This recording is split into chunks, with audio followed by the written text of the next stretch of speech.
Hello, Chad. How y'all doing out there? What is happening?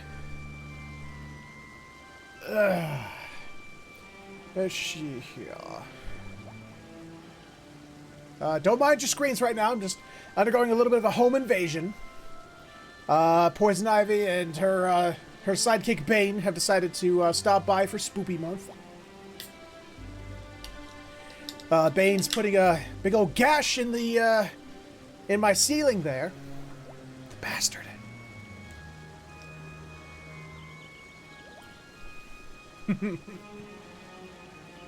Fine. Not sidekick, underling. Let's see. Looks like Twitch says we're excellent. Streamlabs is running better than it did yesterday, but that's probably because I'm not downloading things like I was yesterday. Chat's scrolling, game's running. I think we're good to go. Hello, that's Shadow Dale. How you doing, governor?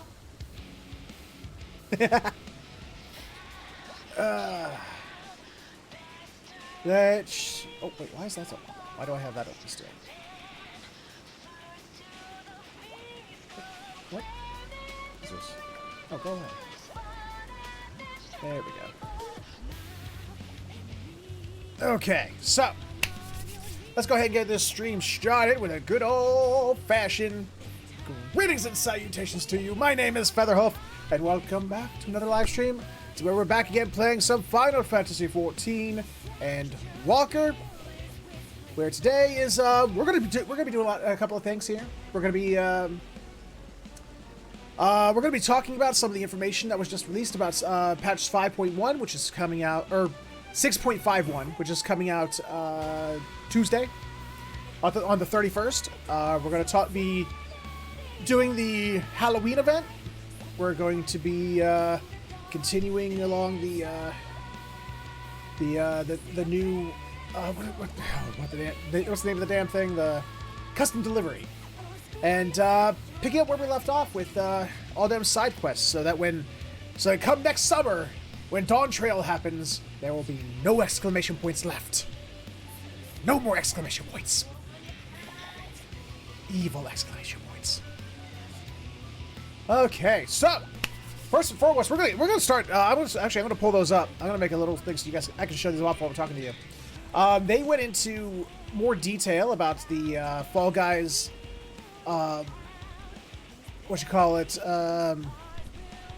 Collaboration. Oh, what do I want here? What do I want? Where's window? Window capture, there we go.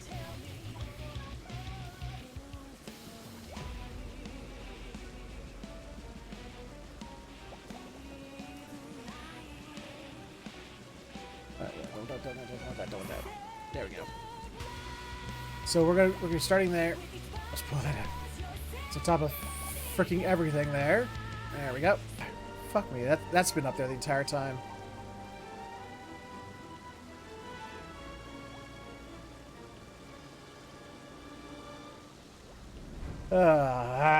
Why did it do the wrong window?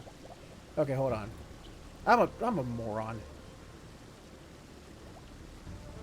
You know, I just want you to do the things I want you to do, game. Why, OBS, why do you hate me? There we go.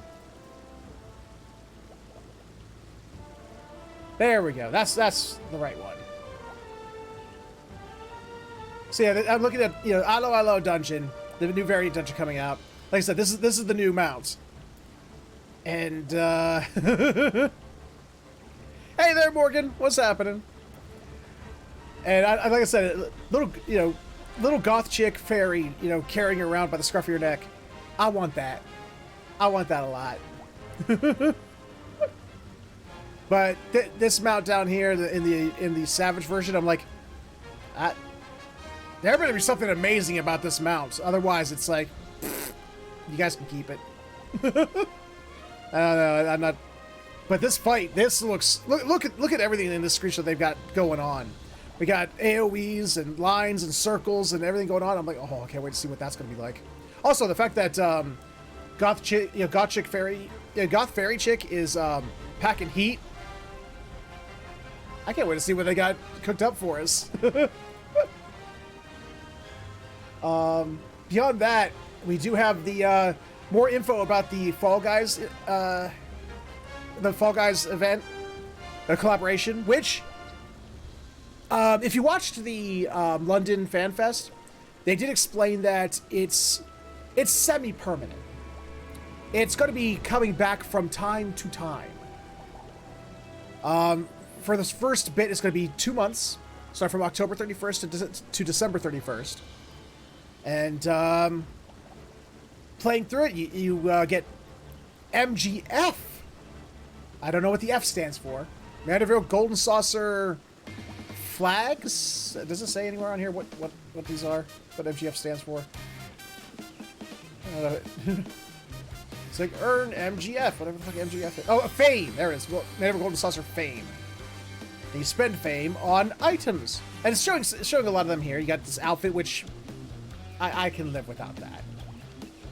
But, new mount looks so ridiculous that I have to have it. Look at this stupid mount.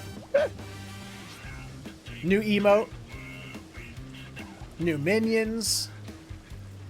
And new interior decorating stuff. But yeah, they got, crowns, minion, new, let's see. We got our, new minions. Interior stuff. New orchestrion role, which I'm gonna get that, because I'm not a huge fan of Fall Guys, but their theme fucking slaps. Got some framers kits. Then they got a bunch of standard stuff. Aetheryte tickets, dyes. So, not to mention gunmetal black, pearl white, and metallic brass, which are 3 of my favorite dyes in this game. So, yeah. That's some of the stuff that they expanded upon recently. And looks like Tuesday's going to be a fun day.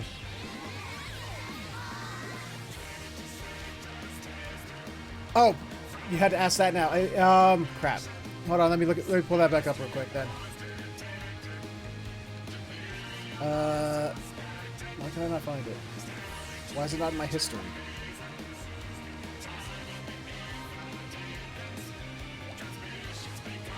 The new mount is...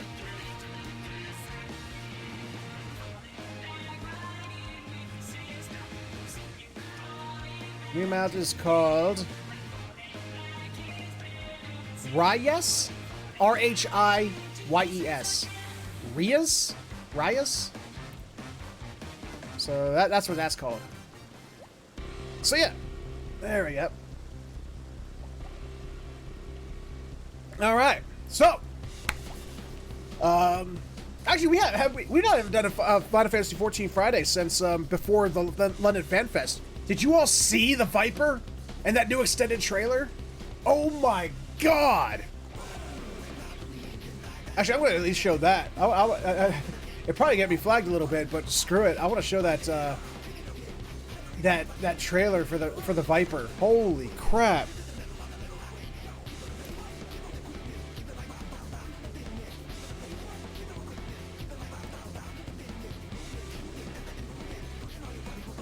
Hold on, let me pull this up. Papatas.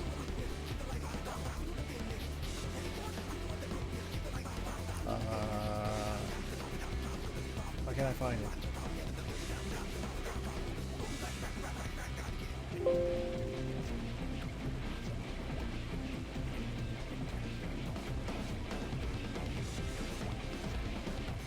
There we go. You got to see this new class if you haven't seen it yet, man. Holy crap. Look at this badass. Twin swords, baby.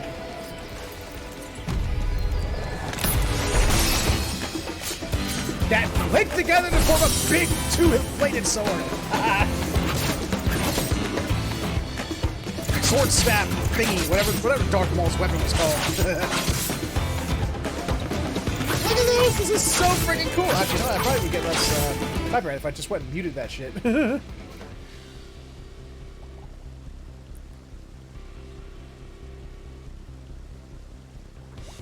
The class is going to start at level 80, so clearly you're going to have to be at least level 80 to get it. But yeah, so like people who are like starting now, it's like, oh, I'm going to play that. It's like, you're going to have to wait until you get to level 80 at least. But still, yeah, it looks bad. iOS. I'm definitely interested in playing it. I mean, if that's the first class they showed off, wait, I can't wait to see the other two classes. The other class and the new limited job. Oh, next one's gonna be a magic DPS, so I'm interested to see what that's gonna be. But yeah, they showed a lot, from the Final Fantasy XI collaboration alliance raid to new areas, showing off the new graphics engine. This game's gonna look pretty sweet in 7.0. So yeah, I'm gonna have to escape my home invaders here.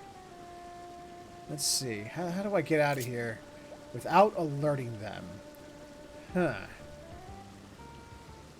If I just go over here and think about it for a minute, just go up here and think about how to escape my captors over here. Let's see. There we go. Go, go, go, go, go, go! Ha ha! I'm not, I got away.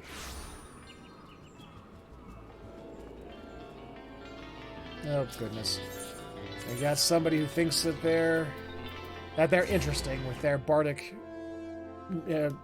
musical tools.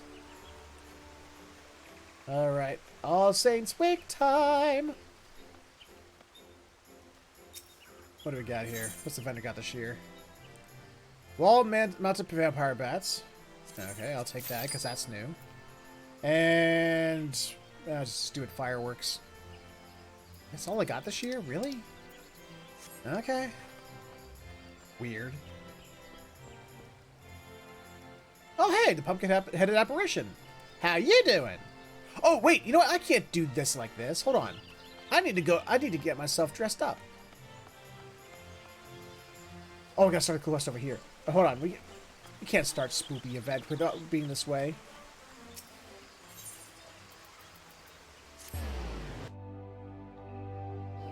Slim pickings this year? What's slim pickings?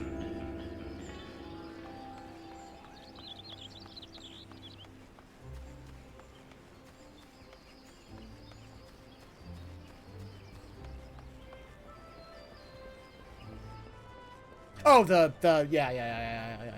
It just hit me. Yeah, the vendor. Yeah.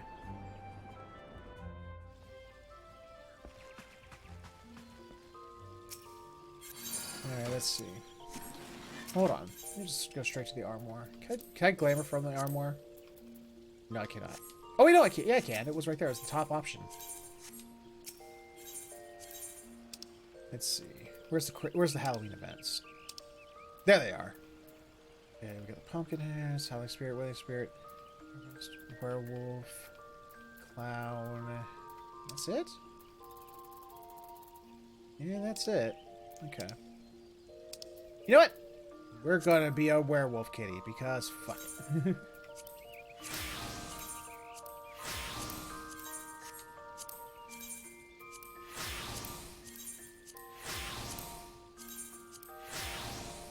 There we go.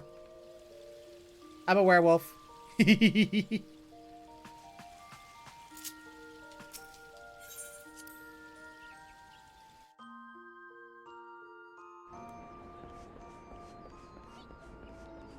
Do you think he has his cattail bunched up inside that, the fake wolf tail in there?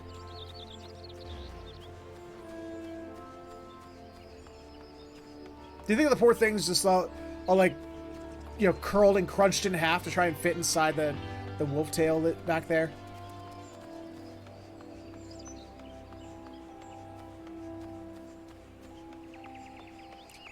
It seems people dressed up as scary clowns are on the rampage again. Are people doing that again?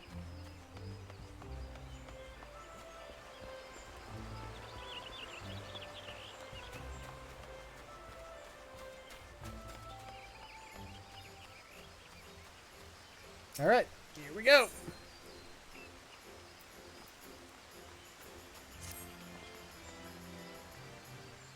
Oh my stars, could it be?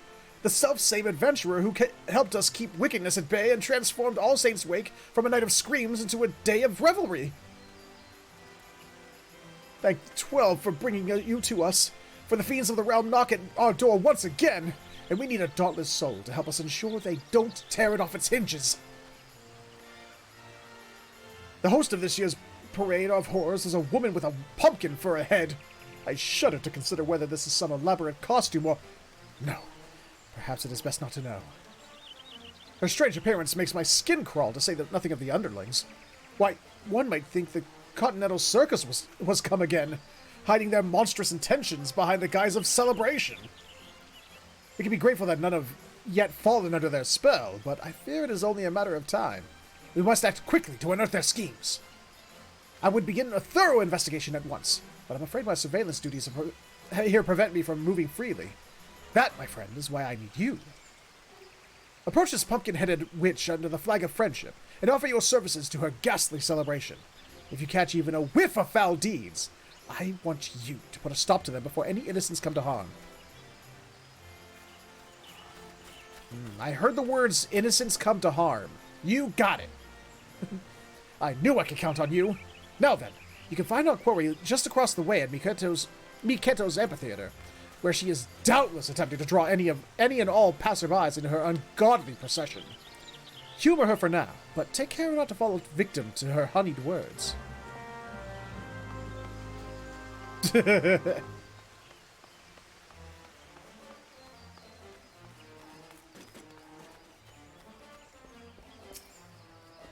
Hi, how you been? Haven't seen you in a while.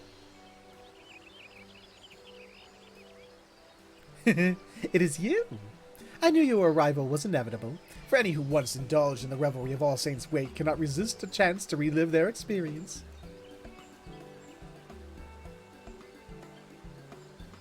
Oh, such eagerness. We are ever in need of willing hands to help with the festivities, preferably with bodies still attached. Of course, I understand you have been tasked with bringing to light any iniquity on my part, but you know from experience that I am perfectly harmless. So, you are free to conduct your little investigation if it pleases you. Together, I believe we can make this All Saints' Wake into one that will be remembered for moons to come. Yet, before we begin, allow me to illuminate the history of this event and our intentions here. On this most unhallowed of nights, the saints revel in their palatial heavens, and as their judgmental eyes become leaden from drink, the impure are free to feast and frolic without fear of punishment. In ages past, the common folk would rue the coming of this night and cower in their homes. That is, until the adventurers took it upon themselves to rid the streets of evil, thus turning the event to the celebration of your collective bravery. A joyous happening, to be sure, but what of the goblins, the ghosts, and the gremlin? Unfortunately, there are many monstrous sorts who yet consider this a night to spread fear like a plague.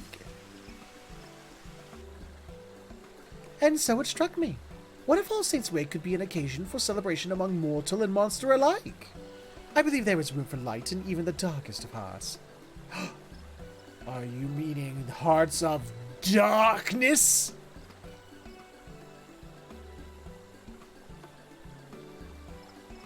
Which brings me to the question of your involvement. I would have you aid a minion of mine named Papa Gruff in facilitating an All Saints' Wake that will allow yours and mine to join hands in mutual merriment. Perhaps you know Papa Gruff. He was once a void sense so depraved that his kin spoke of him only in hushed whispers. But I have since shackled, or rather, politely reasoned with him to commit devilry no more. Knowing of his formidable magical prowess, I have set him to work under these guiding words. Frighten enough to tickle, but not scar. So what you're saying is I should lie in wait behind my door, and when the trick-or-treaters come up, I throw the door open and rev up a chainsaw in their faces. I think that's what you want me to do. While wearing like a bloody outfit and stuff. Fear need not be an unpleasant experience. and Papa Gruff is doing his utmost to strike that delicate balance between felicity and fright. Not with much success, as I understand.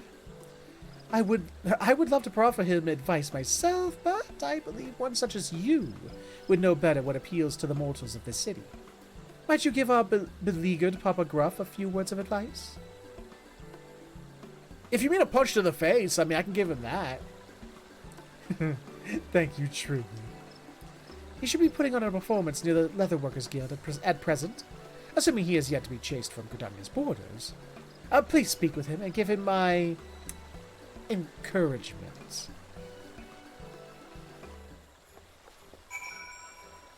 Okay. And by encouragement, I'm sure she means stabbity death. I'm sure that's what she means. Right? Right. Right? Right.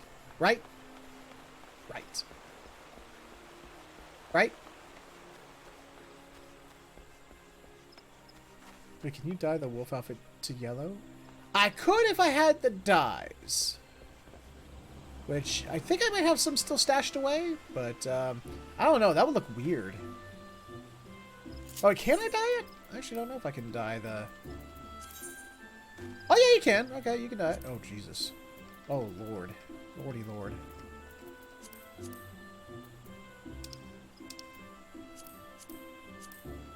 The one that doesn't look awful?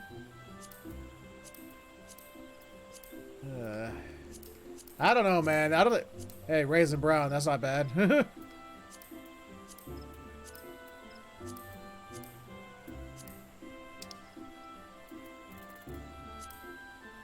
There you go. You want a fox? There you go. Pumpkin orange.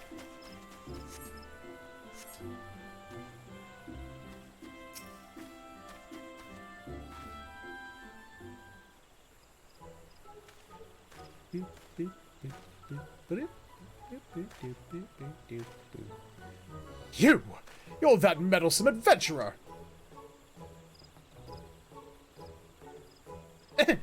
Rather, I see tidings of your humble performance have reached even your ears, good sir. Please honor me with your presence as my guest of honor. And without further ado, I shall summon a foul, fell beast before your very eyes. I only hope you've brought a change of small clothes. A monster? It'll take more than a magician's cantrip to scare me.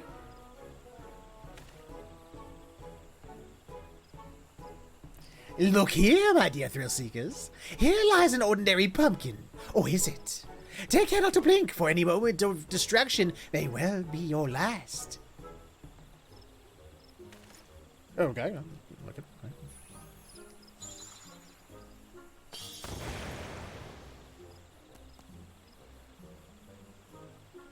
Grrr. Ah!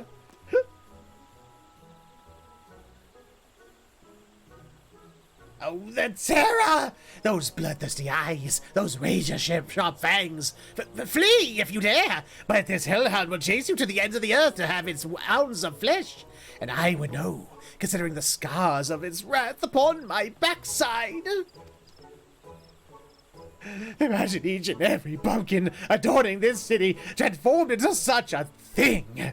Why, dread would prey upon Gridania to the last if I made it so. A veritable banquet of chaos.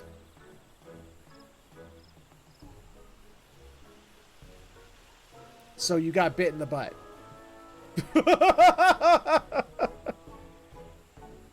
Bloody brilliant!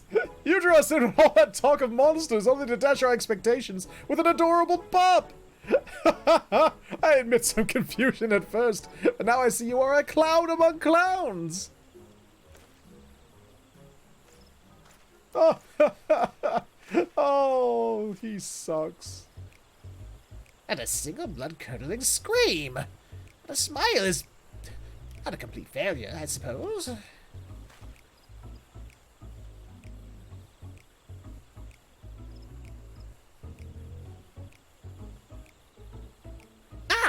My pumpkin-headed master asked you to help me. Well, allow me to peel back the curtain, as they say. Considering our previous acquaintance, this hardly bears repeating, but my true form is that of a void scent.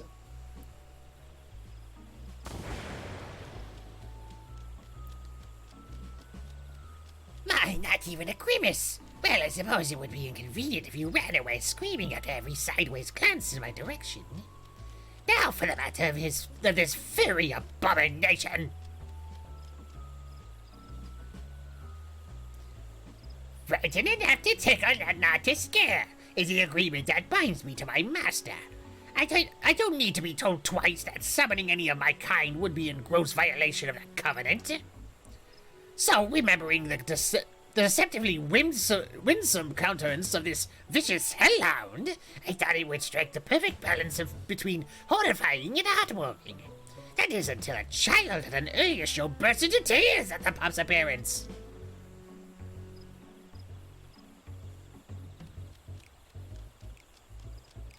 Hell, I've seen a man react with a hearty laugh to the exact same dog, with nary a trance of fear in his voice. The difference is vexing. Tell me, is a puppy something to be feared or cuddled? Maybe by children and cuddled by adults, but sometimes yeah. It depends. What frightens one may make another smile.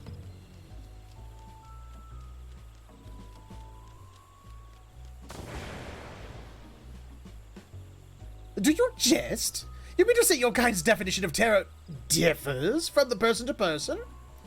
I admit that does explain the sheer contrast in the reactions I've observed so far, and it does place me between a rock and a hellish, soul-rending place. If my task was simply a matter of bringing people to fearful tears, the ground beneath you would already be soaked through. How the hell's good name does one frighten to tickle? You try tickling. I'll tell you one thing, as someone who's ticklish, threatening tickles is fearful. Ah, but you with your delicate sensibilities can teach me to mix dread and delight into a charmingly chilling concoction. Let us begin at once.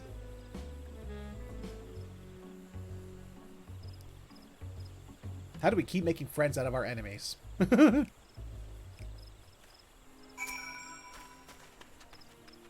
Let's get right to it, eh? First, we need to find people to scare, but not scar. Your kind seems to gravitate towards the pumpkins we place throughout the city, which creates this perfect opportunity for mild mischief. One of our displays should be just over the hills and another is near the Lancers Guild. Your job is to tell me what to transform the pumpkins into once we find suitable test subjects. Let's see how well you tickle. Oh no. Oh no. You don't... Square Enix, you don't have to keep telling me how escorting works. You don't gotta... I know. I know. And by the way, I know.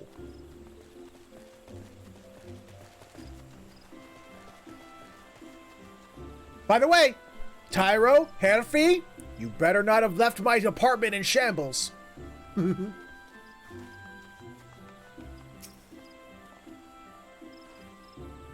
do we got here? Huh. An All Saints Week performance. Very well, but I face slavering monsters almost daily, so it'll take something quite fantastic to make me flinch. Oh, I could make him flinch so hard his heart would burst in his chest. But that's neither here nor there. What type of ghoul would be suitable? Something like that, Taro, yeah. Why? Is there something in the middle of the road is scary? Give him the ghastliest ghoul! No, I don't know if I should be doing that.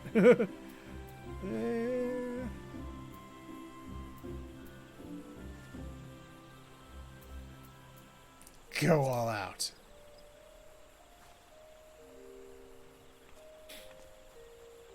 Well, if you say so, allow me to oblige.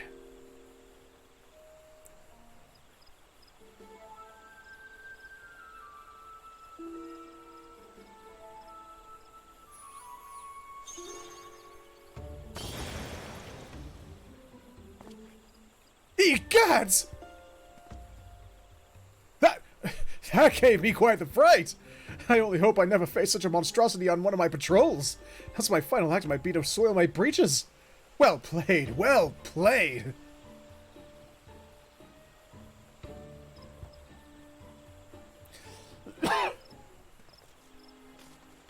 So we're just going around scaring people, huh? This looks almost real. I believe I might see this terrifying visage in my nightmares for some time yet. Where are we going? Oh, we're going way back there. Got it.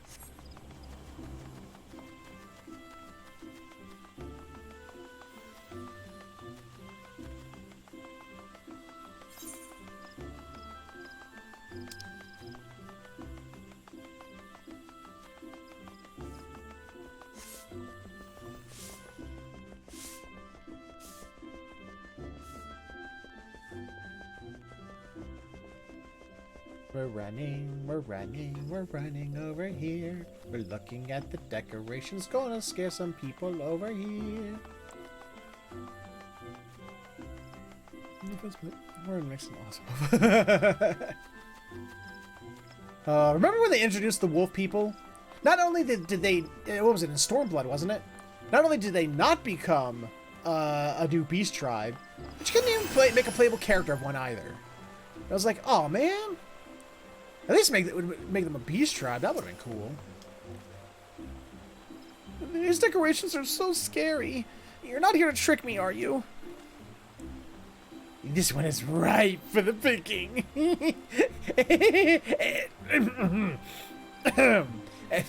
Forgot I said anything. So, what type of ghoul do you suggest?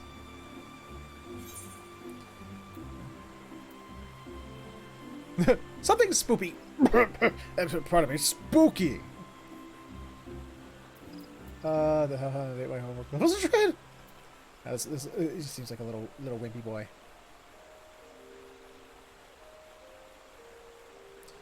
If you really think so.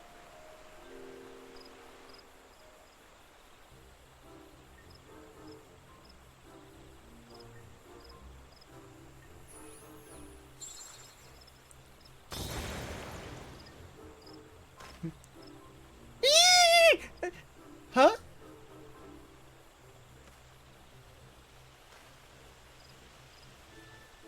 I'm a ghost. You know, when you look at it, it's actually kind of cute. The puff of smoke was a little scary, though. I think I'm beginning to understand. If a fright doesn't kill your kind, it can actually be somewhat pleasant. I believe I'm ready to take the proverbial stab at it. Come. There should be more pumpkins around Apkalu Falls. Careful if you're going to try and scare Ishtola's sister. She is a summoner, after all. She'll summon an Aggie to kick your ass. You know, I wonder how those quests have changed now that the Aggies have all changed. Huh.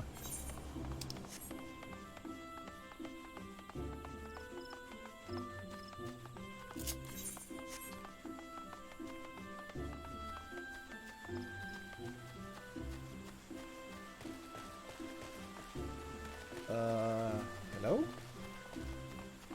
Hello? Oh, there we go.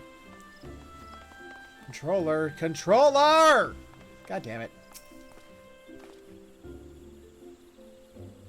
Don't tell me you're supposed to send chills down my spine. Clouds are for babies. For babies, are they? I'll make this lass wish she was back in her mother's womb. Go ahead. She sounds like a brat to me. You there, little girl. Look well upon this pumpkin.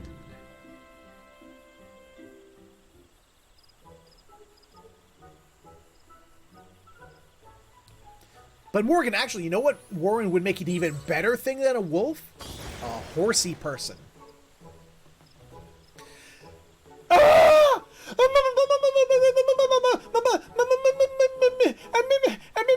Monster!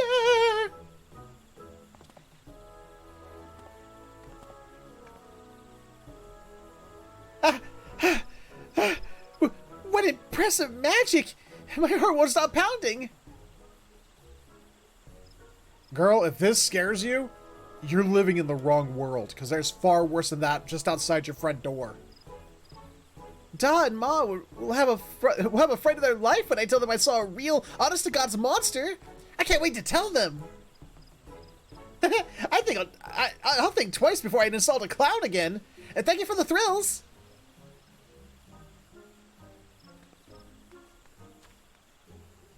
Okay, she's out. Did she say thank you? I scared her near out of her shoes, and she thanks me. Can't say I've experienced that before. I dare say I even enjoyed it. Yes, now is the time to capitalize upon the newfound tickling skill of mine. Let us visit the display near the Whistling Miller next. Okay.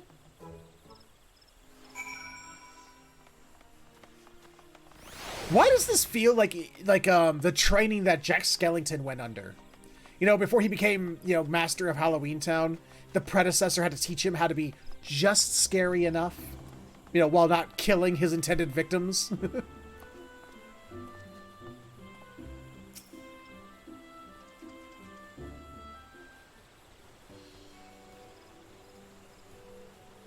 Good day to you, young lady. Might you join me in celebrating the joyous occasion that is All Saints' Wake?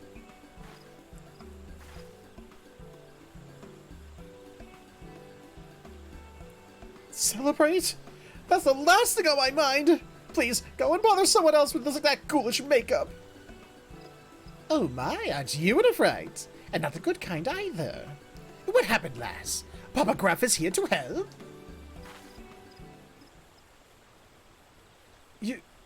You'll really help?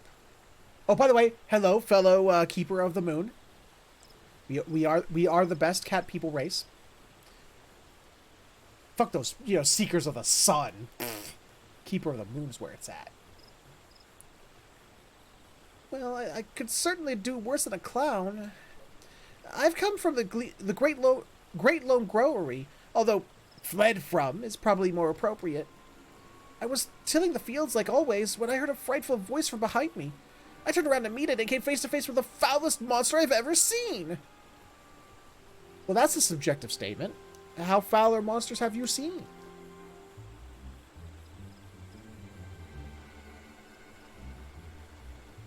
When I regained my senses, I was here.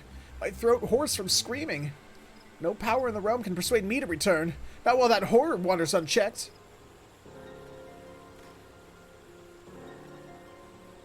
A monster? But we haven't visited the growery yet. What could it have been, do you think? Well, whatever it is, I will stabbity death it.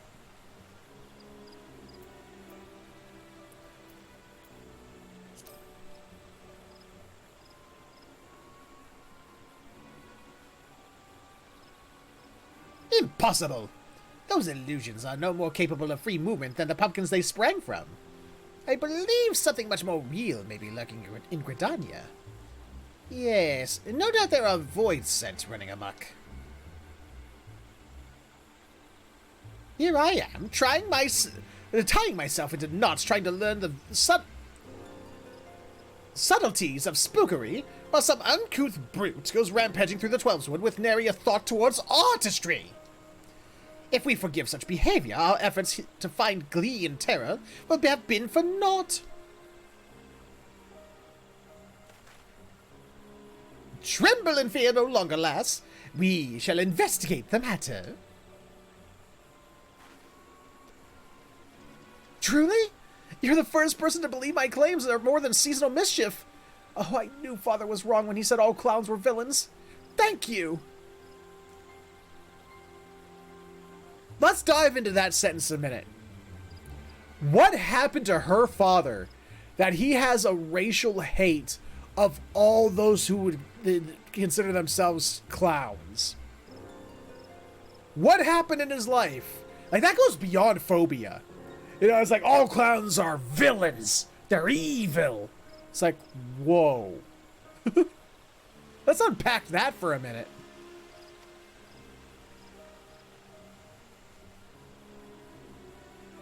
Again, those words ring strangely in my ears. However, it is not an entirely unpleasant sensation.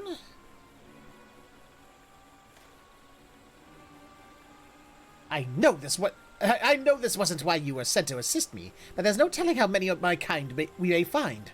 A single clown can only achieve so much. So would you lend me your aid in case the situation gets undesirably bloody? Thank you. Look at me expressing gratitude. And to one of your kind, no less. Well, no matter. Let us depart to the Great Loam Growery and settle this. Hey, have you not met Zero and Golbez? You know, I mean, we had some run-ins. We made some friendly contact and some redemptions of some void sense. You know, it's not crazy.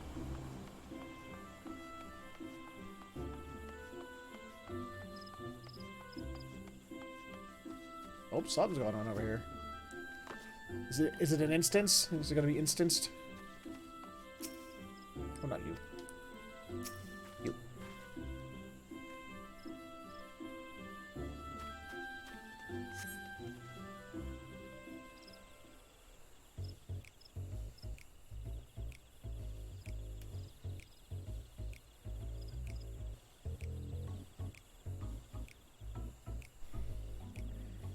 Our roguish quarry is close, doubtlessly lying in wait somewhere to catch us unawares. Once they show themselves, don't indulge them with anything but a face of stony indifference. Are you talking about the little ghost that was behind you?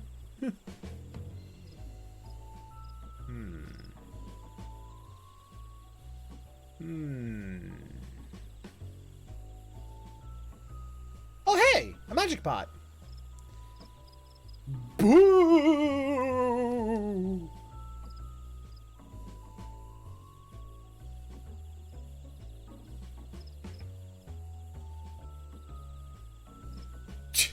Oh, come on! As I thought, a fellow void sent. And what, pray tell, are you doing here?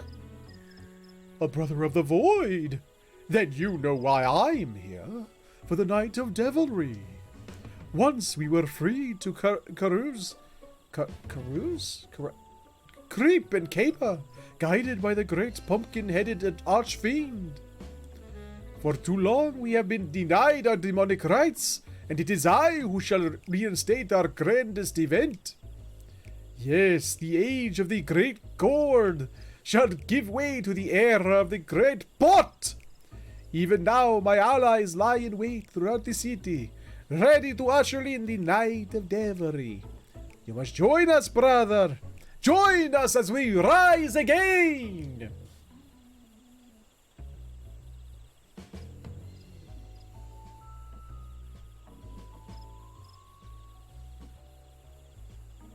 No. What? Why? Even if I wanted to, my covenant prevents me from engaging in the wanton vileness you propose. Regardless, I have no desire to join you for some cheap jaunt through the city with only a few startled mortals to show for it. Such indelicate devilry would only result in our swift and total annihilation. Ha! Spoken like a true coward. Don't tell me you're frightened of some sharpened sticks and clumsy clubs. Oh, but I am frightened, as you too would be, had you tasted the full brunt of my master's fury. Perhaps you may yet, if you continue to insist upon this foolish course. I have learned how to blend in with the people here, and exact terror in such a way that does not tempt retaliation.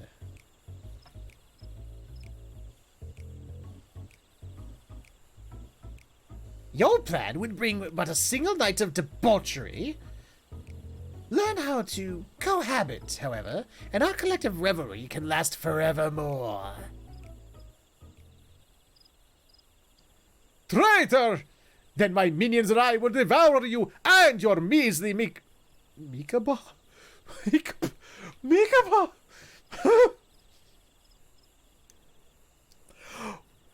Mikabab? What the fuck is a Mikabab? I get he's trying to be insulting on Mikote, but what's a meat kebab?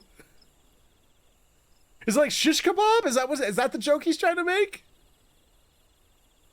If anyone else has done this quest line, what did he call you? I want to know. If anyone else is playing 14 right now and is watching.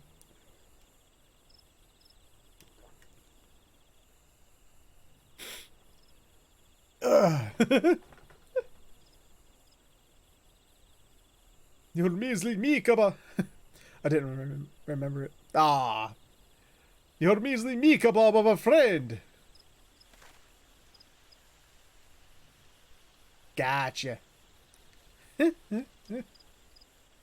Oh. That head.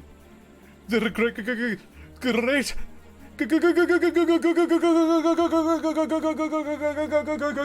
Gold. Naughty children ill-deserve to join in the festivities. They should be happy as decorations, to serve as an example for any who would follow in their footsteps.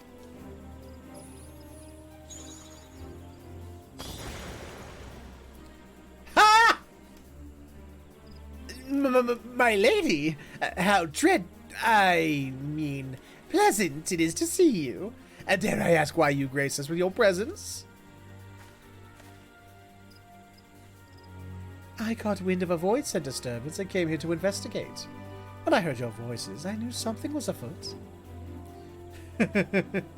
I must say, I am quite pleased that you see the merit in my approach to All Saints' Wake. Yet something must be done about the other beasts that have crept into my city, or into the city. Let us give them the same treatment to continue enjoying this unhallowed season on our own terms. Oh, that'd be cool. And hey, if that's how they're going to type it, that's how I'm going to read it. I'm just going to embellish because fun. With your help, rounding up our reckless kin should prove to be a simple matter. Let us make this All Saints' Wake an occasion to remember for those who dwell in the light and shadow alike. If you sight any errant ghouls, perform the spell I demonstrated earlier. In doing so, we shall convince the residents of Gridania that the source of their supposed nightmares was naught but a cluster of mundane pumpkins. This wand possesses the transformative power you require. Simply swing it about in a grandiose manner and point it at your target. Once the charms have been cast, I shall collect the pumpkins. I understand they are quite delicious when baked in a pie. Oh.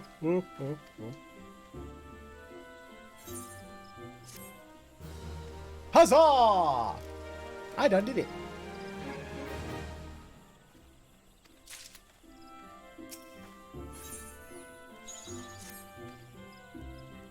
Just when I was getting the hang of being the life of the party instead of the death of it. Let's wrap this up quickly, lest this year's All Saints' Wake be remembered as a disaster. Is it something sinister lurking deeper in these fields? As well as a trail heading to the east. Perhaps toward the market or the Lancers Guild. Splitting up would be the easiest way to end this quickly. I'll escort the botanist from earlier back here and deal with whatever still haunts the growery. I shall use the opportunity to convince her that what she witnessed before was nothing but an overzealous pumpkin. That should put her heart at ease. I will leave the rest of Gridania to you. Once the void scent have been verily vegetated, meet me in Mikoto's amphitheater, so we can deliver my master's news of my master news. Oh wait, so we can deliver my master news of our success. Now, let the show begin. Okay.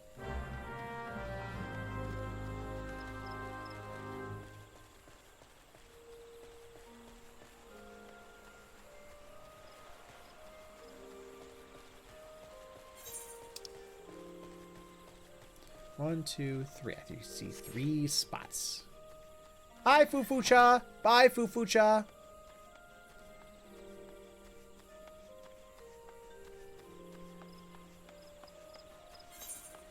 Let's start Let's start north and just work our way down. Probably the easiest way to do it.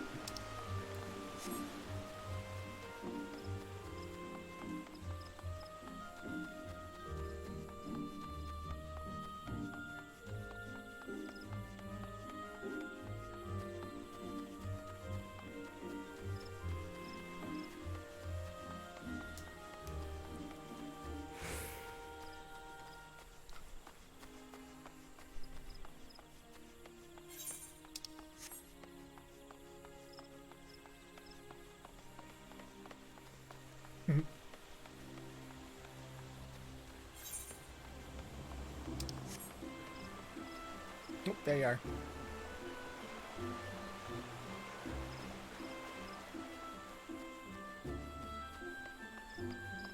Do you think a Rogue Gaiden, like basically pasting a bunch of fur to its body for Halloween to try and make itself look like a Hrothgar would be culturally insensitive?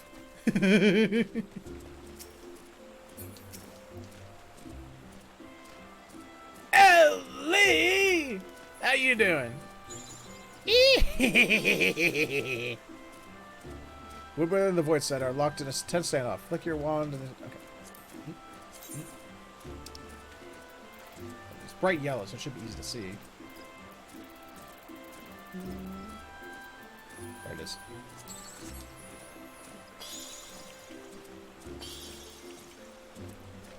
Me?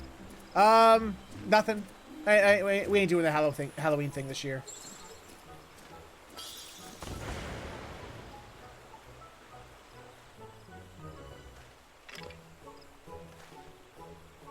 A pumpkin? Wait, this is all part of All Saints' Wake festivities, isn't it? I must say, that made my heart skip a beat. If this is what adorns the streets, I cannot wait to see what the main stage has in store. What are you going to be for Halloween, Ellie?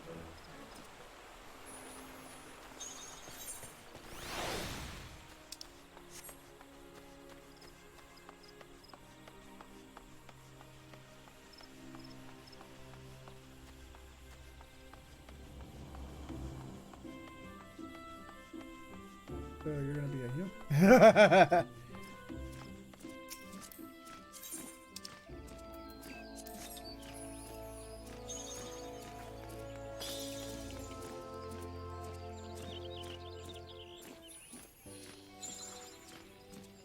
Well, there truly is no more terrifying monster in the world than man.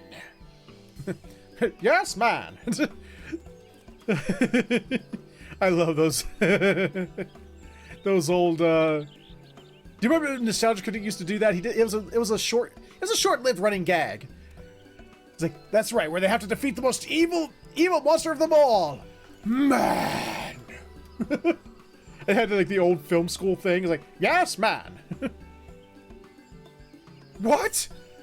It was just a pumpkin. I knew the Wood Whalers wouldn't let such a wicked things into the city. I've never seen such a feat of illusion before.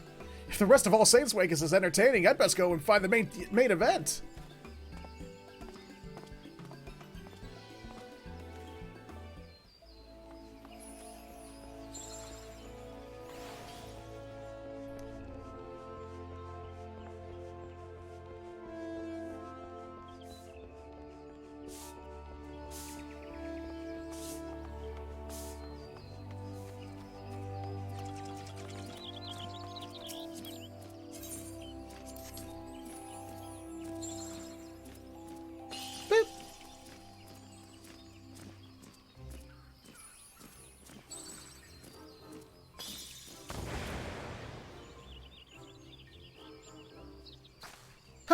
What?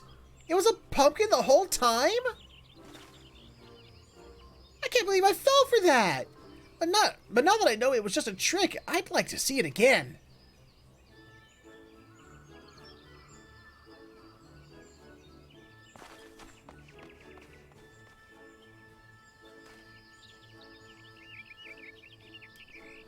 You've turned all the prowling voids into the harmless pumpkins.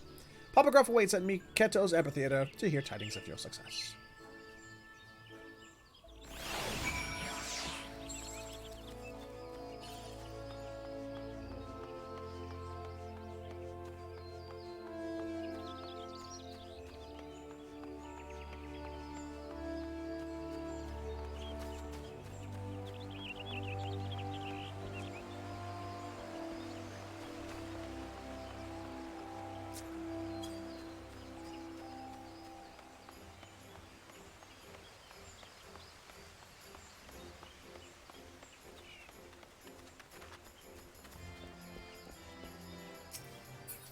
There we go.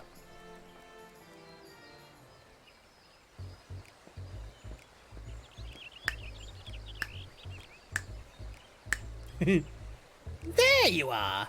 I took care of the void sen still haunting the Great Loam Growery. Did your hunt go so as smoothly? Bitch, please. Mine went better than yours. Good, good. Now we can safely say that the only frights in store for the citizens of Gridania are the decidedly entertaining variety. I took the liberty of gathering the pumpkins you created. Their punishment will not be eternal, but they can stand to remain in their current form for the duration of the festivities. It is the least they can do in repentance. Ho, ho, ho.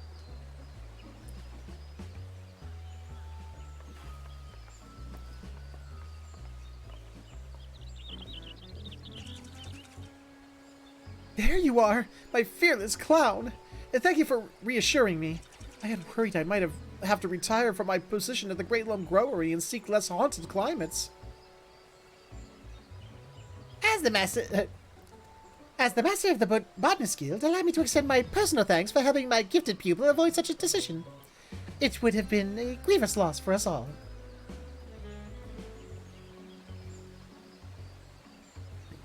Oh, his earrings are like lips. Oh, I was sitting there looking at them wondering what they were. It just struck me what they were. Oh, it was no trouble at all. In fact, I should thank you for being such an exemplary audience. A true entertainer brings his all to every stage, be it a grand amphitheater or cozy vegetable patch. I only hope you were half as thrilled as I was. That scary, whatever that was, looked so real. I never could have guessed that it was a garden variety pumpkin. Truly, I feel privileged to have seen a master of illusion at his craft. As do I. With that every day was so filled with surprises. As a token of our thanks, we've made some pumpkin cookies for our most recent crop. From our most recent crop. Please enjoy them in good health. I do believe I can get used to this. I do believe I can get used to this being thanked thing. Well, since you've gone through the trouble, I'd best eat them before they've cooled. To my good health.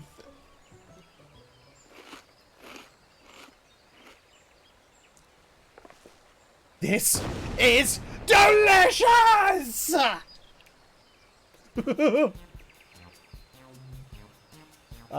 Dude, it's okay. It's just a cookie.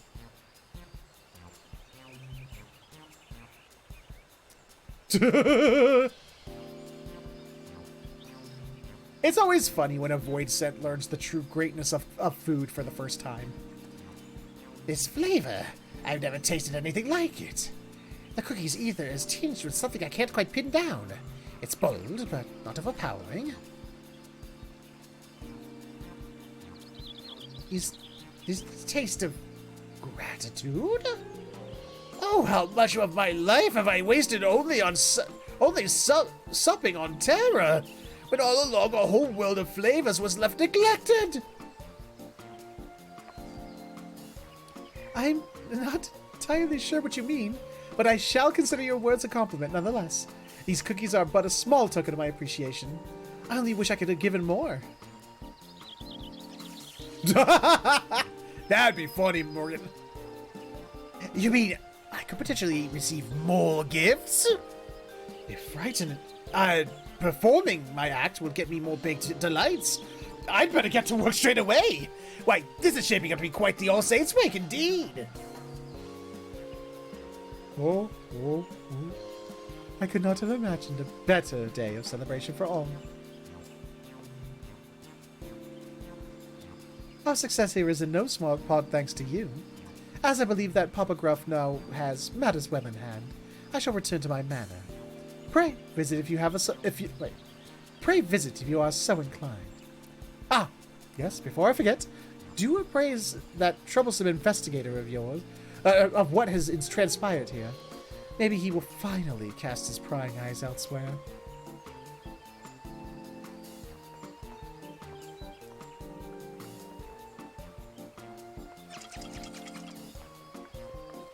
The fuck was that noise?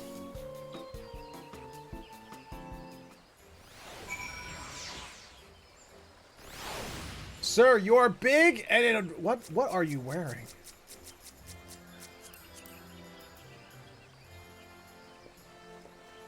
Tarnished face of the Undying Twilight. Tarnished body of the Undying Twilight. Some armor called the Undying Twilight. Wherever the hell that's from.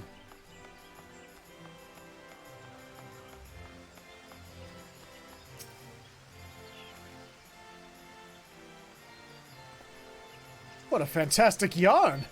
Monsters plotting against monsters, all to make us happy? I admit I find your story hard to swallow, but I also see no reason why a fellow guild member would lie. Very well, I shall take your tale at face value and consider these to be glad tidings indeed. However, I cannot help but wonder if this was all an elaborate ruse. They knew we were watching them, and that may have compelled them to put on a show of charity. After all, a monster changed its skin overnight? Wait, after all, a monster cannot change its skin overnight. I shall continue to keep a close eye on their activities from afar. I thank you for everything you've done, and hope against hope that the evil has been laid to rest. And another All Saints' Wake comes to an end. Ah. Hooray! Achievement fulfilled.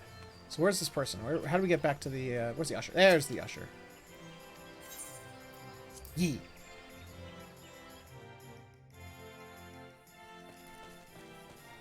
Is it the same one from last year? It probably is. Yep. Maybe I can change this game.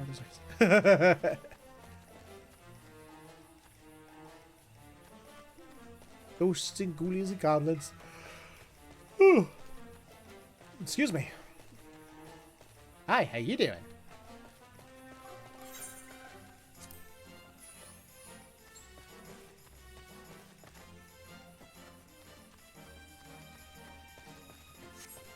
Let's see, what do we got?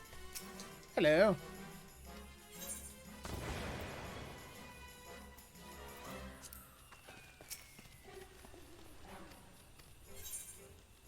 Been to Anaconda in 1,000 years. A journey to forces for all the new.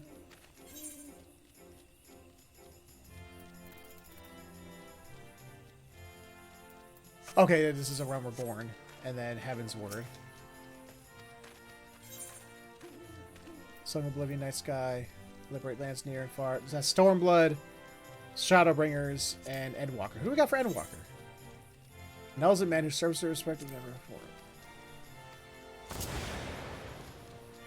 No! We're douchebag McDouchington! We're douche nozzle! Ugh, get out of here. No! Ew. Child disowning motherfucker.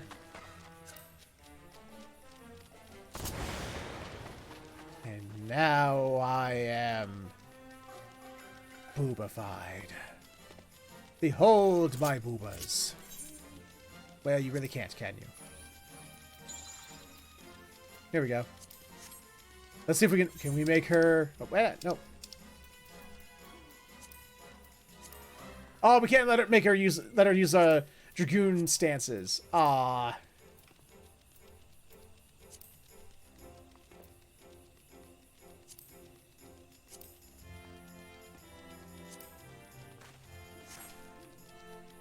I was going to have him do a backflip. That'd be fun.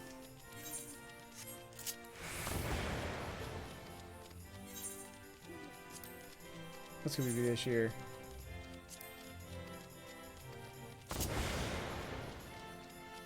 Ah, it's Euless. Hello, Euless. How are you?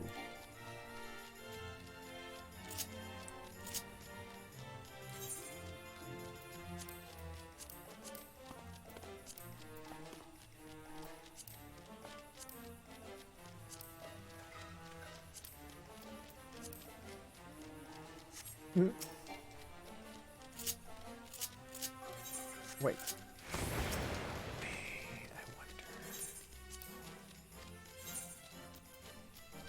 The airman who travels in search.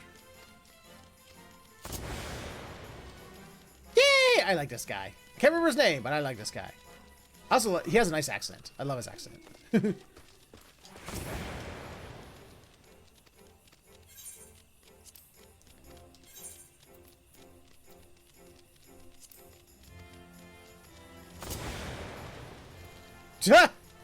Okay.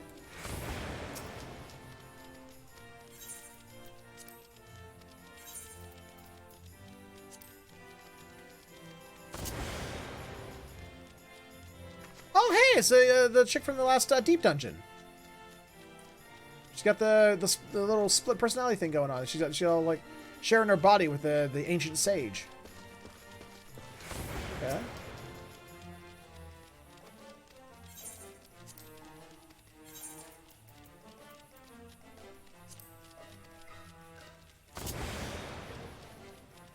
Ah!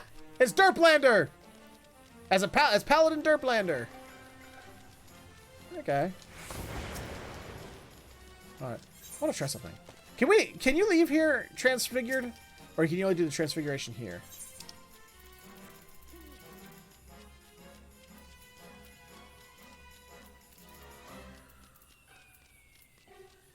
I don't know. Where is it? Can I access sneaky hollow?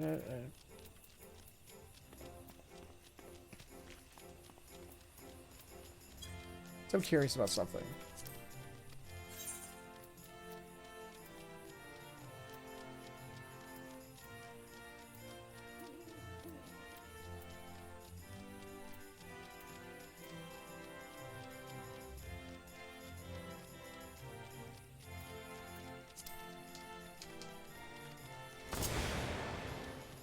We're Totaro!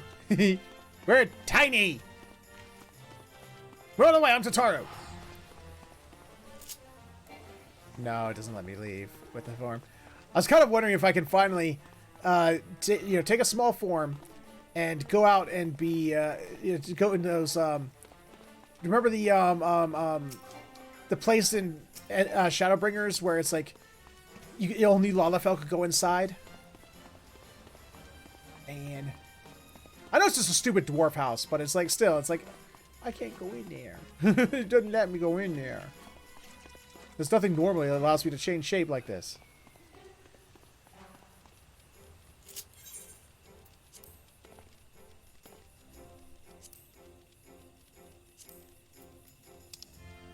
Let's see.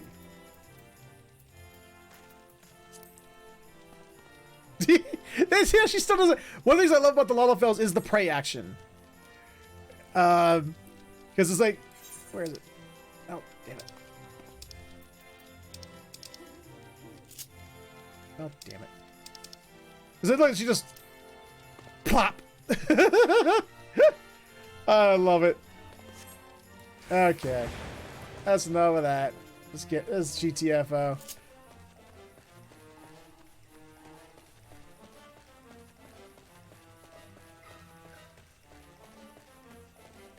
Not that I would know anything about that, Morgan. No. I wouldn't know anything about, being hard to get around with short legs. Nope. No, I have no idea what that's like. Can you still do transformations in here too? They don't have the instance anymore, do they? The instance where you can where it had like all the different what do you call it? That's just the same transformations. We had to like solve all the riddles, and there's like 3 or 4 rounds of riddles. Like one is like you have to find the right numbers, or you have to find the demon pumpkins hidden among the real pumpkins, or something like that. You don't have that stuff no more? Huh.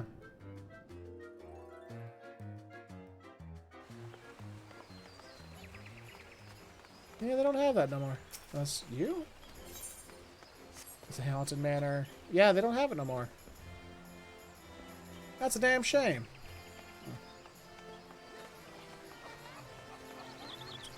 Okay.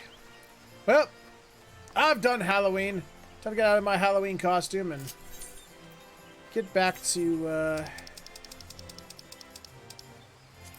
doing what we were doing. There we go. So let's start by going back to Labyrinthos.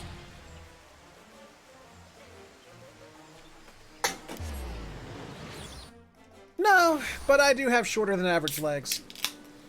I actually have to like I can't find pants that have pant legs my length anywhere.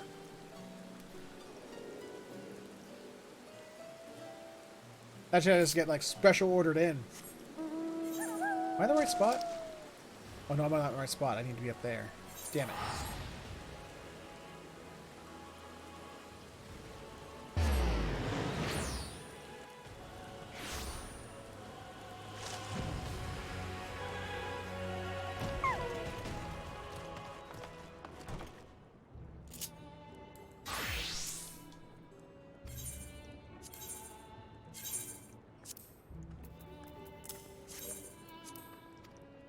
Yeah, I made these ahead of time.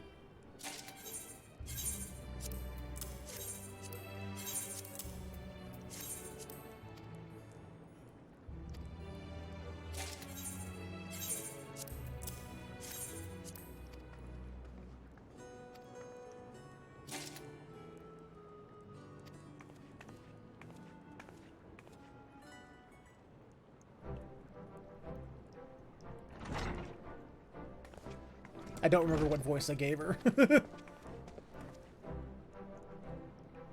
Our resident cat lover insisted that he address you personally, Warren. I wanted to thank you for your many thoughtful donations. The quality is astounding. The lab cats have taken to them straight away. Just seeing the joy writ played upon their furry little faces has lifted the spirits of our whole team.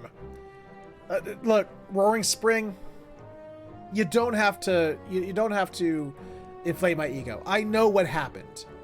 You took home the box of toys, the box of cat toys. You took the cat toys out, put them around, and then the cats got in the box. They never played with the toys. I have 3 cats. I know what happens. You buy them all the toys in the world, and they'll play with the box that it came in, and they will forget about the toy you gave them. Or just uncurling his tail like oust. Exactly. I can't see that. That'd be funny.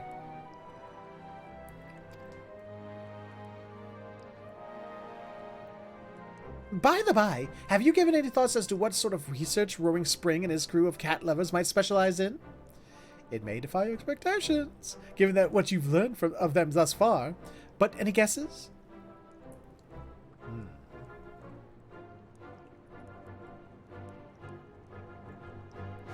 Believe it or not, they are all experts in aero and aether dynamics, the studies of how air and ether move, respectively. It is their comprehensive understanding of these mechanics which enabled them to devise not only the optimal form of our teeny tiny toy boat, but that of its individual components as well. So while we were all losing our heads over the ether burner, Roaring Stone and his colleagues were calmly isn't his name Roaring Spring? And his colleagues were calmly ensuring that we had somewhere to stick the damnable things. Which brings me to my question. Why is your laboratory overrun with felines? Did the stress finally break you? Not as such. Our kitties are the fluffy keystones of our latest intellectual challenge. In the aftermath of the final days, we received a letter from an Eorzea naturalist named Marset, who stridently implored us to investigate a rather puzzling phenomenon: the spontaneous flight of traditional flightless organisms. Shocking, yes. Imagine an Adamantoise or Dalamel suddenly rising into the air and darting away. Yeah, I've never seen that before.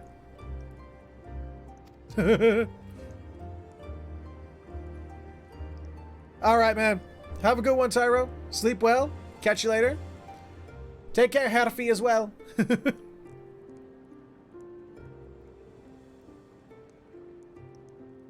But while such incidents may seem queer and inexplicable, we believe we can identify the root cause, insofar as it relates to aviation at least. And once we know how these aerial feats were accomplished, we can assess which subjects may be manifesting latent abilities and which ones may be outliers of one sort or another. For her part, Marcette seems convinced that there are no outliers, that every subject was possessed of, quote, ancestral levitational predisposition, end quote. But regardless of the outcome, our research may revolutionize our understanding of aviation. Indeed. Even with my limited expertise, I can see the potential. Were you yeeting cats out a window to see if they would fly? Is that why they have cats? They were yeeting them out windows? Naturally, our first step was to observe flight-gifted samples in captivity. And amongst those we collected, we found it.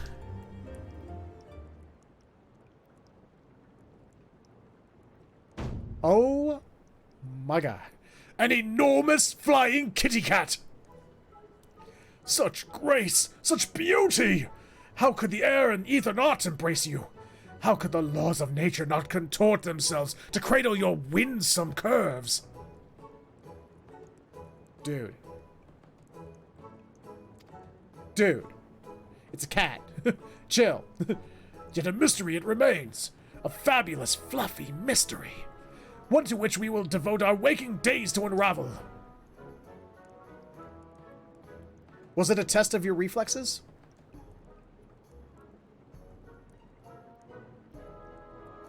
That's wonderful, Whirring Spring. I hope you all find fulfillment in both your pioneering research and your kitty's care.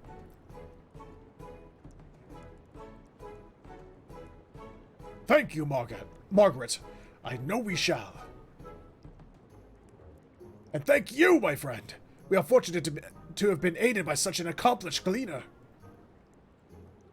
Yes, well, gleaner may have been the term I used to describe him for simplicity's sake, but truth be told, he isn't of our ghost ship. This is Warren Featherhoof, one of the scions who went aboard the Ragnarok.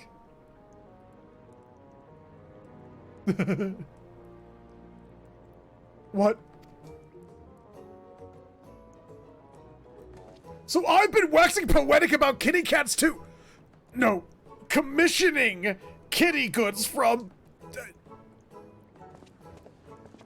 And he's out, folks. He's out of here. If you'll excuse me. Oh, I never closed my window today. That's why I got that glow back there. Give me a second.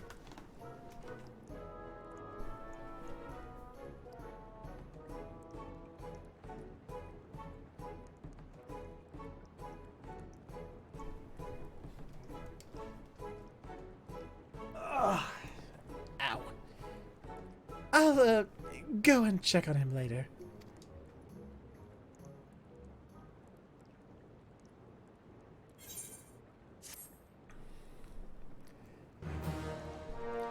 A facilitator of feline felicity. All right.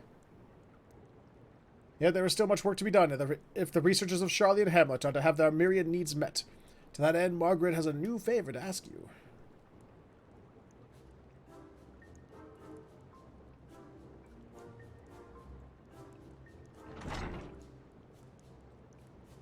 Oi! Odge! I've come for my package. Where is it? Oh, it's a lady. Sorry.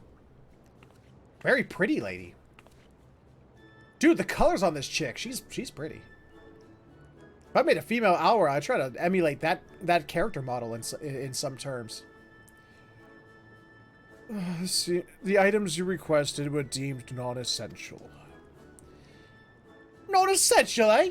And is my willingness to toil away in those bland biscuit boxes you call laboratories non-essential? Is my motivation non-essential? Is it? You are free to purchase whatever you like with personal funds. You're a personal fund!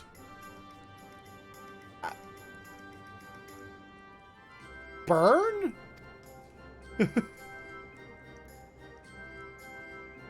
Good one. Okay, I guess among the people of Charlie, and that is a burn. Ibuki!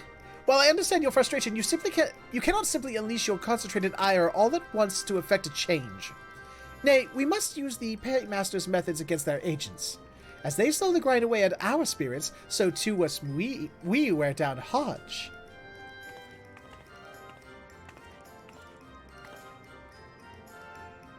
I'll bear that in mind, Margaret.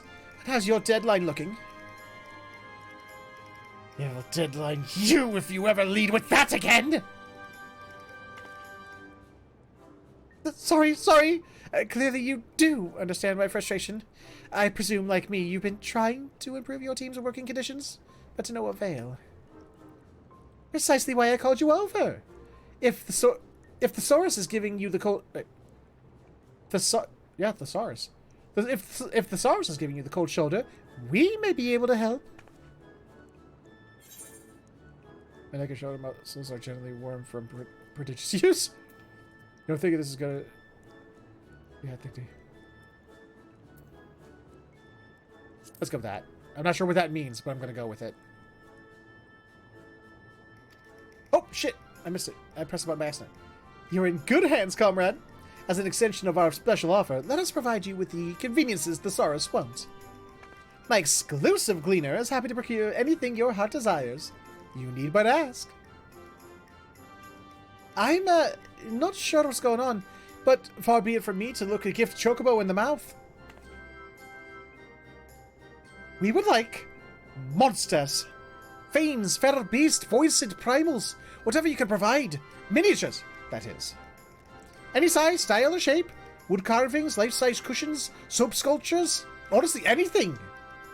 If you need specific examples, one of the Ironworks engineers is a War Machina fanatic who crafts stunningly realistic replicas. Or you might reference the more simplistic marmots created by the infamous Gridanian goldsmith. Even if you can only manage supplies, we would be more than delighted to make our own miniatures, time permitting. Right, well, now that I've thoroughly embarrassed myself, thank you in advance, kind stranger. Now that I've thoroughly embarrassed myself, thank you in advance, kind stranger. Oh, no. I don't know how to take that. Ibuki was assigned to the Ragnarok project as well. Any guesses as to what her specialty is?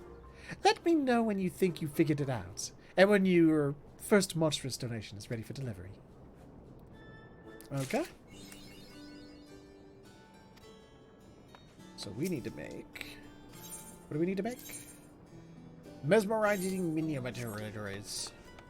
Okay. Right, I need 3 of you, because I can only do 3 one week and 3 the next. This is over here, out of the way.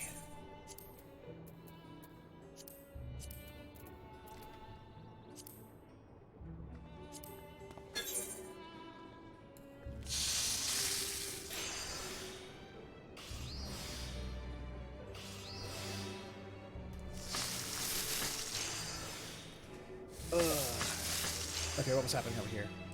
Look, a flying horse, where? I don't see one of those. Where's a flying horse?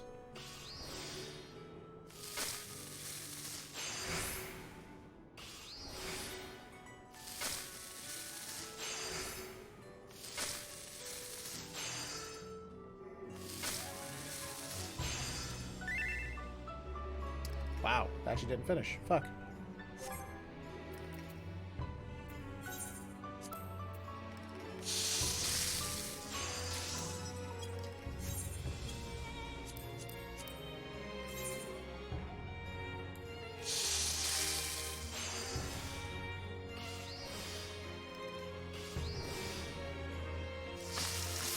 Oh yeah, there's a flying horse right on the screen. I see it. It's right over there. I see it now.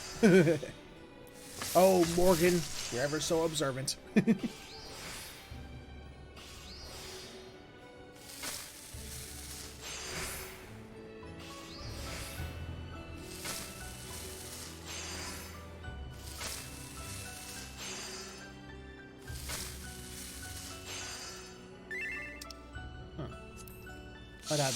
I'd have to add one more basic synthesis at the very end to that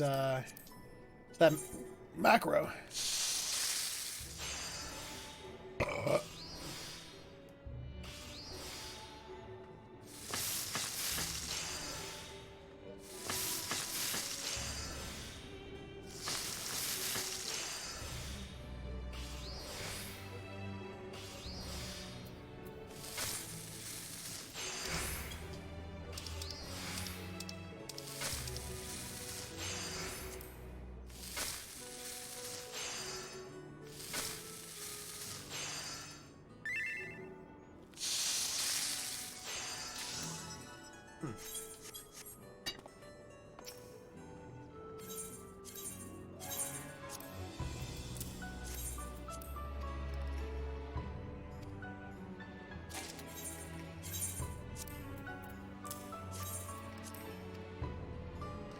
Speaking with Hoofy, and now you add a sprig of rosemary, and we somehow made an entire suit of armor from a cheesecake's recipe.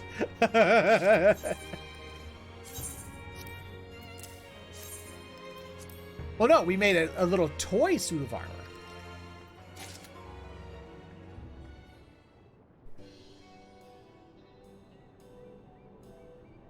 I respect your dedication, Warren. Hand delivering commissions on time with a smile. Now that's service. Despite what others may whisper, and occasionally declare loudly within earshot, I too strive for punctuality. And were it not for the if it were not for the bast management stipulating such aggressive deadlines, I might well have timed for a smile or two. Or, Morgan.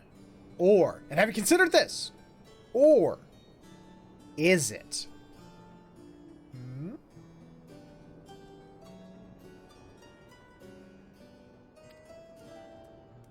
Okay. That's done and done. How many purple scripts do I got? Here. It's 20. I got 2168. Probably make. I could probably get the whole set if I wanted to. Let's just go straight for it. Is this a crafter? Yeah, it's crafter. Let's go for it.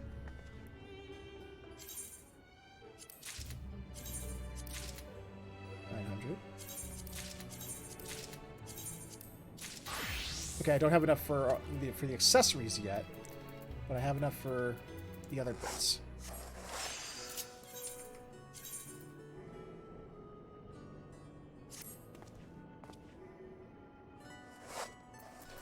Okay. I can get the tools and the accessories later.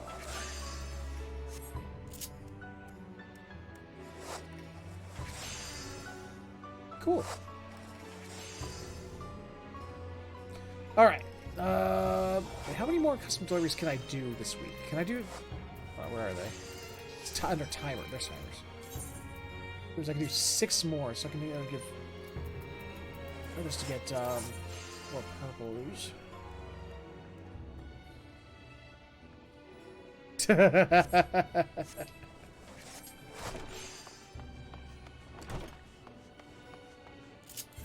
Yeah, just get the points. Let's go ahead and do it. Let's go ahead and take. Because it's been a while since we visited El Toll. I miss El Toll. Let's go make them some stuff.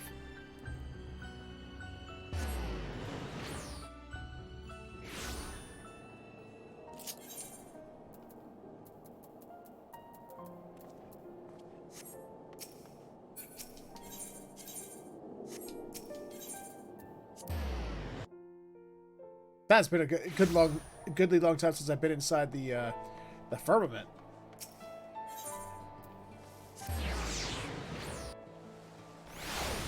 I believe.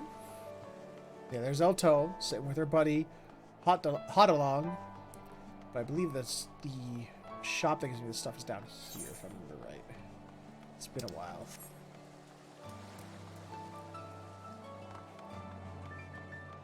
Yep.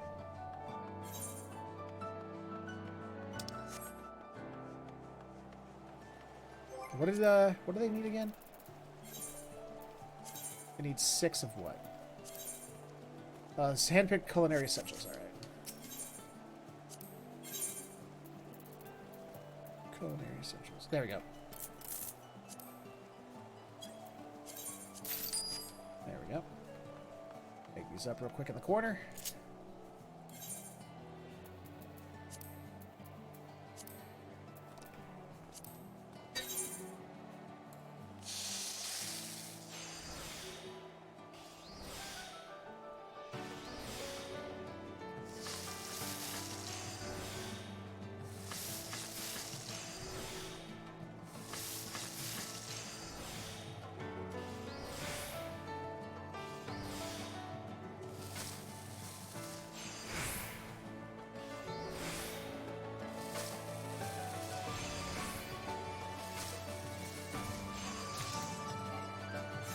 Nice.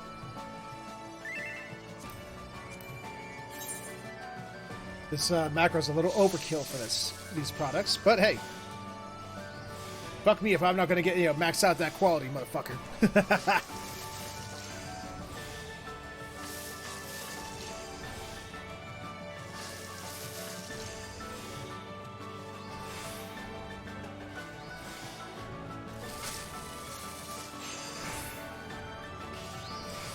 At least this one kind of makes sense. It's handpicked culinary essentials, and I'm a culinarian, so this one makes, like I said, this one makes sense at least.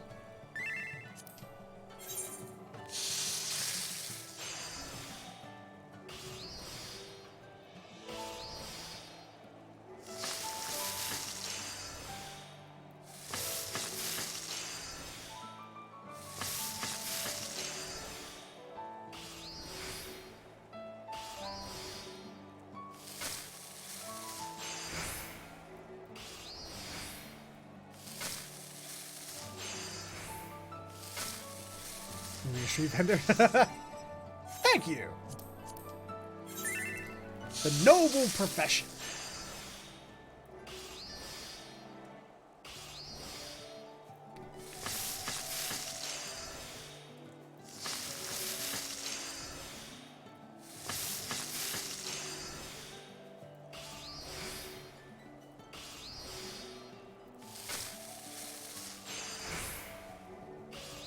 Providing people with nobulations since whenever street vendoring began.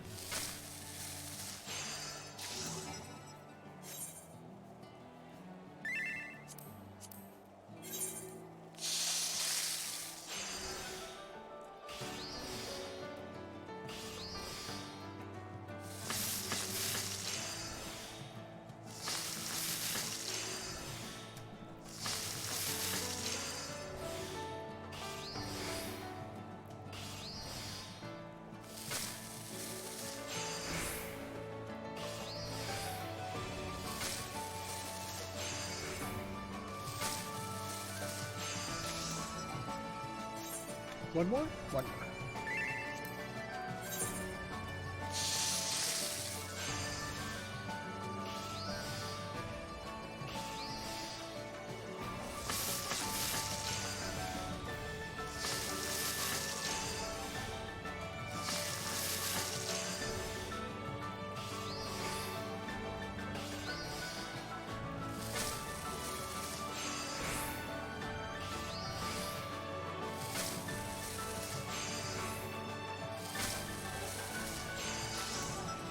There we go.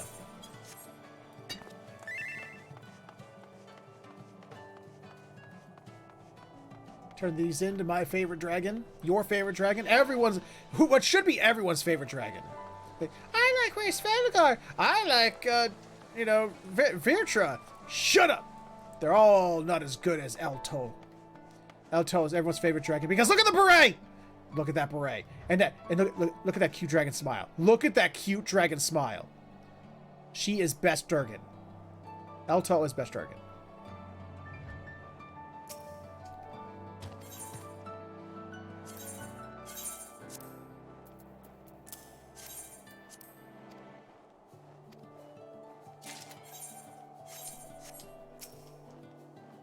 You see, the firmament is supposedly brimming with dragons. Oh, there's so much.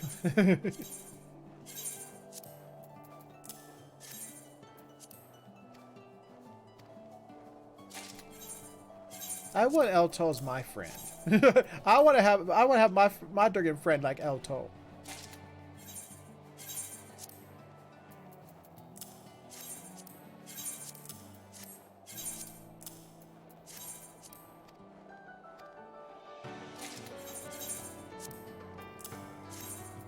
Why can't I have Durgan friend?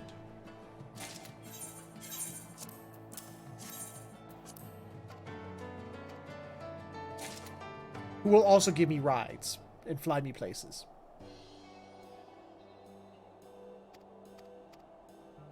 I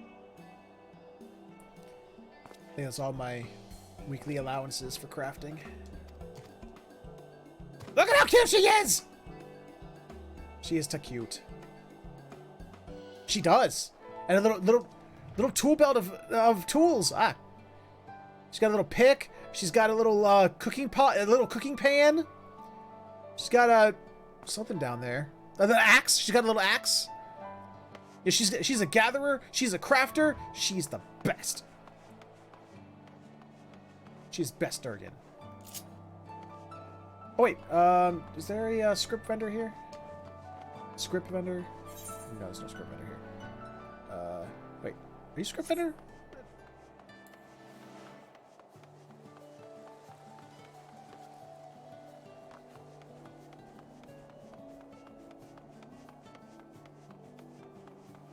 Yes.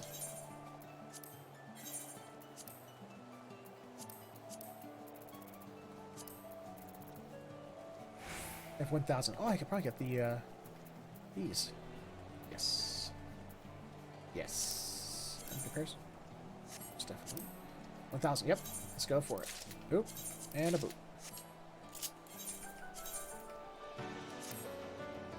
There we go. Now we just need the, accessories to match, and we'll be good to go.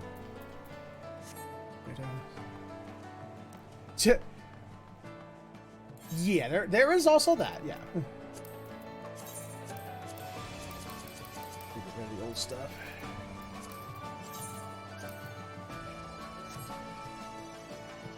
Oh, shit. That is... retrievers here.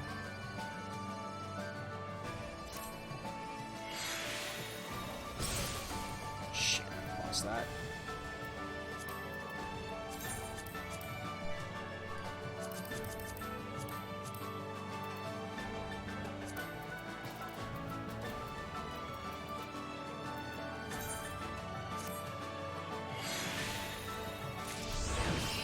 I got that back.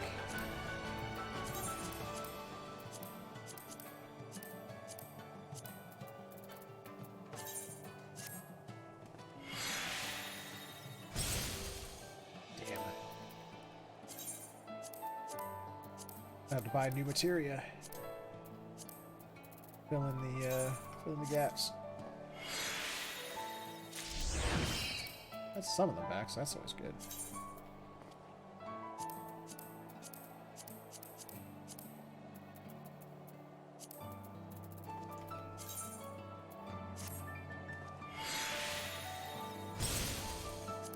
I lost more than I saved. Annoying, but it is what it is.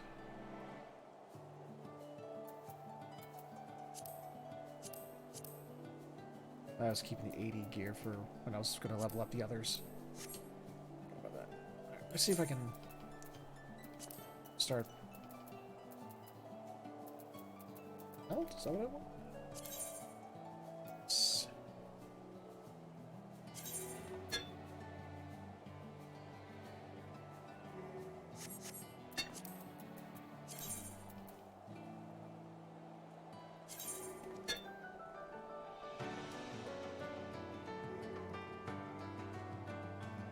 Selected items level is too low to maximize the material's potential. This level is too low. What? I don't understand.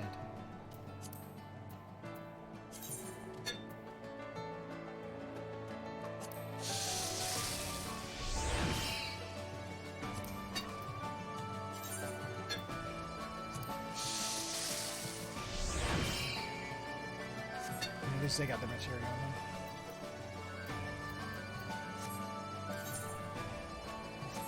Alright. We're done with our crafting for the day.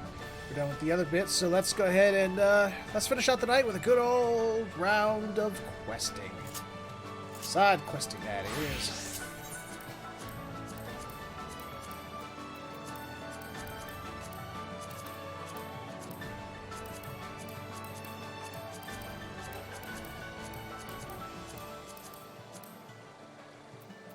What is this?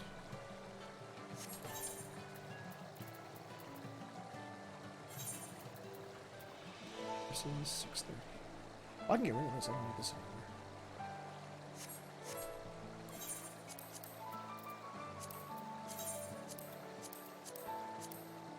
There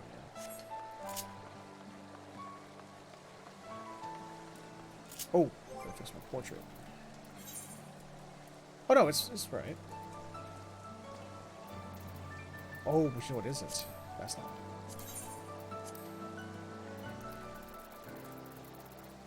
Okay. Well, let's head on back to Elpis and let's see what other stories they had cooking over there.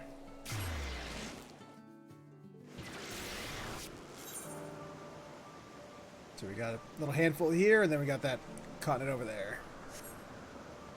Alright. Let's start Let's just start north and work south. Fuck it. Hey, Vivacious Observer, what you got for me? I think it's a lady. You, my dear familiar, are precisely what I need.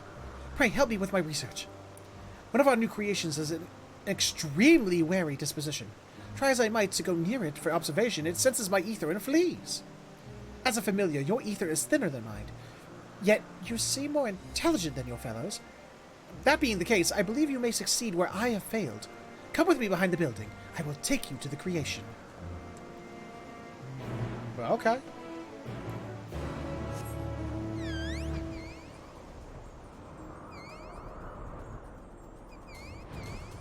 Where you at? Oh, you're down here.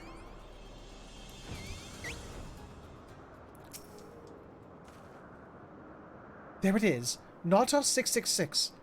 New as it is to Elpis, the creature has yet to be given a proper name. As I mentioned, I cannot go near it. Indeed, this is the closest I can be.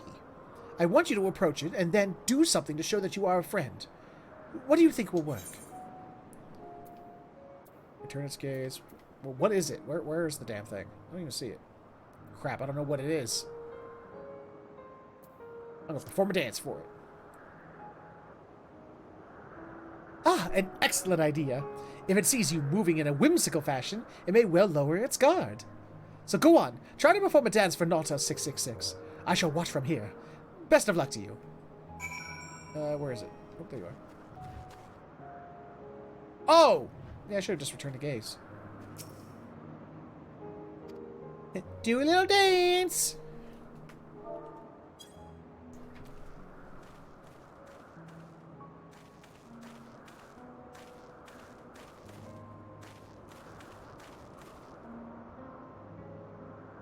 Liana.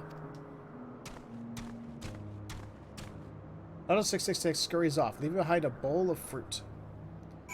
Oh. Well, that was nice of it. It gave me fruit. It liked my, dance. I witnessed it all. You did very well, my dear familiar. Nautos 666 is designed to facilitate the proliferation of fruiting trees by bearing their seeds to faraway places. While their young are still unable to forage for themselves, it is the duty of the male creatures to bring them food. In leaving you the fruit, it appears to have taken you for one of its own. I wasn't sure how it would respond to your overtures, but I wasn't expecting that. Go on and take your gift, and let us return to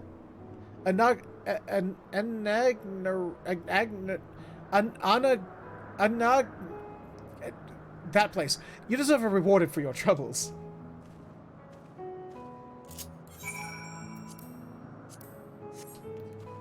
What's my reward? Oh, the fruit.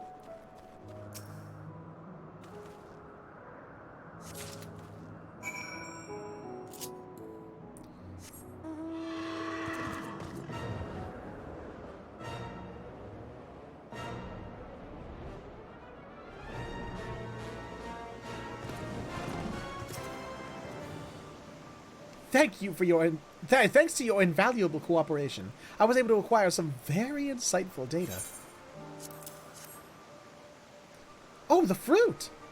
They are rightly yours to enjoy, so go on, enjoy them. The fruit looked good, but it tastes even better. Each bite a small piece of heaven is in your mouth.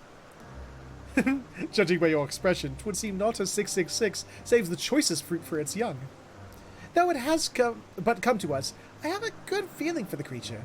When the time comes, we shall have to think up a suitably fine name for it. Here is the reward I promised. And thanks again, my dear familiar. Hey, it's not Demon Pony, it was just Sleipnir.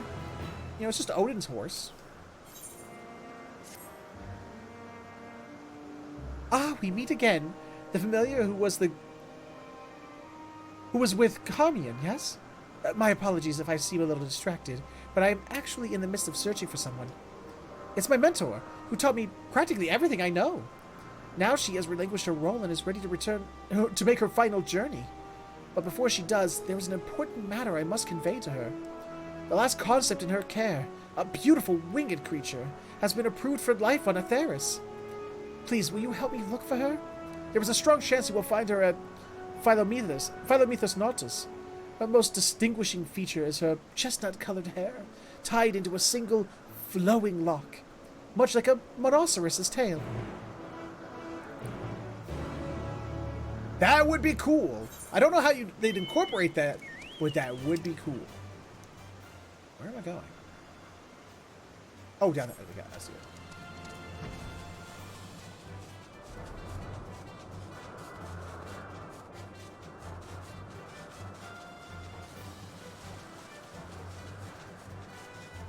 it. Speaking of monoceros.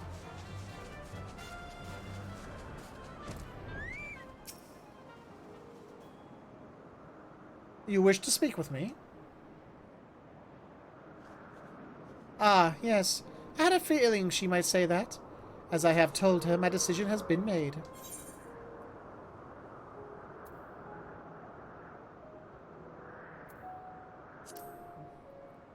Glad tidings to be certain, but my work is done. This news was more than sufficient, and I thank you for it.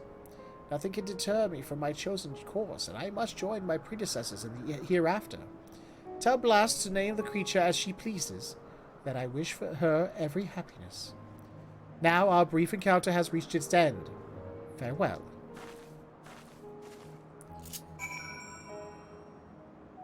Should I send my internet over to your internet? Should I send my internet over to beat up your internet?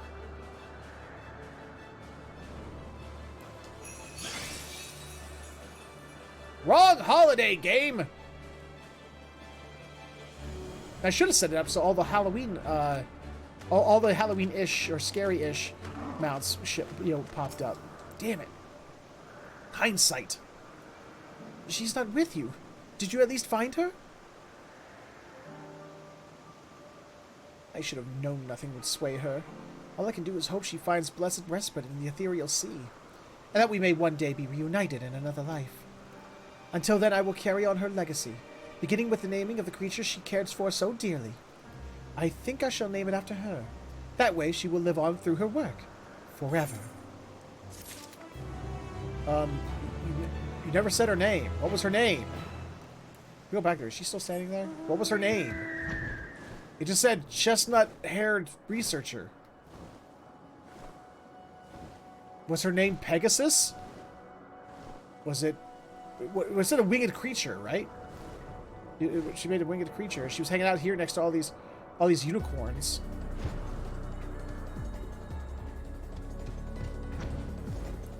I wonder if her name was Pegasus.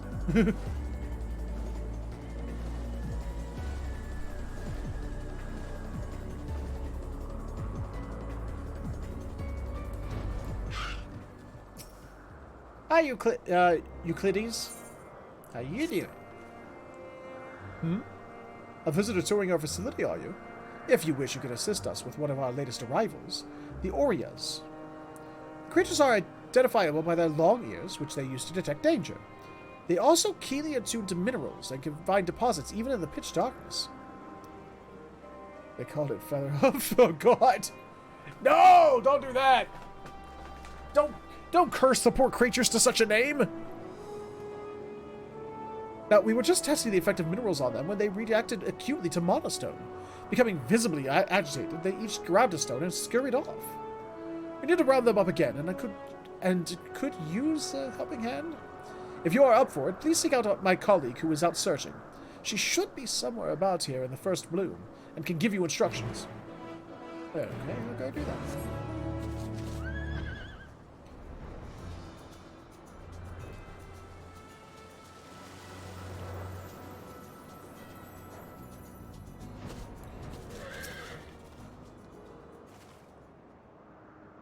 Come to help with the Oria, you say? We are much obliged. 3 of the critters have been sighted yonder. When you find one, use the Hypnos potion on it. It should put it to sleep and allow you to easily capture it. Should the potion fail to work, as is occasionally does, you can simply exhaust the creature into submission. You could just say beat the crap out of it. You don't have to try and, beat around the bush. Just say if the potion don't work, kick the crap out of it. Until it, knock its ass out.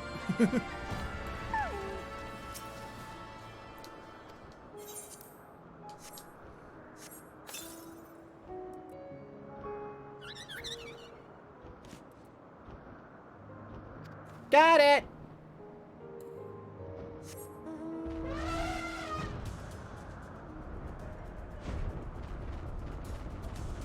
Found you.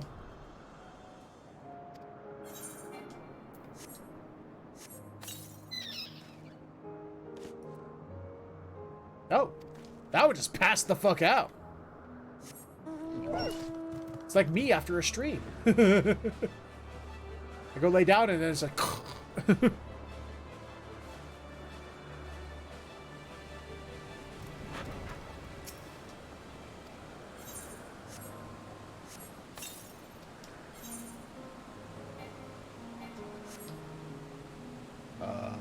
what just happened?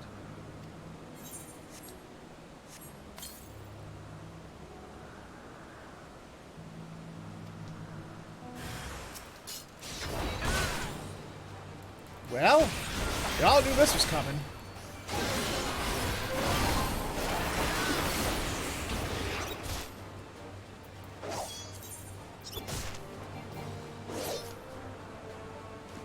I killed it.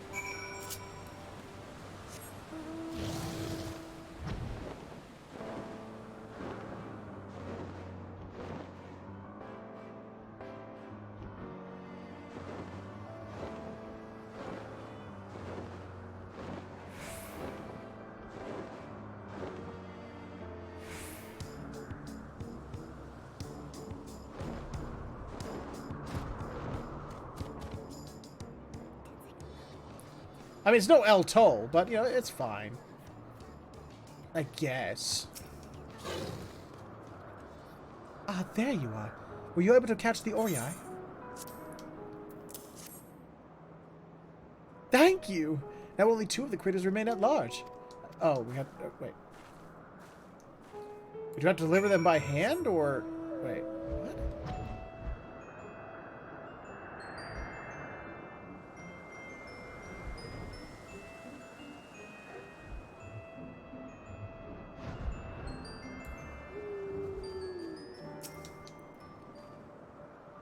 Oh, 'tis you again. How did you fare with the Orei? Well, now that you should bring the creatures yourself. I hope they didn't give you too much trouble. Their abnormal behavior was most certainly caused by the power harbored in the monostone. Still, we have the highest hopes for the Oreis. In their digging for minerals, they prime the earth for plant life. If we suppress their sensitivity to magical influence, theirs will surely be a beneficial existence to the star. And you, my friend, can be proud in having helped to bring them forth. Hooray! I helped. I like helping.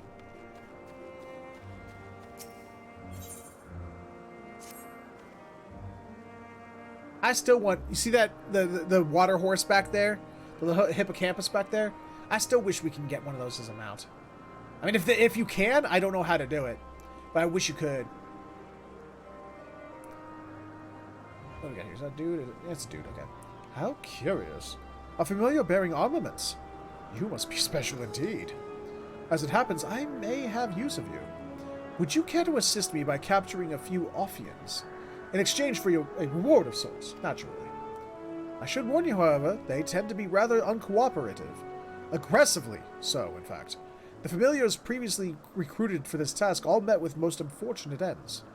Terrible waste. But let us not dwell on such things. Here, take this ethereally imbued rope and use it to restrain the Ophians. Remember, I require living samples. They are extremely valuable. So if you must choose between their lives and your own, do the honorable thing and let them kill you.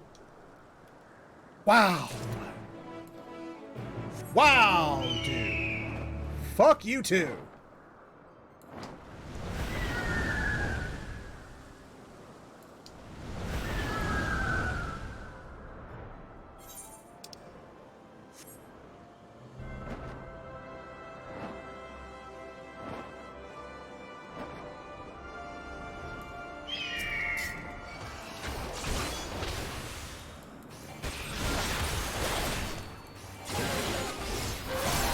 No. Get it. Shit. Oops. You guys didn't see that.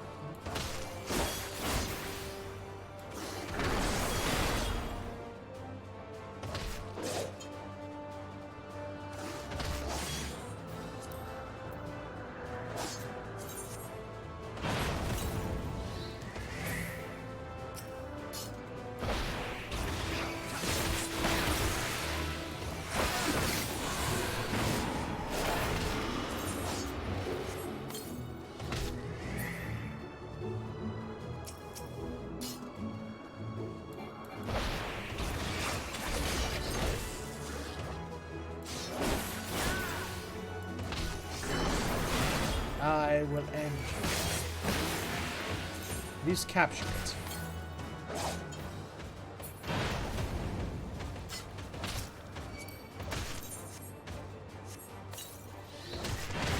Got it.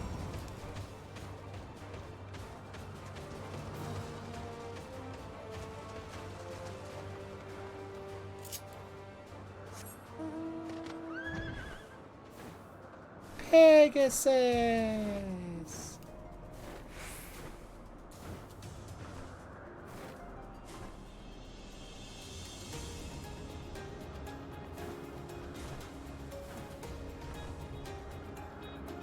Hello? I got your snake-headed people. Have you brought the specimens I requested? I did, yes. Well, well. To overcome such ferocious creatures and live to tell the tale, your maker certainly placed great importance in durability. As for the Ophians you've brought me, they will be delivered to the Academia Anir. Like the other creatures in Elpis, they are currently under observation that we may determine their suitability for existence beyond these confines. Samples are carefully selected and sent for further study. If they are found worthy, they will receive official approval. Only then can they be submitted to the Bureau of the Architect.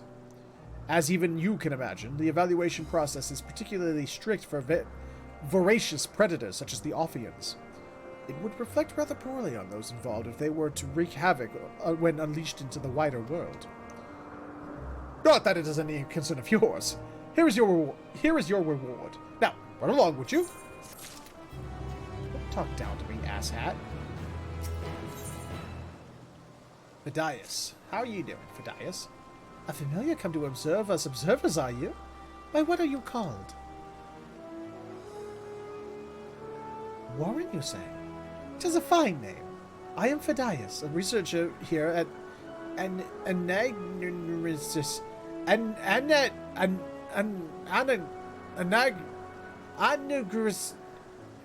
That place. We are currently preparing a section of this isle for a new creation.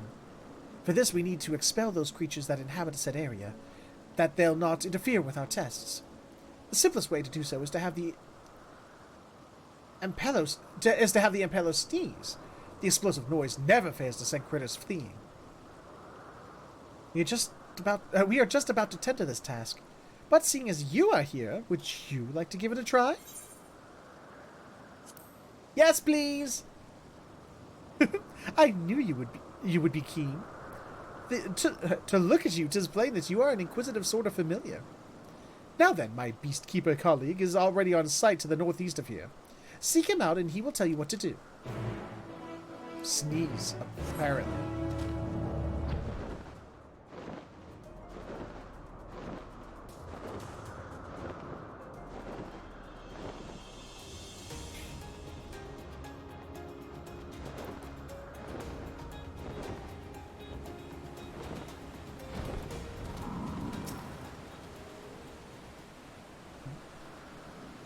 I think that's another one. He's supposed to be here by now. Sorry. He's supposed to be here by now. But who might you be?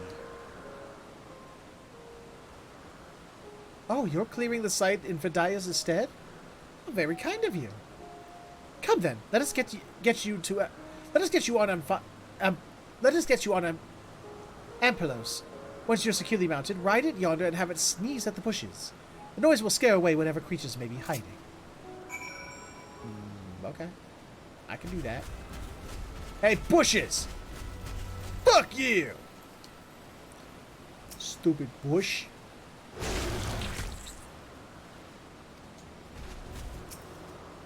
Hey, Bush! Fuck you!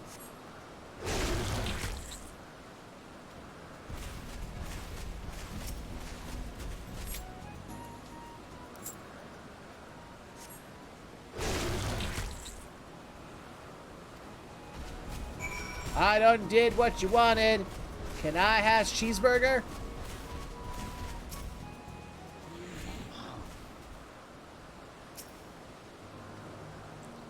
The creatures came running all the way here.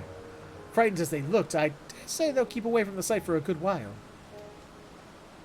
For its hard work, I shall treat Ampelos to a spot of sunbathing. Meanwhile, you should return to Phidias. I am certain he will have reward for you, too. Phidias was a dude?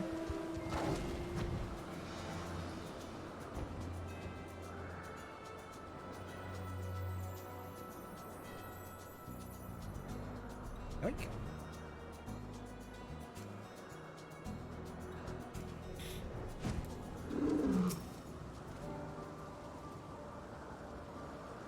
Oh, okay. Welcome back, Warren. Thanks to you, the site has been nicely cleared, and we can release our new creation. It's a species of ambulatory plant, lest you wonder. While these have been popular of late, this one dwarfs the rest.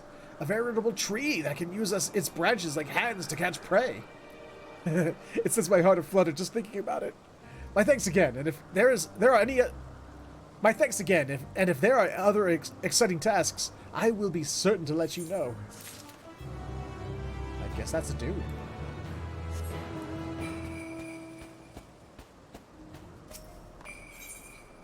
Okay, that's a dude. I think. Where the world could the rest have gotten to? Ah, friend familiar. If you have a moment, I require help rounding up our Agavoid. Agavoid is young. 6 remain unaccounted for, and I would be most grateful if you could search for them with me. The creatures secrete nectar from their tails, which attracts insects. Where they swarm, you will like to find an Agavoides, and when you do, use this etheric rope to catch it. Small as they are, I don't believe they will be too far away.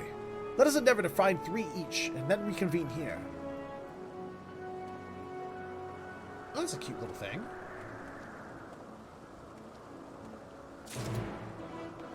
Okay. Fatty! Hi, Fatty. Oh, it's got little butterflies, yeah. It's cute.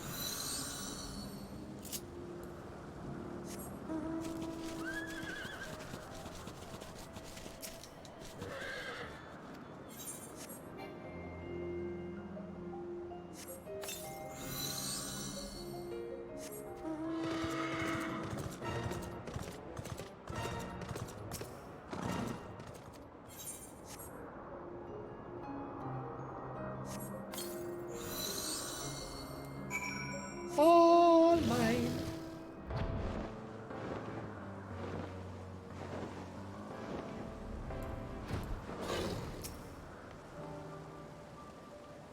Ah, you're a natural as well.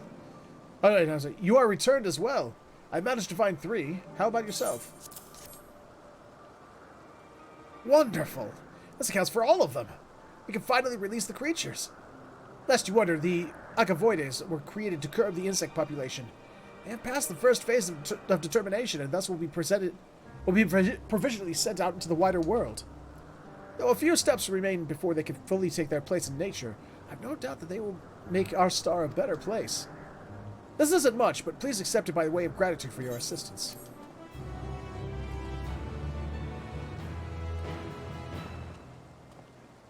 Bye.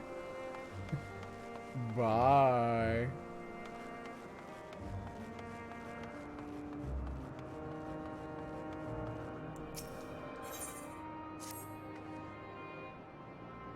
Oh my, aren't you adorable? Actually, there's something you might be able to help me with. A visitor from the Bureau of the Architect has arrived at Propylium to deliver new concepts. I would like you to offer her the warmest of welcomes. Normally, we'd have our own familiars tend to such duties, but most of them are already entertaining other guests. There's been rather a lot lately, you see. On the other hand, this would be the perfect opportunity to show her an entire new and what's a nice way to put this? Idiosyncratic familiar. That being you, of course. I'm sure she'd be delighted to meet you. Don't call me idiosyncratic. Call me something I know what the word means. Don't be mean. What's idiosyncratic mean? Was that an insult? Was I being insulted? I think I might have been being insulted. I'm feeling insulted. I'm also feeling gassy, but I think that's beyond the point.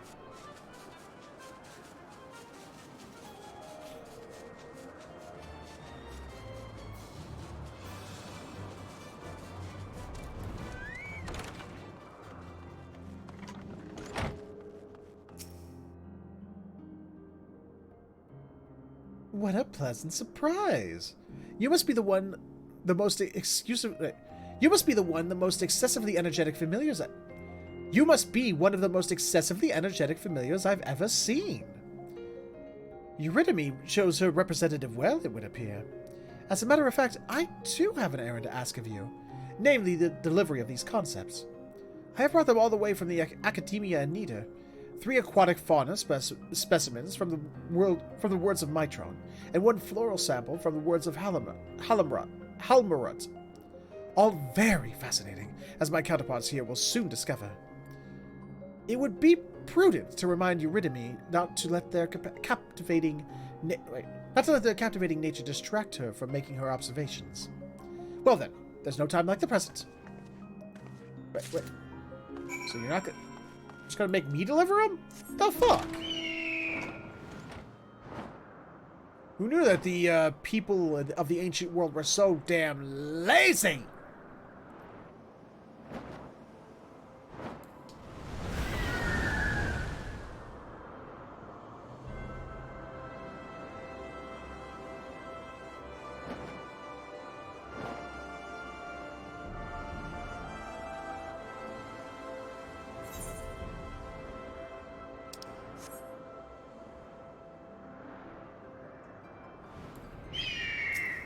Hi, Eurydice.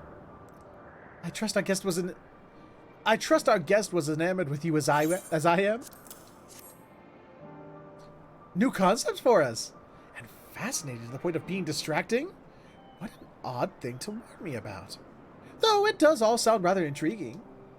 The Academia Anita always produces concepts of the most outstanding quality, and I'm eager to learn what treats we have in store on this occasion. Let me see. From the words of Mitron, we have what seems to be an aquatic mollusk capable of storing ether in its shell.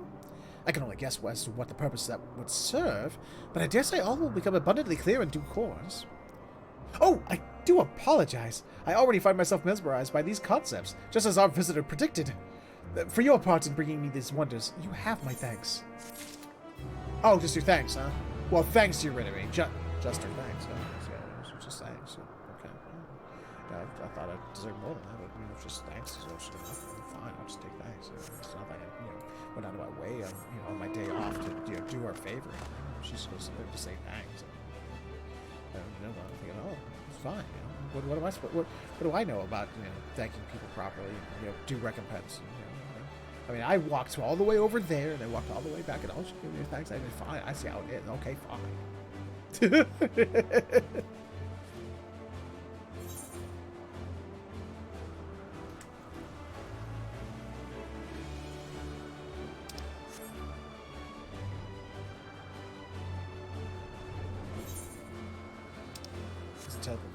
I should attune to this one. Set this one as my waypoint. For now.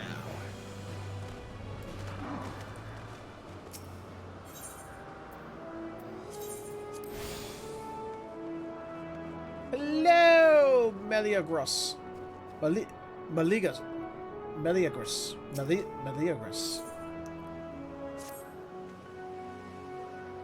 You're a familiar, aren't you? Perfect timing. A pair of researchers are scheduled to arrive tomorrow from from Emerald, and I need you to collect their concepts from them. We've completed assessments for their creations, you see, and must make preparations to officially register their designs with the Bureau of the Architect.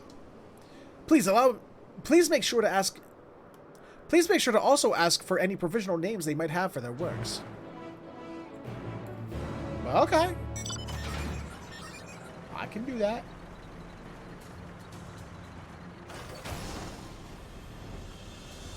Hello! Can I help you? Of course, you wish to collect my concept. It's the creature I have with me. It doesn't have a proper name as such. From what I hear, the observers here have been calling it Nautis 642, a nod to the island it resided on. Right. Well, I trust you'll put this in... Right. Well, I'll trust you put this in Meliagros's hands.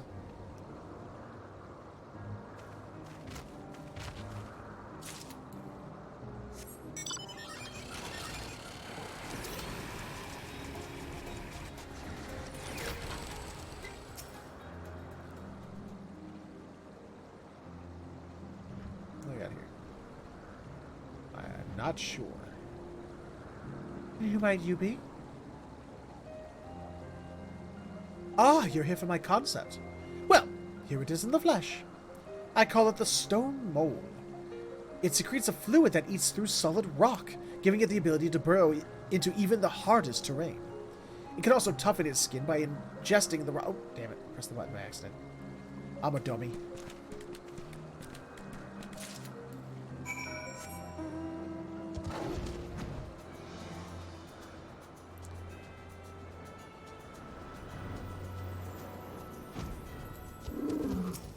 Hello. You've brought the concept I asked for. Yether. Very good. And did you ask for any... Did you ask for the provisional names? Stone Mall and Nautis 642. And the most creator requested that it have a powerful sounding name? Some researchers do become quite attached to their creations, don't they? It may seem inconsequential, but the appropriate naming of concepts is of the utmost importance. Allow me to explain. Once it has been determined that a creation is beneficial to the star, we can proceed with registering the creation's design with the Bureau of the Architect. First, however, the approved concepts must receive their official names, and as a taxonomist, it is my task to bestow them. When naming, one must strive for elegance and simplicity, all the while taking care to adhere to existing conventions and avoid repetition. The more creations we name, the more difficult it becomes to maintain this high standard. It is a demanding job, to be certain, but one which I am proud to do. For as long as this purpose guides me, I will fill this world with the most marvelous appellations I can imagine. Please, take this in exchange for completing your errand.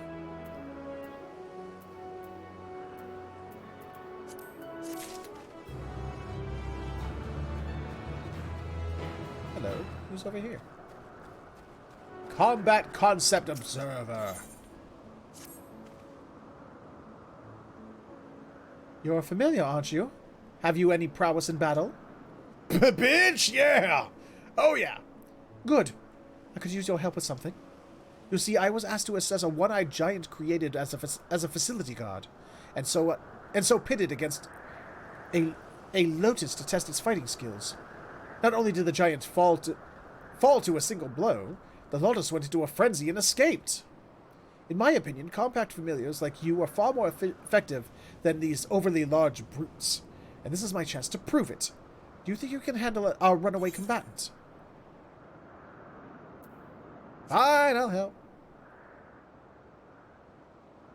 Of course you'll be well rewarded for your efforts. Our experiment was conducted in the East, so that's a good place as any to start looking for the lotus. Or is that Iotis? Is that a capital I or a lowercase L?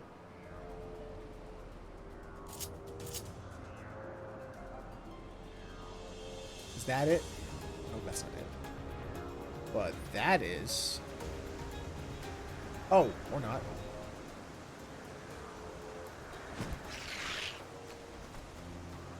It's dead, Jim.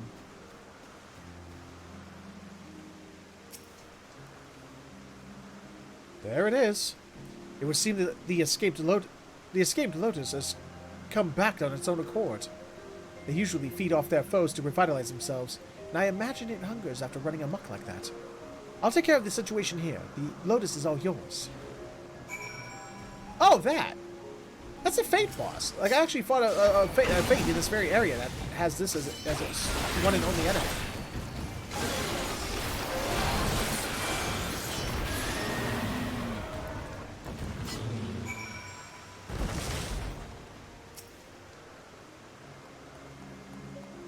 You certainly made quick work of that Iotis. I had a feeling I could count on you. As for the giant, it's far too heavy for us to move. I'll arrange for some broad-backed creations to haul it back after we return to Oikos.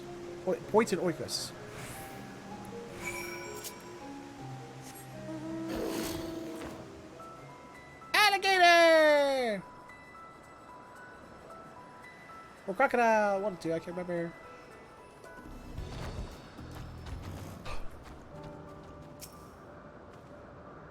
As I suspected, a smaller,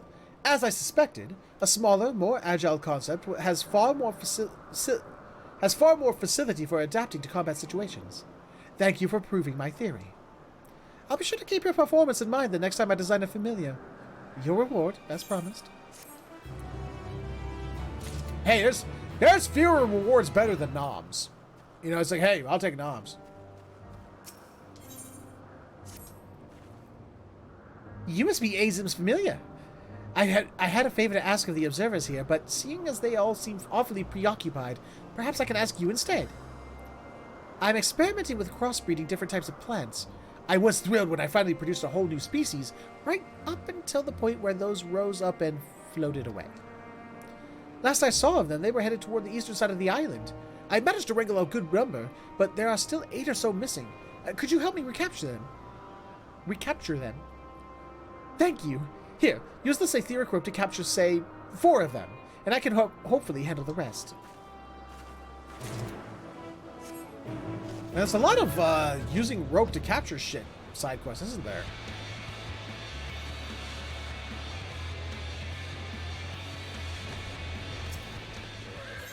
Ew, you're a floating eyeball. You're gross.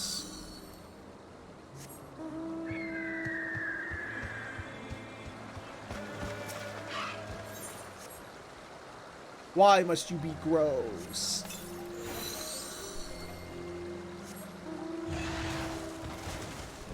Hey, Rathy!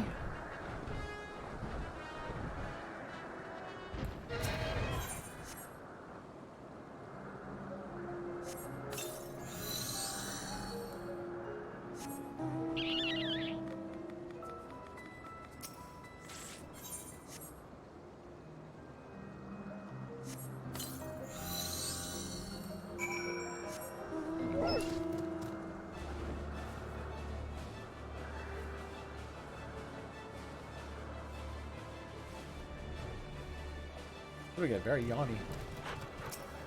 That's not good. Did you catch the plants? Those are not plants, ma'am. Those are eyeballs. Thank goodness for that. Though I'd expect no less from Azim's familiar. I rounded up about my half as well, which means they're all back safe and sound.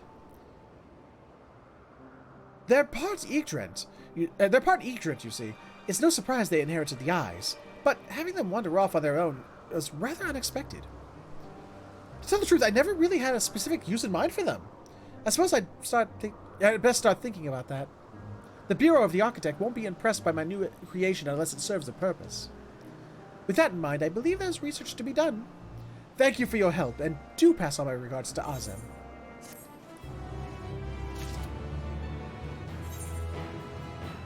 So many quests that the question marks, the exclamation points are overlapping each other. I hope she's alright. Hopefully, dude. I hope she's alright. I want to go after her, but what if she comes back while I'm away? You must be a familiar. Can you help me deliver a message? I have an associate who works much too hard. I want to tell her to take a break and join me for a nice, relaxing meal. I sent another familiar already, but it's failed to return. As an experimental entity, it is too simple to handle more than one order at a time, so it might be stuck attempting to fulfill my request. Would you mind checking on them both for me? I can give you a little something if you're willing to help out. Wonderful. Knowing my associate, she's probably dozing off somewhere around the trees to the north. This wouldn't happen if she'd get a good night's rest for once. Wasn't this serendipitous? Or what? Or ironic? What's the word for that? I was just complaining about, like, man, I'm sleepy. I don't really get that much very good sleep. And then this quest is about someone who doesn't get much sleep. You might need to give her a poke to wake her up. Chair.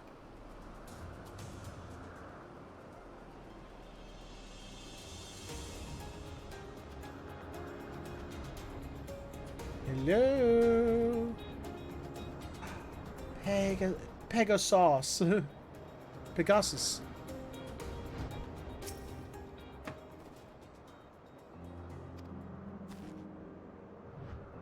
Hello? Wakey, wakey. Oh, hi. The fuck are you?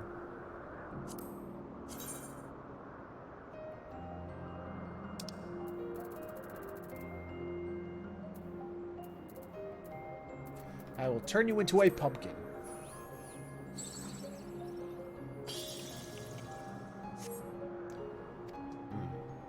I can't turn her into a pumpkin.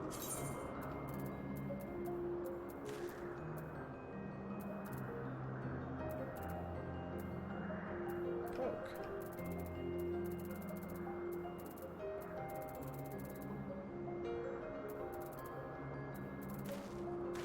Oh, screw it. Come here, keyboard. There we go.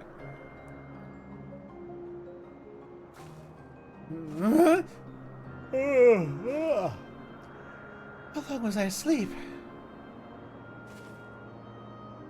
Epipharon sent you? Just to invite me to eat? Why is it unfamiliar for something so trivial? Although, come to think of it, I could use a meal. Please let him know I'll be along soon. Oh, that's right. Yeah, Epipharon sent the other familiar. That's the other familiar. Wait, are you a familiar as well? I thought you were one of us for a moment. Anyway, thank you for waking me. I suppose we'll be eating at our usual place. A nice cup of tea to start with sounds lovely. Well, do you not also need to report to Epipharon? Fuck you too.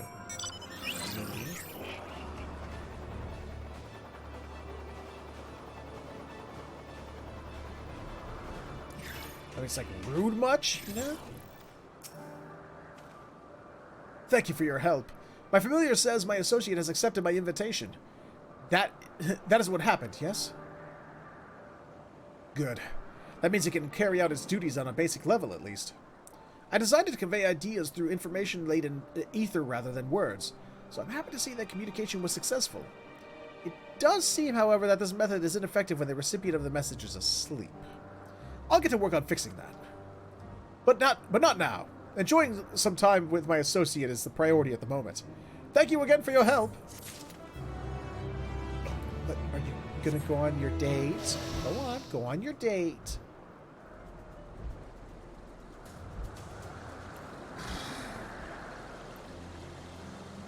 Melanippe and Glafira.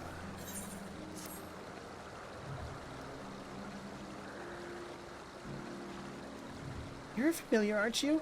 Then perhaps you might be able to help me. I received an appeal for assistance from a colleague of mine, but I'm up to my eyeballs in work as it is. Might you step in where I cannot? Your benevolence does you credit. The researcher I spoke of has striking red hair and is likely lingering on the south side of Calamelios Zephyros. I kind of wish I had a Final Fantasy XIV dev watching me right now, specifically one who works on like the localization and translations, not for them to tell me how these words are said, but to tell me how many I got right and how many I got wrong.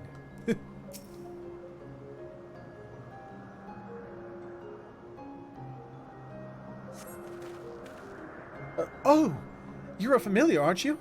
One sent by Glafira? What's it by Glafira, no doubt? Well, thank goodness you're here.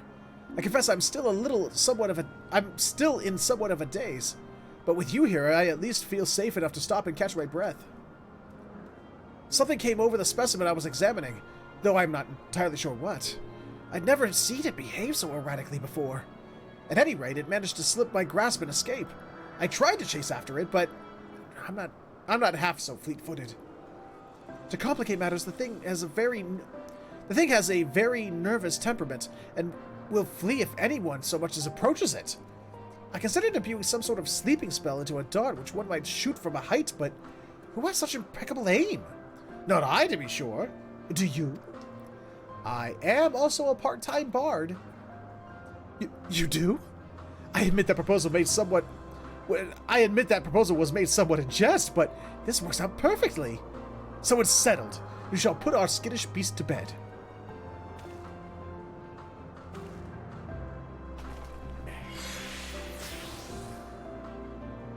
Find yourself a vantage point from a rise southeast of here, and with this blow dart, bring the frenzied fiend under control again. Me? Oh, I will stay here and take a moment to collect myself. Or in other words, you're gonna hide. Don't try to gussy it up with honeyed words. You're hiding.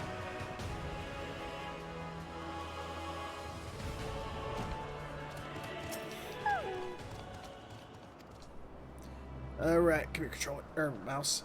Whee! Oh, there you are.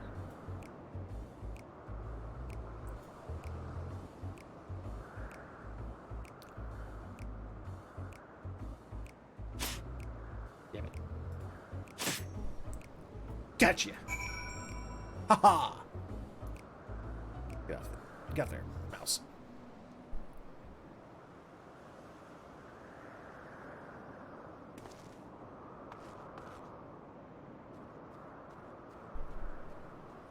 Uh-oh. What's going on?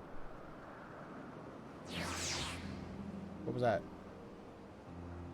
Oh, that was us collecting the sneaky thing.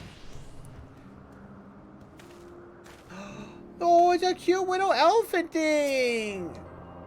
I want one. Can I has one? Come on, chat. Tell me I'm allowed to has one. I want a cute little elephant thing. How dexterous you must be to hit a moving target with so small an object. Most impressive. Well, allow me to take this dozing specimen off your hands.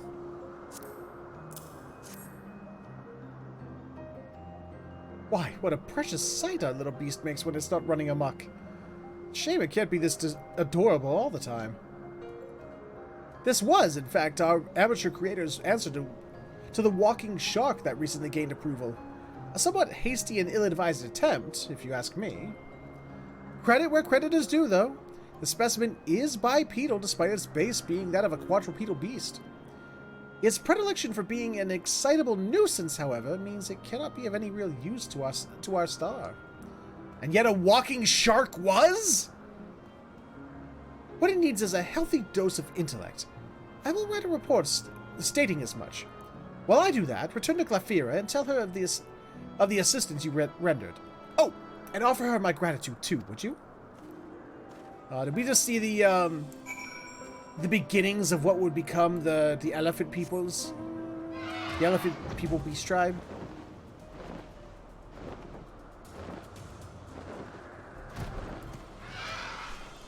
Yeah, specifically the hippo riders. The Arcosadara.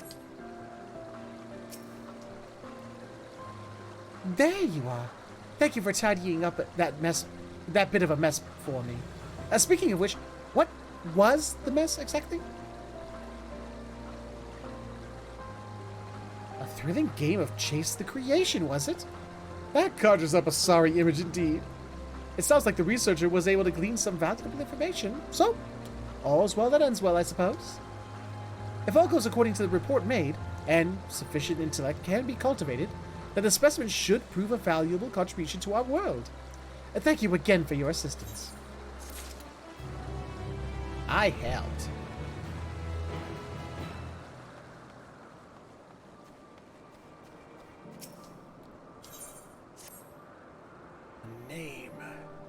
name. I need a name for it. One that will stand the test of time as it passes through generation after generation. But when you break it down, what's it in a name, really? Hi. How you doing? Oh, hello. Oops, wrong button. I'm tasked with a job of great import. Nomenclature. Currently, I find myself facing down a sort of creative blockage in regards to this fellow's name. This is a creature who has not only survived the vicious wilds of the Hungering Gardens, but has thrived in them thanks to its ossified spines. Thus it deserves a name befitting its rugged tenacity. Despite its singularly unique physical properties, its creator never bothered to refer to it as anything besides its designation, Euros 310. I cannot abide so uninspired a name for a creation as remarkable as this. But therein lies the rub. For all its captivating qualities, I've yet to hit upon a captivating name. I was just on my way to take a turn about the grounds to stimulate the creative juices, so to speak. But seeing you, I realized two heads may be better than one. So what do you say? Would you care to join me on my walk? Sure. Excellent. You, my quick-witted familiar friend, will be a boon indeed to my imagination. Let's say we take a quiet moment to cogitate beneath the large tree to the south of here. I mean, we could do that, or I could just tell you to call it Sabotender. And somehow do that in like a way where it sounds like you came up with the idea.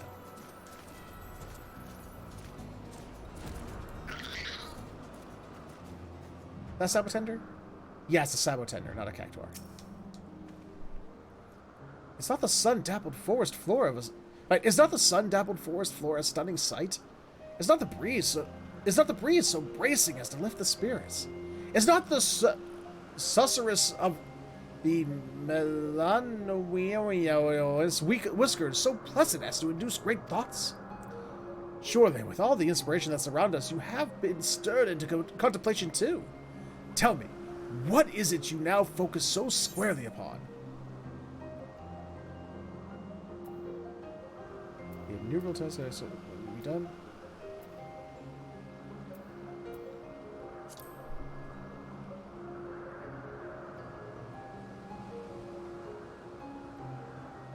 So even familiars have their fair share of woes. Might I suggest you take this moment to relax then?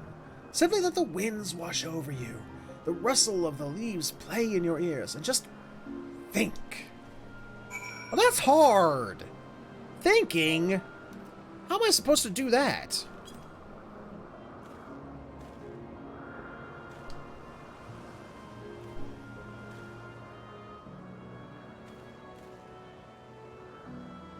For a time, all you can hear is the breeze, like a calming whisper in your ears. All of a sudden, a groan invades your peace of mind.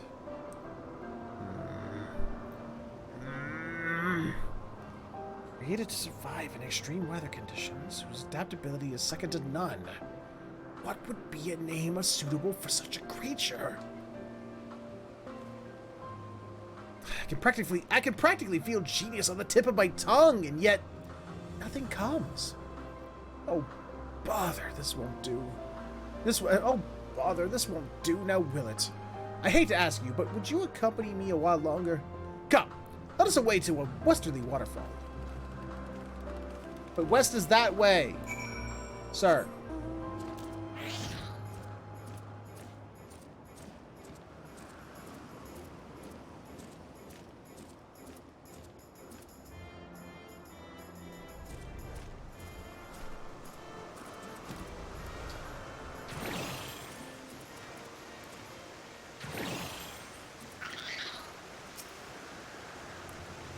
Ah, listen close.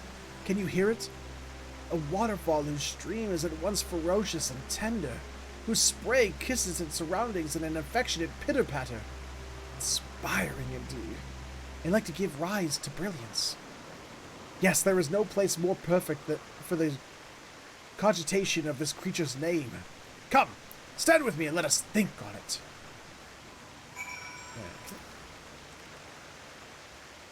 Okay.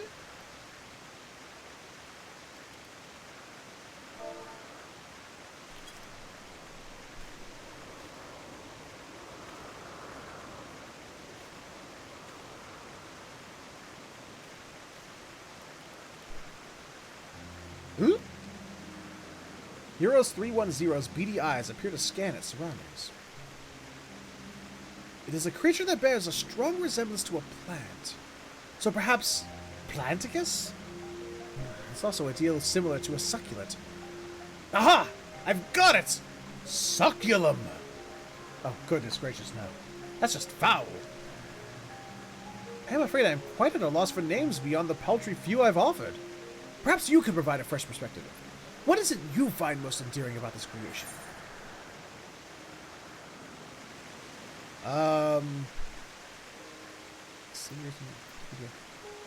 It's beady eyes?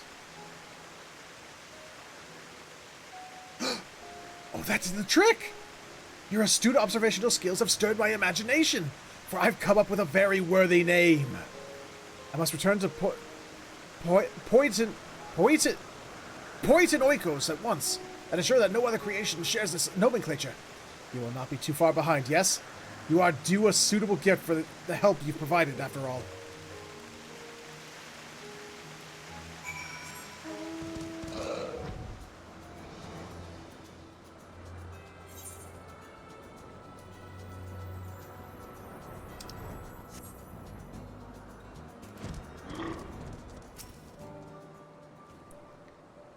I must say I greatly enjoyed our time together.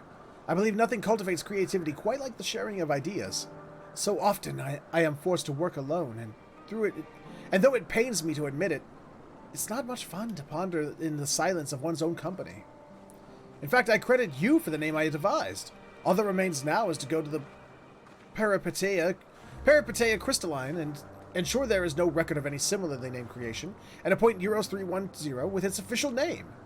And should I hit another metaphorical roadblock, I shall remember to always ponder while... What? Perambulating.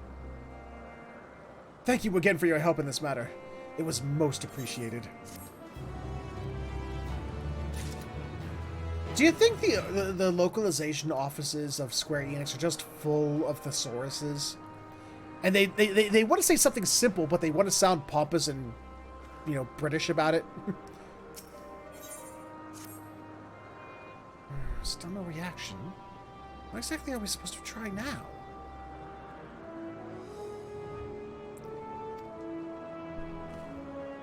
Ah, perfect! A familiar. I'm on the observation team for a new kind of bird, and it's giving us some trouble.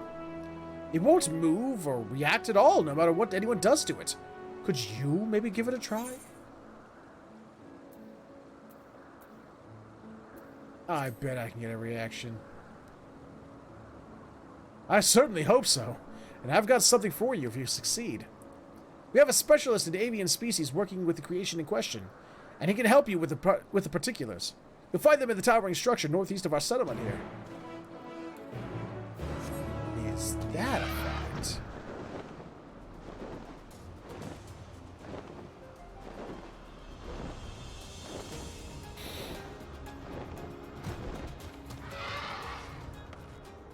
I had a feeling it was you.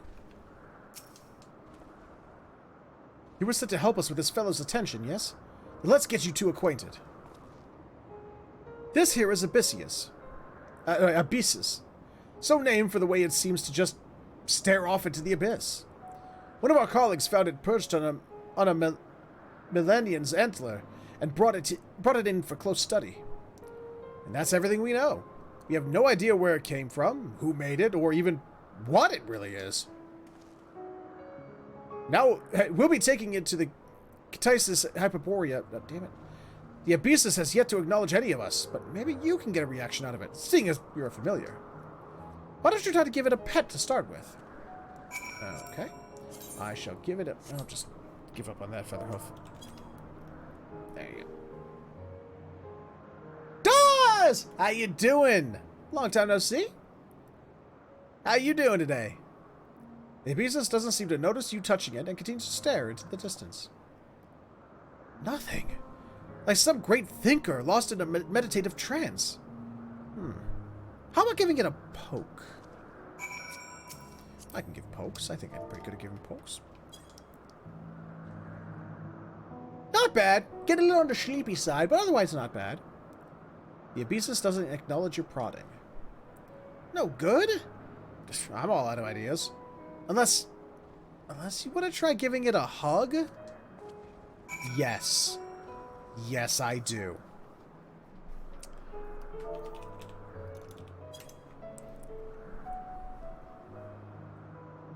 For a brief moment, you could have sworn the Abyssus glanced at you, eyes narrowed in irritation.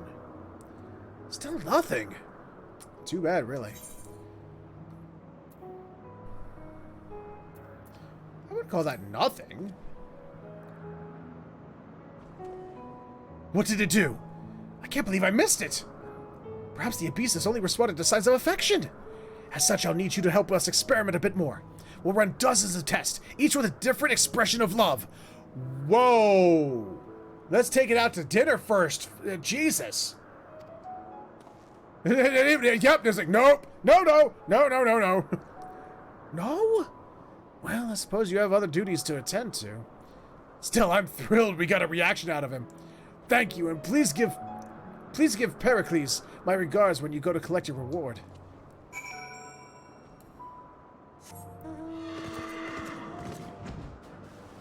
Not bad, Dawes. Overall, not bad overall. Still trying to get over my, what do they call that? What's the word? Hold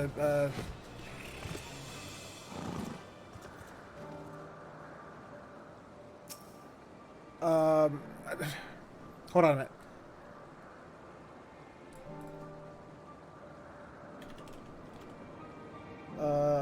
What's it called?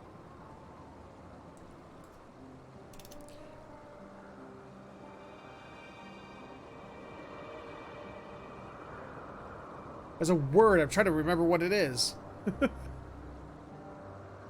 Burnout. Yeah, I've been suffering from some creator burnout for a while now, and I've been trying to get over it while still like sort of strictly keeping to my live streams. But other than that, you know, can't complain. Getting ready for Extra Life. That's soon. We got a week and a half till Extra Life. Can't wait. My associate said you were incredibly helpful. You have his thanks as well as mine. What did you think of the Abyssus? Strangely enthralling, isn't it? With those penetrating eyes that seem to stare right into your very core. It almost feels like it's studying us as much as we're studying it. I have to wonder who made it. And for what purpose? I can tell you what purpose. To sit and stare at us throughout all of Shadowbringers. That's why. I'll have to consult with Vana.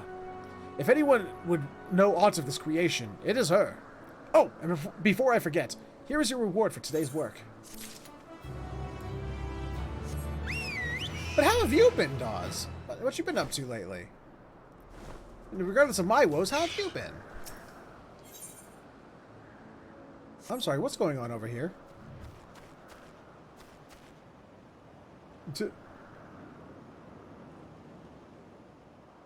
Aw, the Morble likes him. Aw, how cute. Hanging with my YouTuber crush. Aw, that's cute. Oh, where are we going? There's a lady. Okay. Excuse me, but have you a moment? I'm in search of a runaway creation and need an extra set of hands to assist in its apprehension.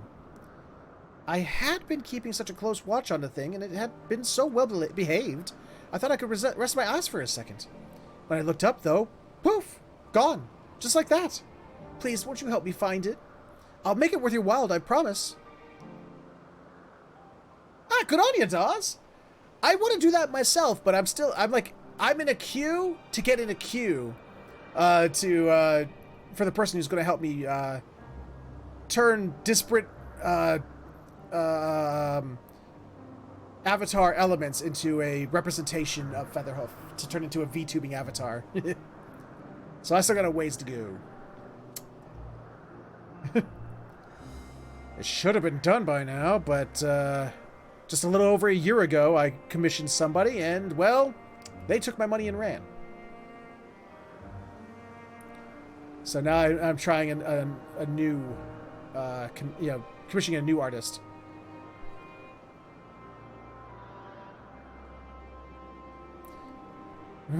Hey there, Panda, how you doing? And no, I ain't doing that. Rug burn sucks.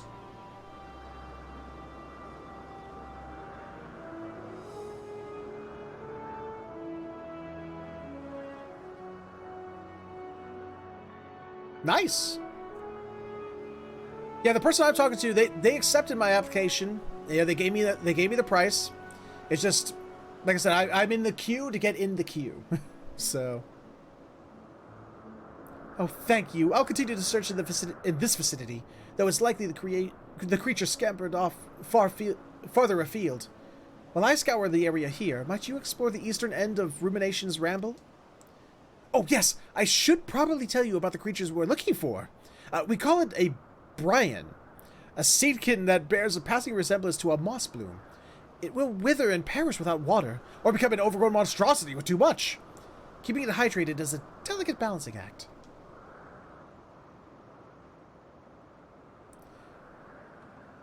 You could calm my friend. Well, like I said, I'm already in talks with a curtain one. If it falls through, maybe. If the creature has fallen into the river, it'll be, suffice it to say, too big to carry on one's own. Should you find it submerged in a body of water, try to remove as much moisture as you can. That ought to shrink it somewhat. Use this drying agent on it to drain the sodden sop. If it begins to rave at you or act in any way rampages, subdue it and capture it with this etheric rope.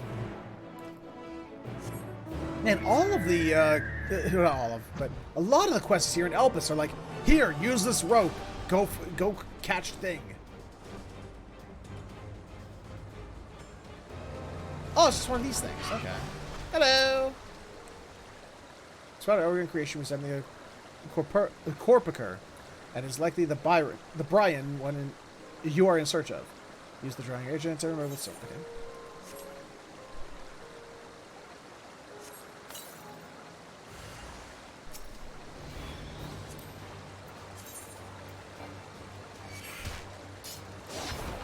Okay, you're gonna make me beat you up first. Okay, I can do that.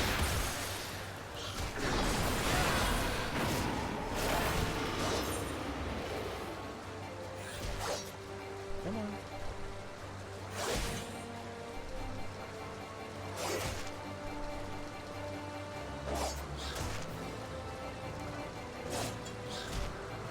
Dragon jump.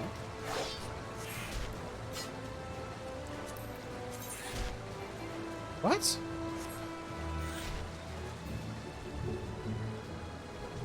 Oh, you prick.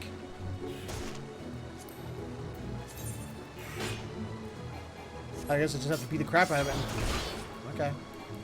I thought I just had to get it weak. There we go. That was... I literally had to knock its ass out. Got it. I'm gonna... deliver the captured by... grab? No. Put your... Oh, okay, there it went. Okay.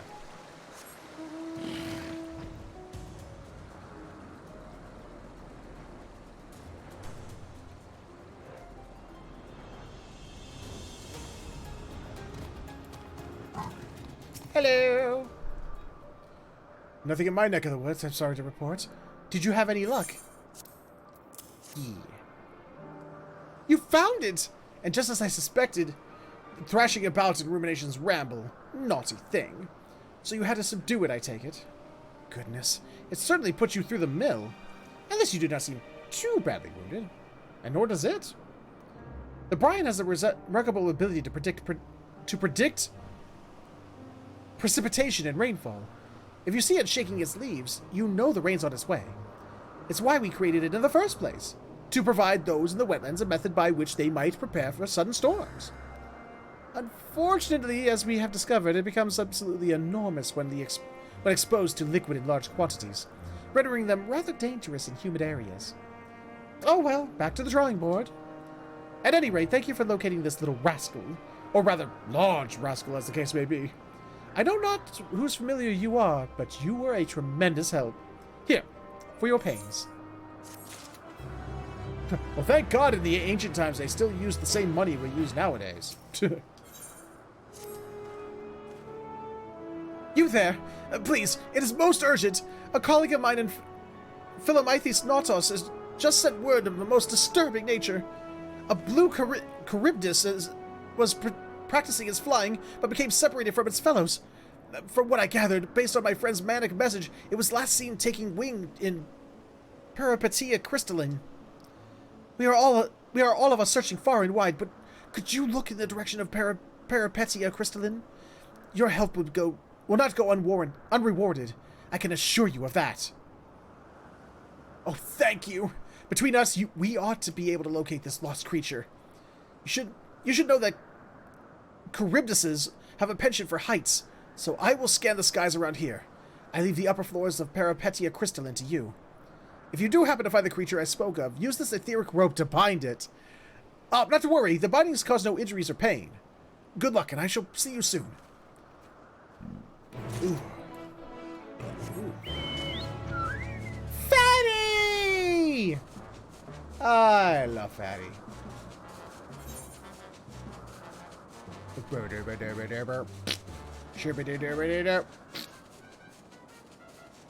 Let's start here.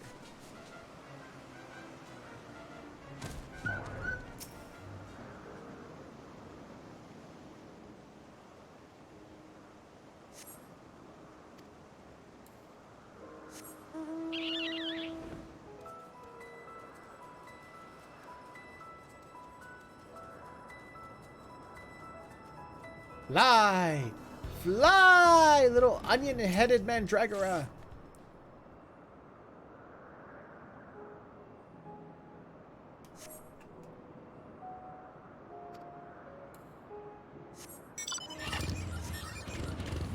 Fly, motorcycle, fly!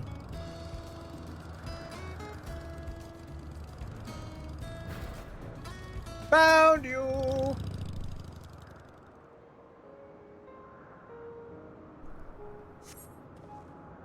Now that you've captured the injured Charybdis, return to Poitin Oikos and deliver the wing creature. I can do that.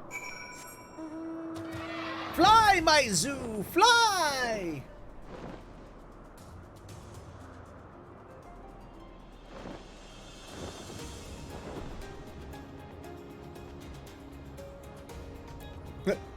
What's that confused face for? What? I saw that you were on your way back, and hastened to return as well. So, what news? Have you found the blue Charybdis? I found this bag. Oh, a great relief indeed! It's rather impressive it hasn't suffered any truly grievous injuries. And more impressive still that it was able to fly as far as Peripetia crystalline.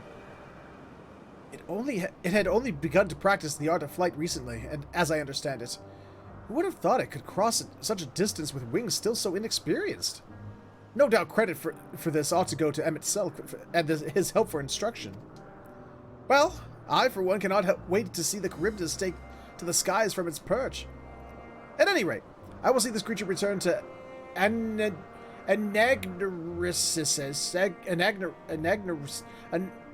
that place at once.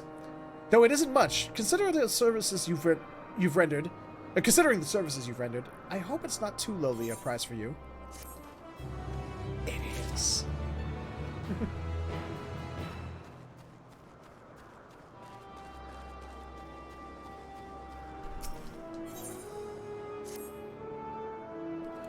Perfect timing, familiar. I have a favor to ask of you. Is that too early? That's too early, I think. It's my job to name the creations brought to us, but I can't seem to decide on one for this particular concept. It may be because I'm not the one who designed it. It's a species of plant which I intended as a gift from my love. A clear conflict of interest, unfortunately. My names are always fair and logical and perfectly suited to the creation. But this time, I'm not so sure. I do have a name for it, but what if it's not suitable? What if it's too personal? I thought of discussing the matter with my associates, but my dilemma is far too embarrassing. Would you ask if they think the name is appropriate in my stead? And don't worry, I wouldn't expect you to work without recompense. This is the creation, a yellow pansy, and the name I have in mind for it is Mythos. I've heard the word mythos so much I want to puke.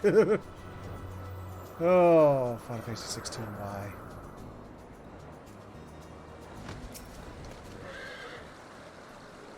A familiar? Do you need something? A flower? It's beautiful! And it smells so lovely. Is it for me? Have my friend for the bike? You didn't realize you became Ghost Rider. Oh, you just want to know if the name is suitable, do you? Have you tried asking at Catissus Hyperborea?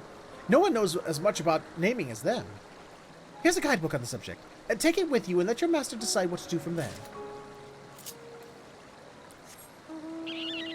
Yeah, I don't remember when the last time you played 14 DAWs was DAWs, but at some point they just were like, you know what? Fuck it. All mounts can fly. You know, we're not gonna have some flying and some not flying. All can fly. Fuck it. Yes, what is it? My, what a pretty flower. And you said it was called Mythos? Fine name. Many flowers are named with a special meaning in mind.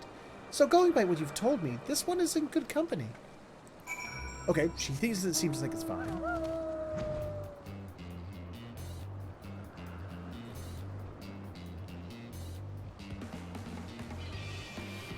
Ooh, I haven't fought I think this is the Byakko doggo. Whichever one is it, I haven't fought this trial in a long fucking time. I forgot this song.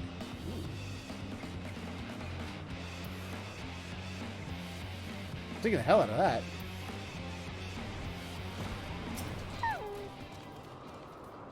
How did it go? What did everyone think of the name?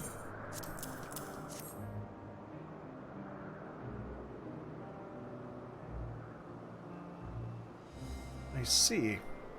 Well, that is good to know. I won't be needing this guidebook, of course, as I can't very well ask myself for my thoughts. Or perhaps I should. It wouldn't hurt to have some confidence in the work I do, after all. As I created this flower, I thought of my beloved, an artist, and the stories she seeks to tell through her plays. My hope is that, much like a myth or legend, her work is told and retold down through the ages. Hence, mythos. I've decided. I'll keep the name and submit it to the Bureau of the Architect. Thank you for your help.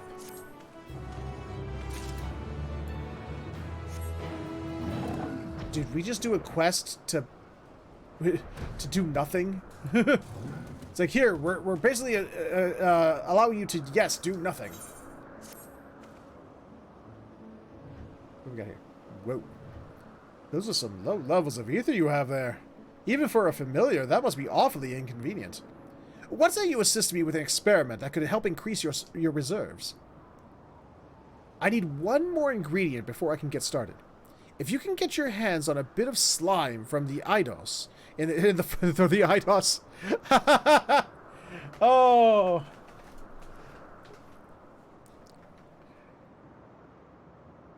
That would help. So Square Enix buys up Eidos, and then they call them slimy. Okay, I see how it is, Square Enix. Good on ya. Yeah, good. That's very nice. That would be a great help.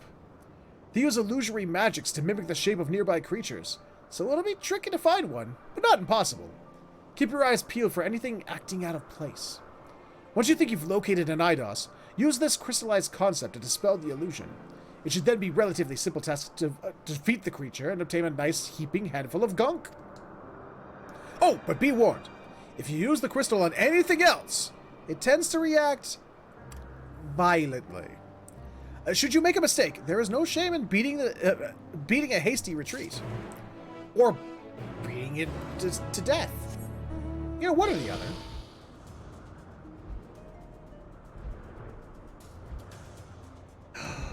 A Pegasus.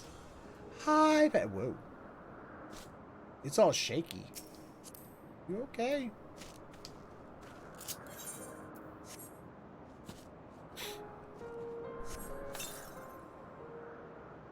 Snort. Oh, don't make me fight a Pegasus! Oh. I feel bad now! Why can't you have me fight something else? Why did it have to be a Pegasus? Oh, I killed a Pegasus! Why? You didn't see that. That didn't happen. Shut up. That was all a dream. No, not again! Why?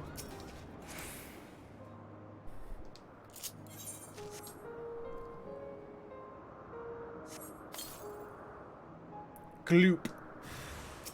Ah, we found Eidos.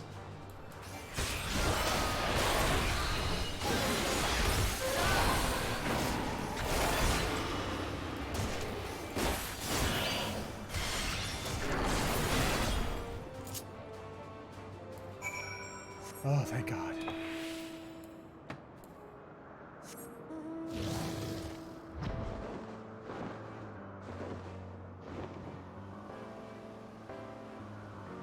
You should, Dawes, but only if you want to. Not because you feel like you have any feelings of obligation to do so. It should be a fun thing. Not like a obligatory work thing. Back so soon. And with a slime, I hope. If only every familiar were as useful as you. With this, I can make a potion to increase your ether production. All the other ingredients are in order. Hippogriff brain, a monoceros horn, and Ophian entrails. The concoction will supplement any natural deficiencies, relying on the chameleonic properties of the slime to generate ether compatible with your existing etheric signature. Clever, yes? Once this is brewed for a bit, it'll be ready to drink. Oh, this is so exciting. I can hardly wait to see just how explosive the increase to your ether will be. I think I hear my master calling.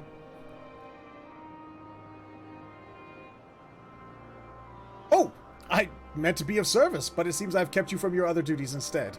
My deepest apologies. Perhaps you can come back for the potion, but in the meantime, take this for your troubles. Yeah, I don't want to take anything that's described as where the results can be deemed explosive. rather unusual familiar, aren't you? I haven't seen your concept on file at the Bureau of the Architect, and I've never come across anything like you in all my years of research. Your Asim's familiar. Well, that certainly explains it. His creations are truly something else. I'm even more intrigued now. Would you mind if I observed you for a time? I'll make it worth your while, of course. Fantastic. I can hardly wait to get started. But not here. The study I'd like to conduct requires we relocate to the west a ways. Please, come, and join me when you're ready. I can do that.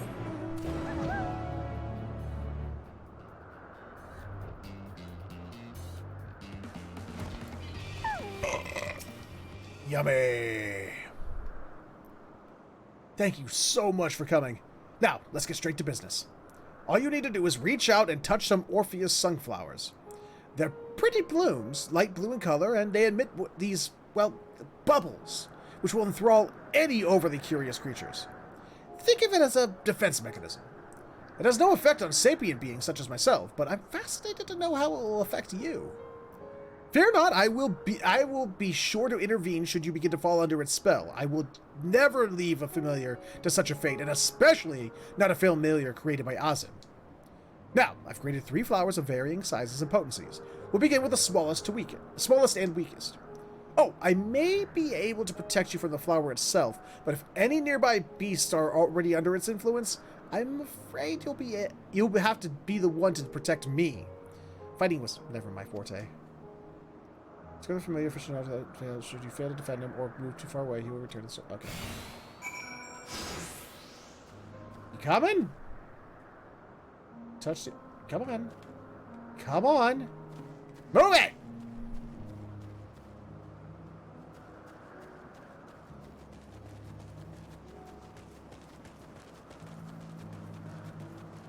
Oh,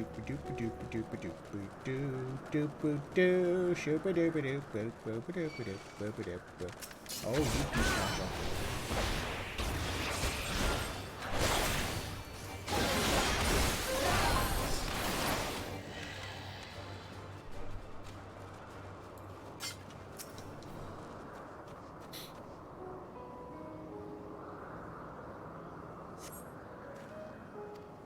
No effect. No reaction. Interesting. Let's try a more powerful one, shall we? Sure. I'm sure this is a good idea, but sure.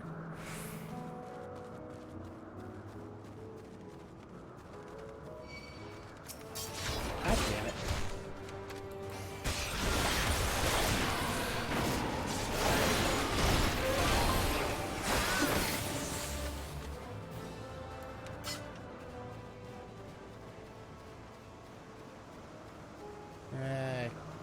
Grimy. Oh, we're okay. Crap, we're not okay.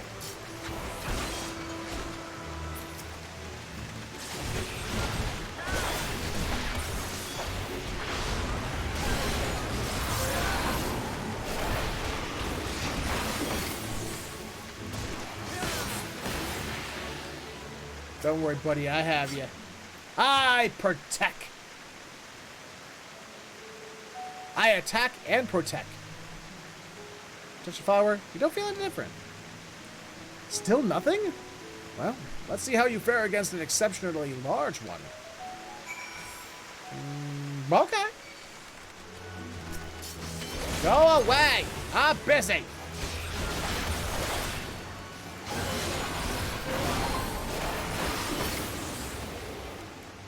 You asked for it. You saw it. You saw it. It asked for it. That's how that went down. I tried to de-escalate, and it was just like it would not have anything to do with it. Is that guy still coming? Yeah, he's still coming. I tried all my means of de-escalation: stabbing, slicing, hitting, jumping and hitting, summoning waves of dragon power at it, but none of those means of de-escalation works, so I just have to kill it. See, I'm good at my job.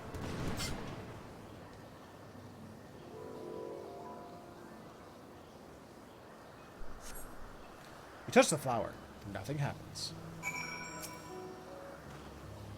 Incredible! Even a flower this size has no effect on you whatsoever.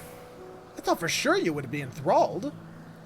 Considering the sparse nature of your ether, it simply doesn't make sense. Ozzy must possess some mastery which eludes me. In any case, that ends our experiment. I'll dissolve these blooms and meet you back at Poison Oikos.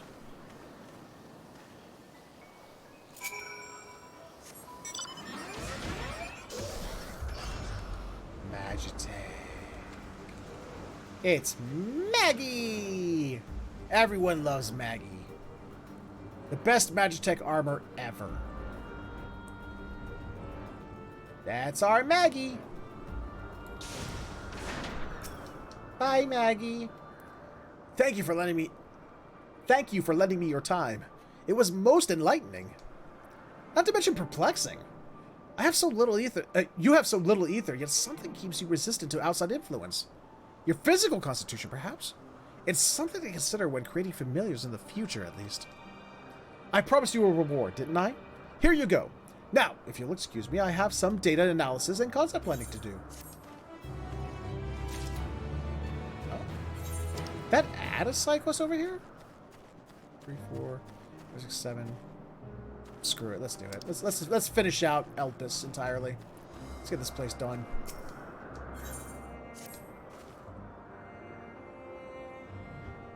Oh, it's a lady. Greetings. I am a researcher from the Words of Mitron. I've dedicated my life to studying and creating aquatic life, but my main focus is the development of new shark species. My latest creation has completed its round of observation that place. And we'll be released after one final test. The thing is, I'm hoping to consult with a taxonomist before the Bureau of the Architect hands down its official registration. The same one who named my last shark, if I can. Wait, the same one who named my last shark, if I can. Spewed Bradios? Spewed.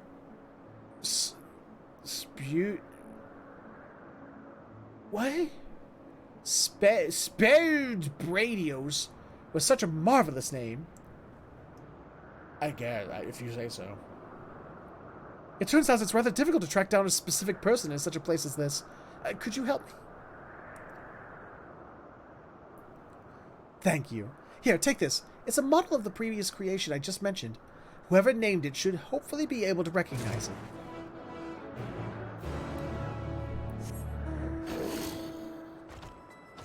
Oh, yeah. Rodopus! Rodopus Prime, how you doing? Lady. Was that something I can help you with? I gotta do the ocean fishing so I can get myself the shark minion and the shark mount. God damn it! I want the little walking shark minion. Who named this species? I'm sorry, but I haven't a clue. Certainly not me.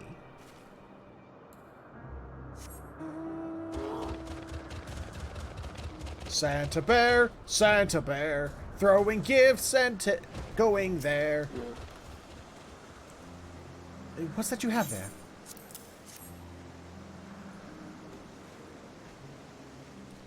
Oh, a speared Bradios. Of course I know it. I named it after all. Good. Punch. Name it better. Its creator was calling it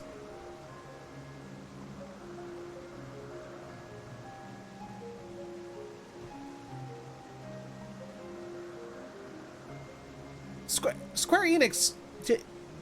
Square Enix. Okay, your localization team. Do you just throw dartboards at letters on the wall?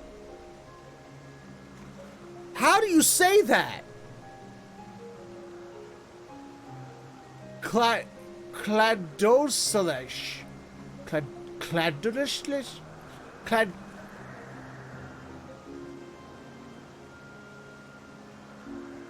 Okay, sure. I'm just gonna say Chad. I was gonna call it Chad, but I decided to go with something more closely tied to his distinct way of moving. I wanted to really capture the image of it rushing forward with its tiny steps, somehow swift and slow at once.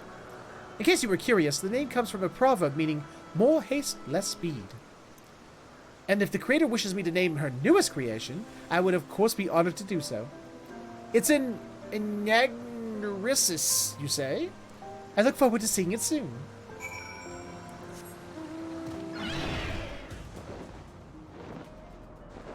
Words don't have to be unpronounceable to be fantasy. That is my lesson for the day, Square Enix. Please take it. Any luck finding my taxonomist? You found him, and he's willing to give the new one a name too? That is wonderful news. This latest creation is actually a direct improvement over the last. I gave it more legs for a total of 8, so it can move even more quickly over land. With that taken care of, I need to hurry back to Anagnaresis before I go, here, a token of my gratitude.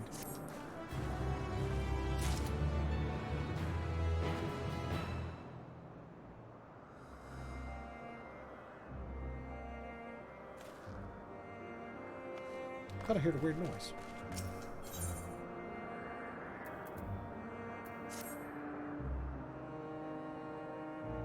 What a sight! An Apollo sneezed and sent tufts of cloud mallow flying every which way.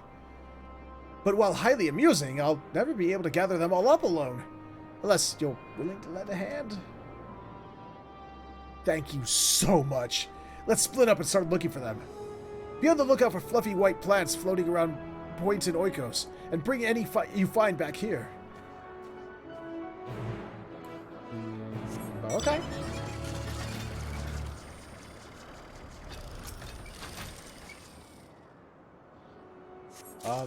They're rather big. Oh, I see one right there.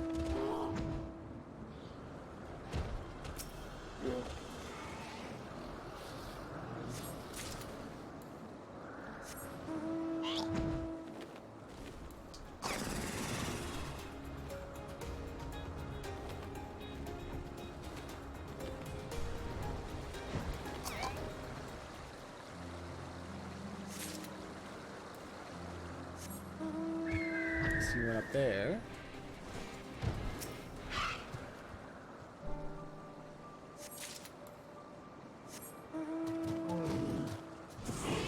I spin me right round, baby, right round, like a turtle, baby, right round, round, round.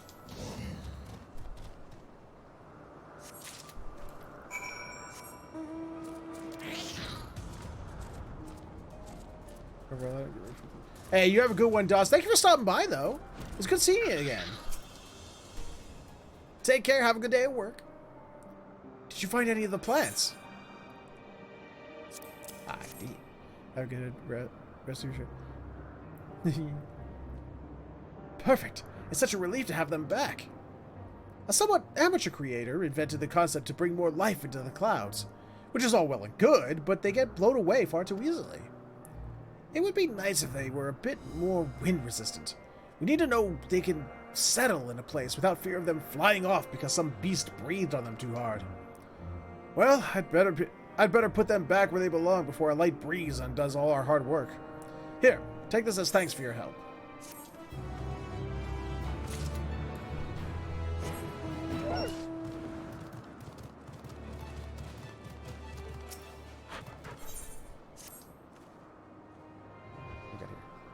I think it's a dude. May I ask a favor? A colleague of mine from the Thalassai is overdue to make his report. I need someone to give him a gentle nudge. He's currently over at Rumination's Ramble, observing some life forms newly hatched from one of our creations. But I'm afraid I'll skew the data if I show up and startle them. A familiar like you, however, should cause much less a disruption. Would you be so kind? I guess... Ew. No. There we go. Tomato Mandragora!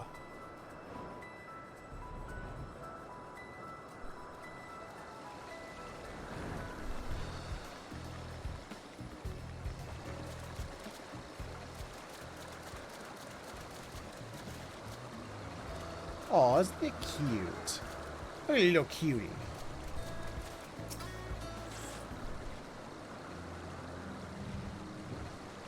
That's a lady. A familiar.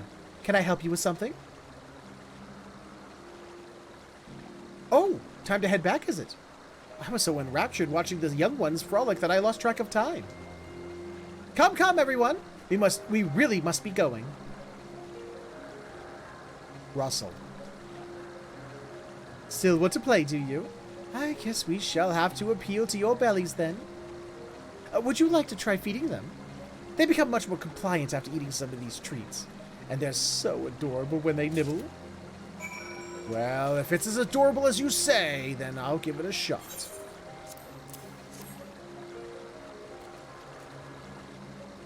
That wasn't adorable at all. It was just a text box. I call shenanigans.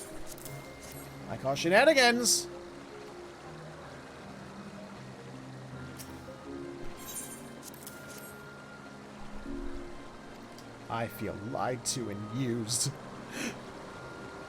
It's prom all over again.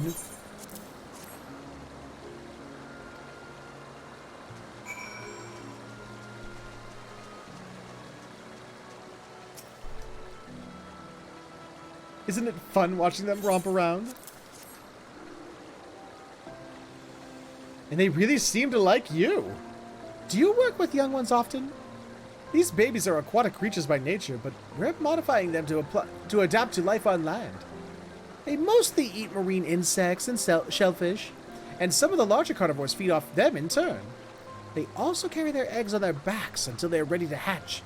Fascinating, aren't they? Oh, but that's not why you're here, is it? I really must head back. Okay.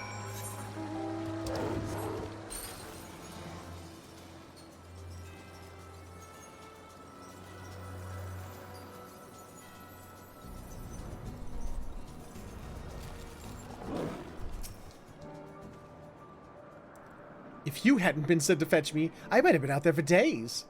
In any case, it's only a matter of time before our creations are approved for release into the wild. I wonder what name they'll receive. Thank you for your help today. Here, as thanks. Bye. Bye. I give you snow. Aren't you a sweet-looking... Dude? That's a dude. Aren't you a sweet-looking familiar? Tell me, to whom do you belong?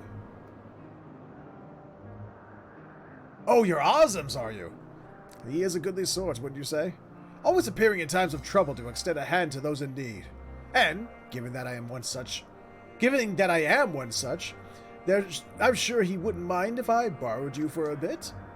A lengthy debate was held in Catissus Hyperborea regarding the evaluation of creations. Meticulous minutes were taken during said forum, which I would like you to fetch for me. A dear friend in Amarot asked for them, you see, and I played for God all about it. Now, if you would be so kind, I will send word to the scrivener in charge to ask them to await your coming in front of Peripetia Crystalline, where the documents are being held. Once you've the notes, return to me here. I can do that.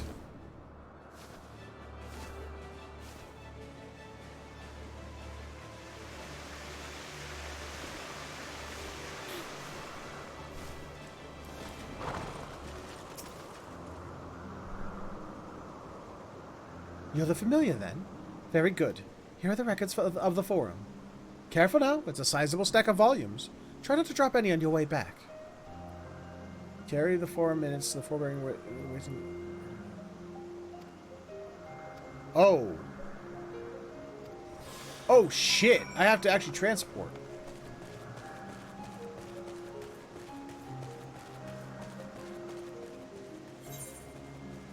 Shite.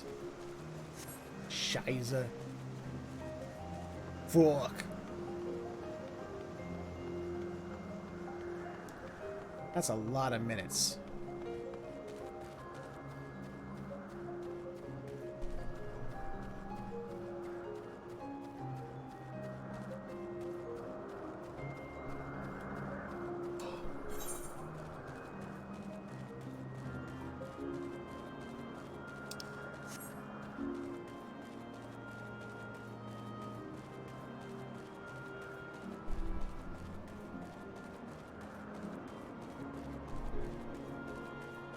Hi, Isle Surveyor. We'll be back for you in a minute.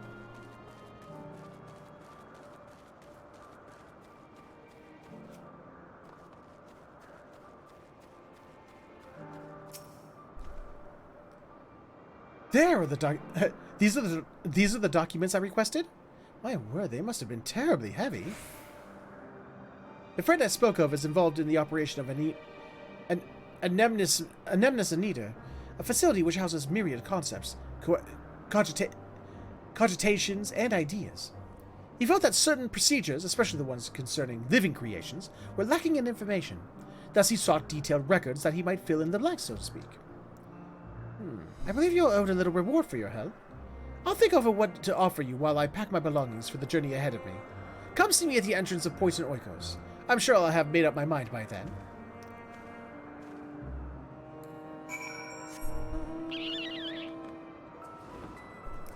Garlic!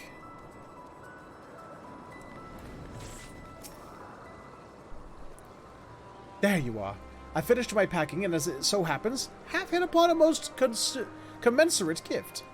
My favorite food, and freshly made, too. Try it, I'm sure you'll love it. Farewell, familiar. Give my regards to Ozum.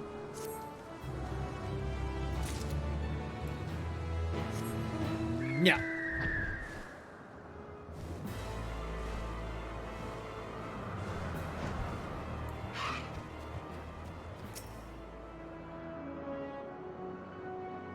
Should you choose not to take this quest, know that guidance from the journal duty. The journal do this and map will be limited. You need to read the text. Oh, hold on. I'll come back to that last then. one of those quests.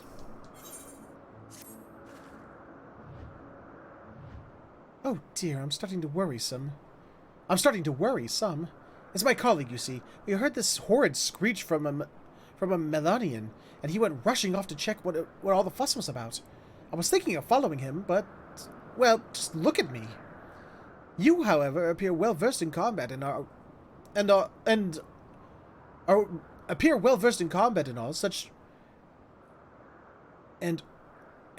such sanguinary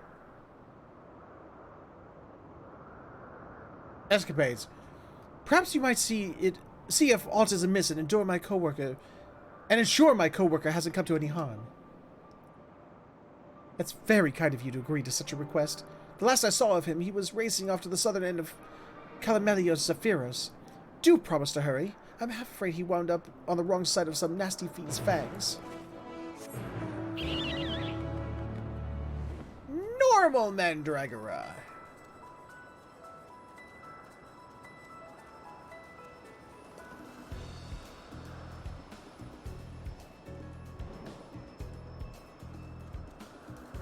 Oh, yeah, someone got his ass beat.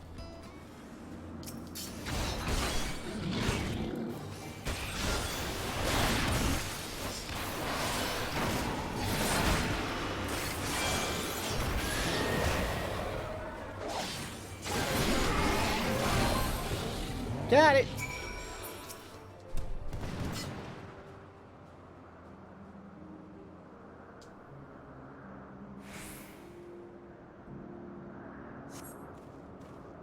Ugh, that was much too close for my liking. Your timing was truly immaculate. I was quite trapped and would have been gobbled up if not for your timely interference. It was the agitated cries of the Melian which brought me here. When I arrived to see what inspired such howling, I discovered this fellow being set upon by a raging creature. I didn't hesitate to insert myself into the fray, of course. I should be fine, but it's the familiar for whom I'm most concerned. Could you make sure it's unharmed? How you doing, Bunny? Bunny. Banui. Sniff, squeak, music.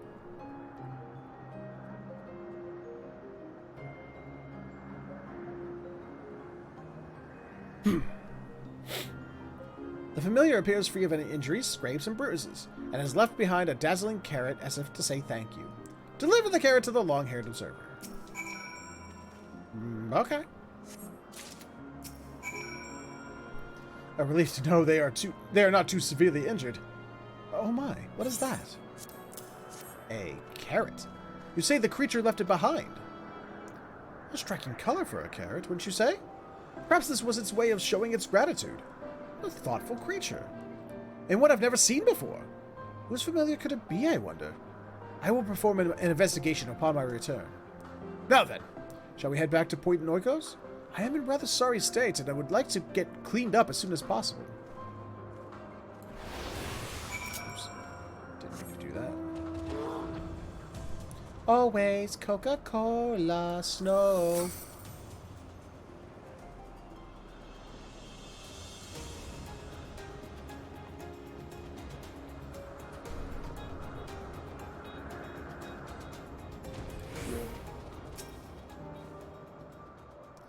How very good it is to see you again, my friend.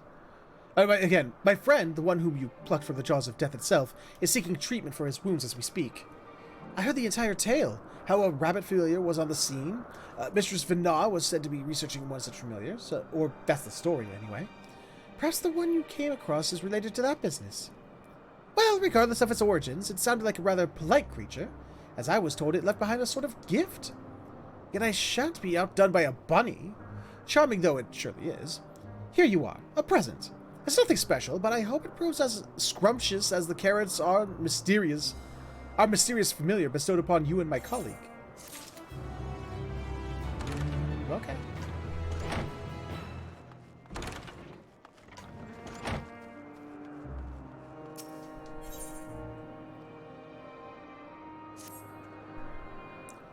Thank you for agreeing to accompany us, Warren.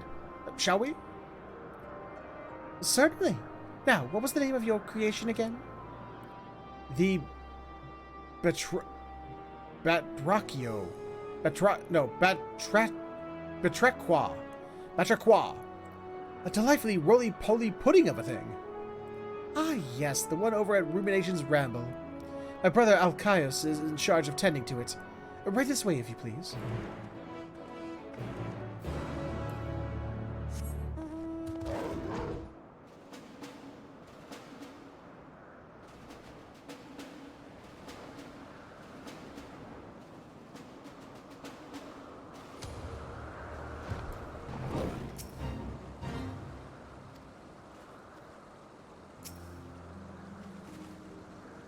You must be Warren. Myra has told me so much about you, in an impressively short span of time. As you have likely already deduced, I am her brother, Alcaius. And you are Cleon, yes? The architect of this Batraquois, as you call them. Yes, I am. You think that ready for release? I would so love to see their endearing, rotund forms bouncing around free in the wild. I've completed my reports for the main evaluation criteria. The final decision will be made after a committee discusses the results. But, based upon my personal observations, no, they are not ready. No?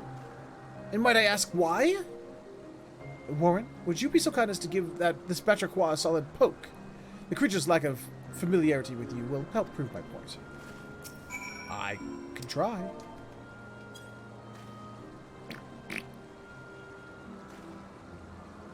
I poked it.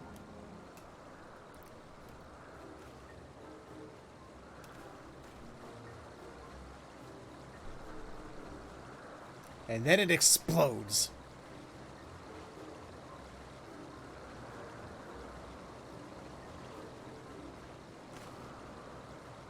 You see?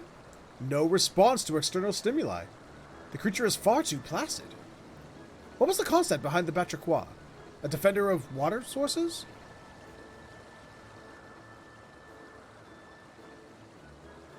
In its current incarnation, it has neither the instincts nor the means to defend itself, much less fend off entities intent upon fouling the waterways.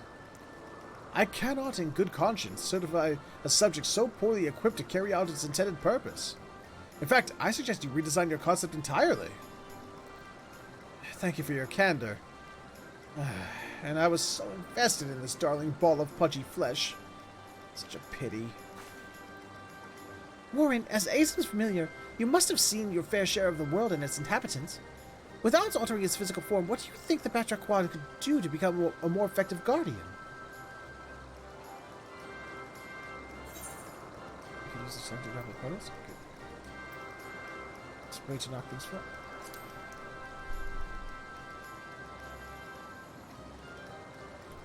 Brilliant! What an innovative mind you have, Warren! Yes, that may suffice. The introduction of an effective offensive maneuver could very well tip the scales towards a favorable judgment.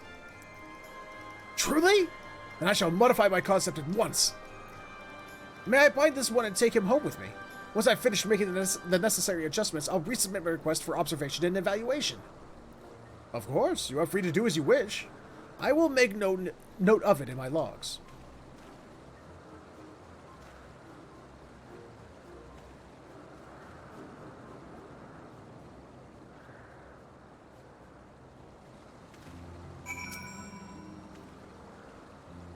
Thank you for your creative assistance, Warren.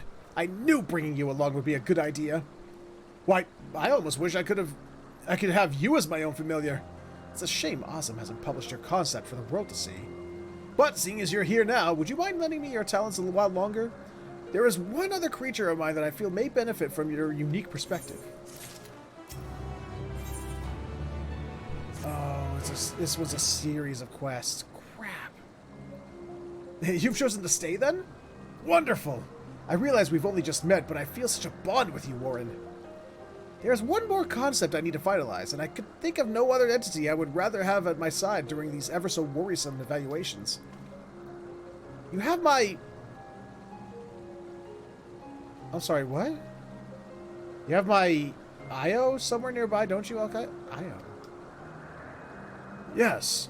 Myra, keep this Keep this one under her watchful... Myra kept this one under her watchful eye, but I know the spot where it usually roams. Come along. We need to cross the stream here. Is it Io? Is this called Io? Really? I mean, I know I said I wanted simpler names, but didn't have to get that simple on me.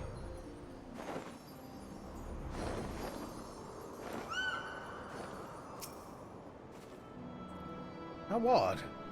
This is where it usually spends the greater part of its days. Yeah, she never strays far from this spot. Perhaps the scent of an unfamiliar visitor has made her wary? Let's split up and try and find her. Her being a shaggy, four-legged beast with rather majestic horns.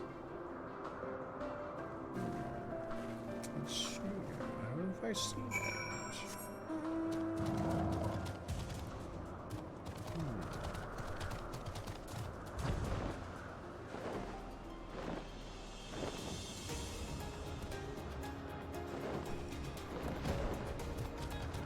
Found you! I wouldn't really call you majestic. Also, where are your eyes? Do you have eyes?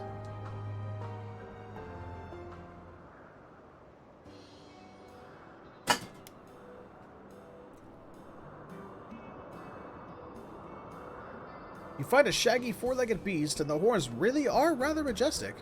This must be the Io. Ah, there she is, the naughty thing. Nicely tracked, Warren. Hello, my lovely. Come to Myra now. I don't wanna. You never gave me treats. Well, would you look at that? I think she's taken a liking to you, Warren. And I see that Cleon has a liking for stout and stocky designs. Yes, the heftier the better. The Io is one of my favorites. Round and robust, and bristling with spiky protrusions. It's a really powerful beast. I envisioned her dominating any habitat she entered. What do you think?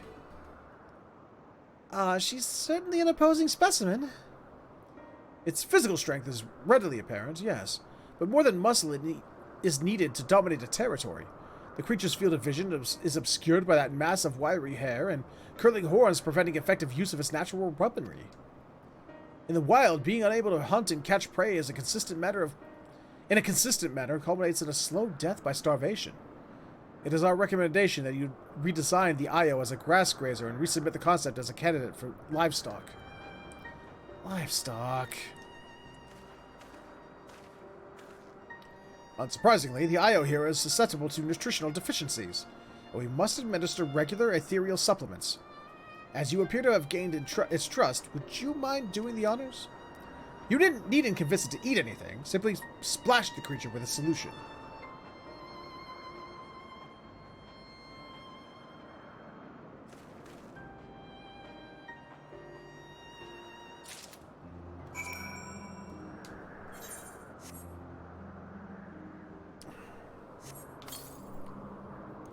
The ethereal supplement is absorbed into the Io's body.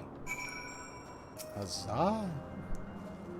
Thank you for tending to my creation, Warren. My Io would likely thrive as a livestock animal, but I did so dearly want her to become an apex predator. Oh, maybe there's still hope. You have an eye for these things. Could you offer any more of your insightful suggestions?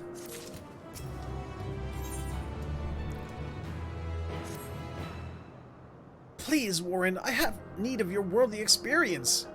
My Io, my darling, hulking Io. She was meant for more than grazing in the fields. Will you look her over and tell me what must be done? How can I transform her from potential livestock to apex predator?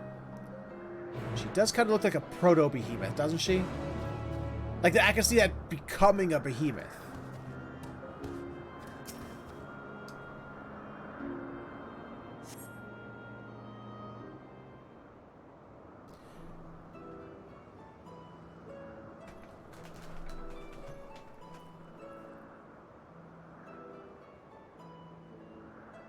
Upon closer inspection, you can't shake the feeling that you've fought similar beasts before. Such magnificent horns, rendered all but useless by the creature's poor field of vision.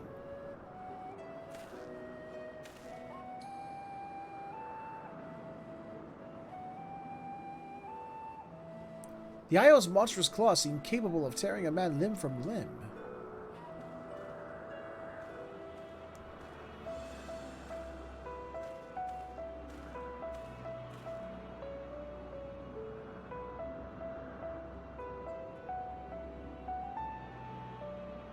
Even with the Io's limited vision, one swing of its muscular tail would be enough to shatter bones. But for true dominance, the beast will need something more, something overwhelming.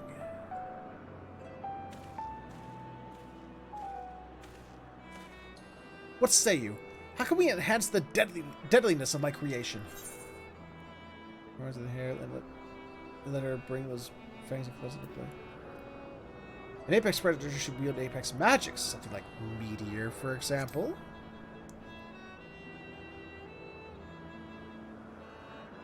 Yes! Deceptively simple, but devastatingly effective. I can already picture it. Alkaios, Myra, will you permit me to implement some new ideas? Warren has given me so much to think about. Strictly speaking, any significant adjustments should be authorized by the Bureau of the Architect.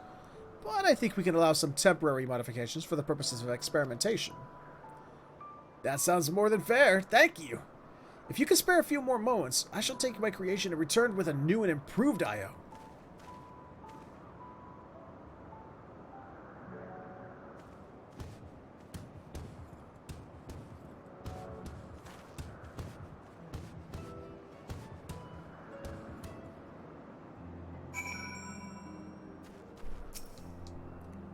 Waiting. Waiting. More waiting.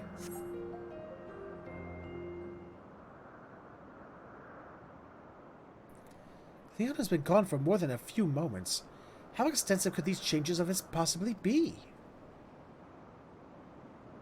It is done!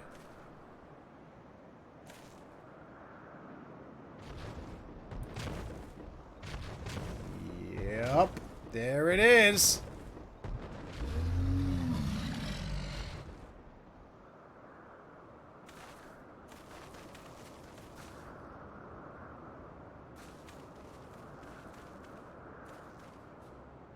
So if your party ever got wiped in a Final Fantasy game by a goddamn behemoth or some variant thereof, we now know it's all Cleon's fault. Cleon, well, you've certainly been busy, haven't you? Warren's advice began the process, and then it became difficult to stop. After putting back the horns and hair, I reinforced the talons, then moved on to arcane ability. She can now cast Meteor as well as Charybdis. Surely now my IO stands at the pinnacle of predators. In all my time as an observer, I have seen many a creation, but this concept ranks in the highest echelons. The strength inherent in your IO is more than sufficient to ensure its domination. Wonderful. And I shall submit my refinements to the Bureau at once. But I think perhaps this new incarnation requires a name. And I know just the familiar to bestow it. Warren, have you a fitting title for this glorious creature?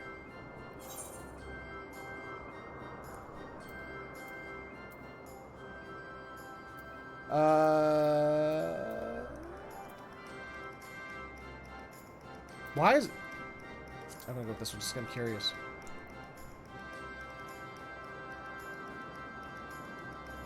Perfect! So it shall be known. At least for now. I still need to submit the official registration. And now the time has come for me to return to Amarat. I've decided that my next creation will be more of a companion. A pet, if you will. Suitable for the amusement of children and very clever familiars. Thank you all again for this most productive visit. I hope I might impose upon you again soon. We always enjoy hosting visitors with such enthusiasm for their work. Yes, and we very much look forward to observing your future concepts.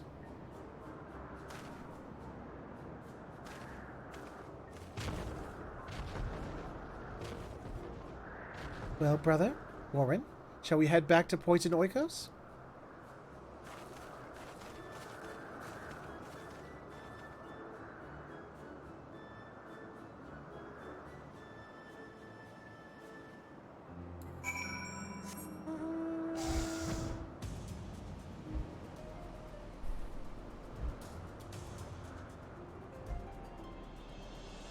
Well, we helped create behemoths.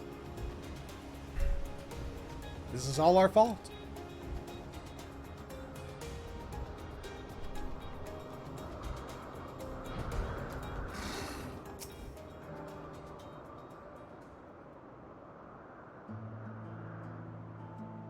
What a wonderful help you were with our visitor, Warren.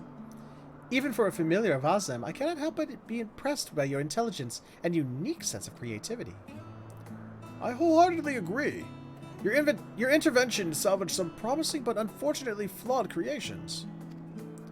You have our gratitude for providing us with such a fascinating experience.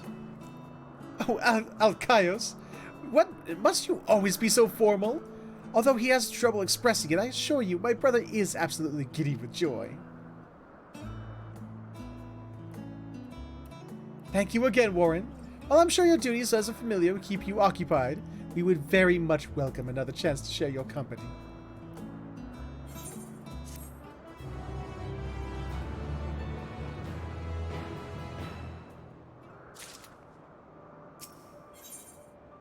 More?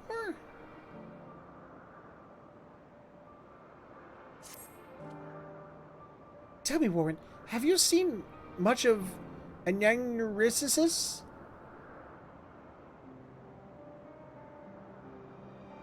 Oh, so you've met Overseer Sokolis then? Oh, you're welcome to come along if you like. You may be interested to witness the duty which lies ahead. Come along, we mustn't keep the Overseer waiting.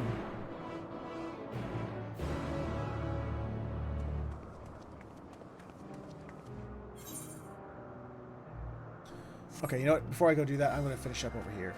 I've started that quest. Let's finish up over here first, before we do all that jazz. Would you assist me, familiar? As I'm sure you are aware, the floating islands of Elpis were created to provide suitable habitats for our various creations. In order to maintain their respective environments, however, surveyors such as myself must make regular assessments of their ethereal composition. To that end, I was planning to take samples from the Millennian habitat with my partner, but it seems he had an urgent engagement. Something about an unscheduled meeting with a member of the Convocation of 14? Though I'm now faced with handling this rather grueling task alone, waiting until he returns is simply not an option. As I said, it's important to gather data at regular specific intervals, and thus am I requesting your help. So, what say you? Would you be willing to accompany me in place of my partner?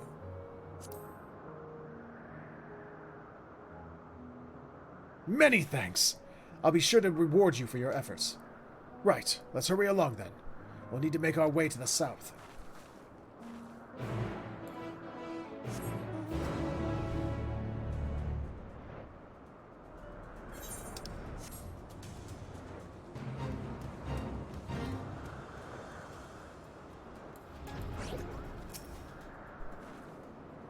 Rocks in this area contain ores that can tell us about the environmental ether. We'll have to break them apart with destructive magics to collect the necessary samples. You may find that difficult with your inherent limitations, but I have a little something to help you with that. Here, use this concept crystal to shatter an outcrop of rock, then bring any ore fragments back to me. Start in the east if you would. I'll start working elsewhere and we can meet back here.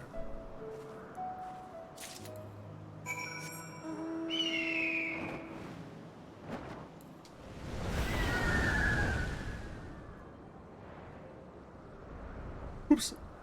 Passed it.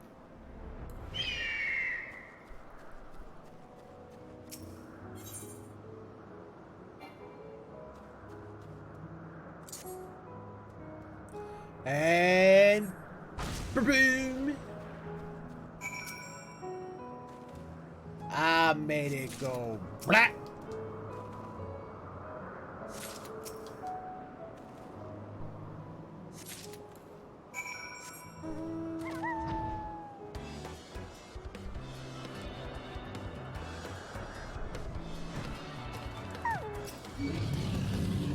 Oh, god damn it. Really?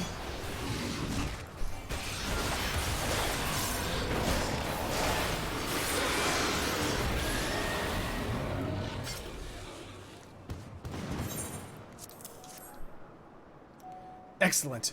This should give me all the information I need. Let's head back, shall we?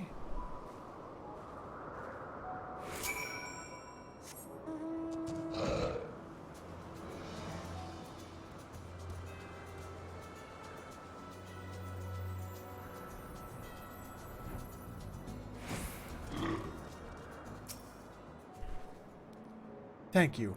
Without your aid, I wouldn't have been able to properly observe how the introduction of Melanioi has affected their habitat's ether. It's important to keep careful track of the environments here to make any necessary adjustments. The terrain, the flora, everything that makes up the habitat must be meticulously controlled to fit each subject under observation.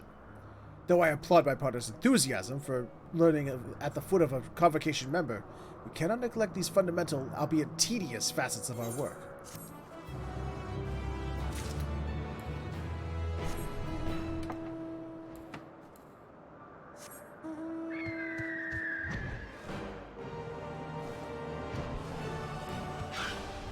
You know what, let's just pick this one up. Let's just do it.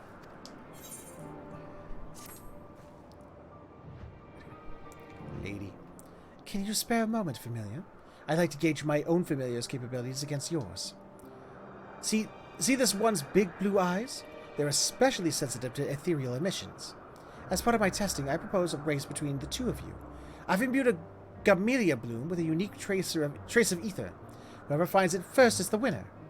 I suppose it won't be much of a contest unless you can see the ether as well, so I'll lend you a crystal which will allow you to detect its presence. If the flower is nearby when you use it, the crystal will emit a brilliant light. The further you are from the prize, the less dazzling the light will be. Let me know if you require further instruction. Now, let the competition begin. If this object will not be displayed. Use a guiding crystal and pinpoint the location. Okay, where's this item?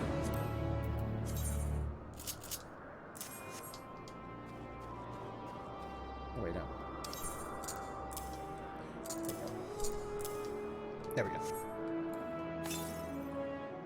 This will grow lives warmly. The flower isn't here, but you may be on the right track. Okay. How about here?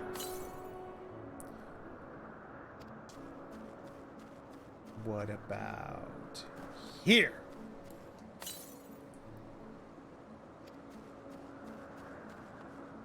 What about here? It was only slightly. Where could... Oh, okay. I went the wrong way. All right. Maybe this way.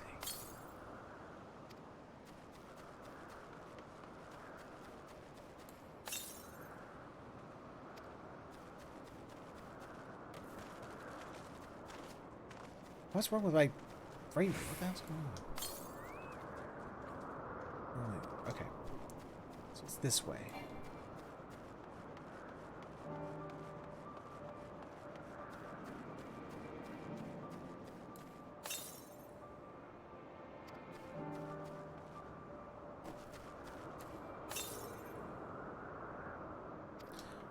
Not this way either. Okay.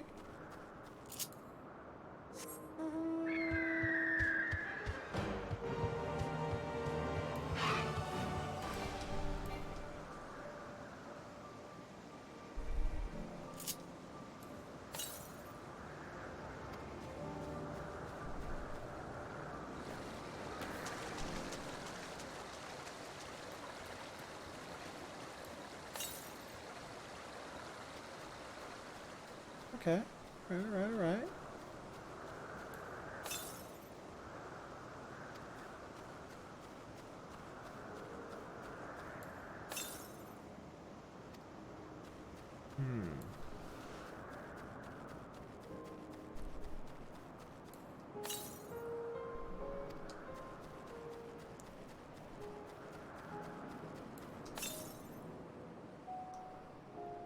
Oh! Nearby.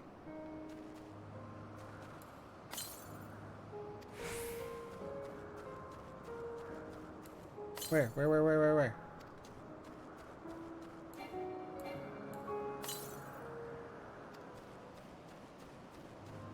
Oh! Is that it? Is that it? I think I found it. I think I found it. I think I found it. I think I found it. Yep. I fine, because I smart.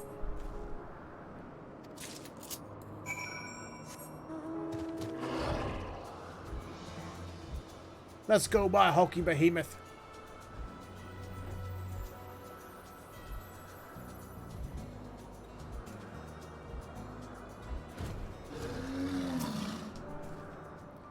That was certainly quick. Did you really find the bloom already? Incredible! I've never seen such a talented familiar. Speaking of which, mine seems to have been distracted. I suppose that's only natural, considering its feline traits, but it honestly seems more like a pet than a proper familiar at times. Well then, I believe you deserve a reward for your victory, and for your assistance with my testing. Please be sure to convey my gratitude to your master as well. Okay, looks like the only thing left is this one last little quest over in Yaw. And Elpis will be completed at long last.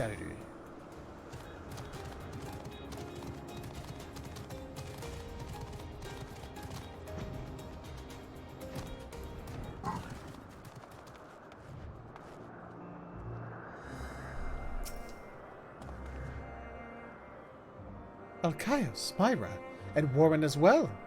Welcome, all of you. A summons from you can only mean one thing. There's been an incident. Yes. The Lycaonists went into a frenzy, and more than a few of our observational projects were prematurely ended. We began the sending rites, of course, but the task is burdensome for so few. Thus did I hope to secure your particular expertise. Oh, you wouldn't be aware of the practice, would you, Warren? Here in Elpis, we expedite the ethereal dissipation of the deceased by employing time magics. The decay of the corporeal remains is accelerated and absorbed back into the ground upon which we stand. As you may have guessed, the manipulation of time in is Alkaios' specialty. Whenever some unexpected event results in the mass loss of creations, it is him to whom they turn. That we do. Nevertheless, I do regret tearing you away from your important work. We've prepared a site to the southwest, so if you'll follow me, we can put this unpleasant business behind us in a short order.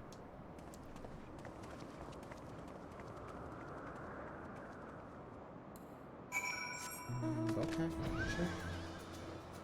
I still want that as a mount, though. I want that as a mount. I just do. Fishy horse. I want fishy horse! Square Enix, get on that if you haven't already. Please? I want fishy horse. I have all the other horsies. I want that horsey too.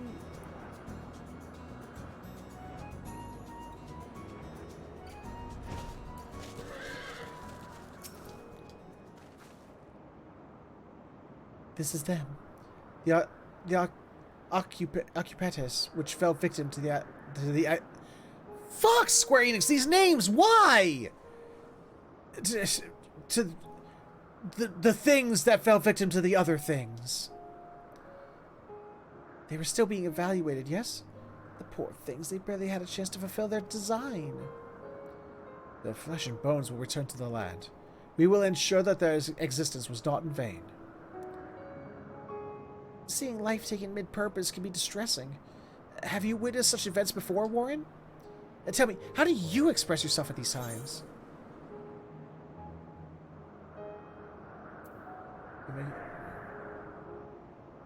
By making a grave or caring for the deceased.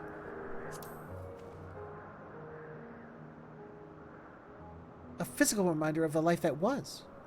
An interesting sentiment, but if we practiced such a custom in Elpis, we would eventually run out of places to put them. I do like the idea of a tangible offering, though, like a final gift for a friend. What about something organic, which would decompose alongside the remains? Say, a bouquet of flowers. Come with me, Warren. You can help me gather something suitable. Yeah, I should have just said the Elpis flowers. I don't know why I did. Or the Nemea flowers. I don't know why. I was curious what the other one was going to be. What was going to do.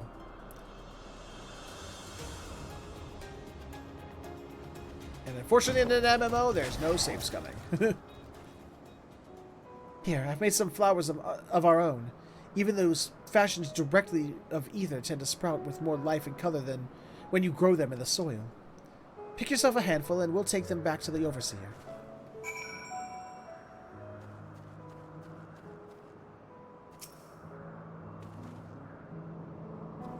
Oops, I thought I was going to finish.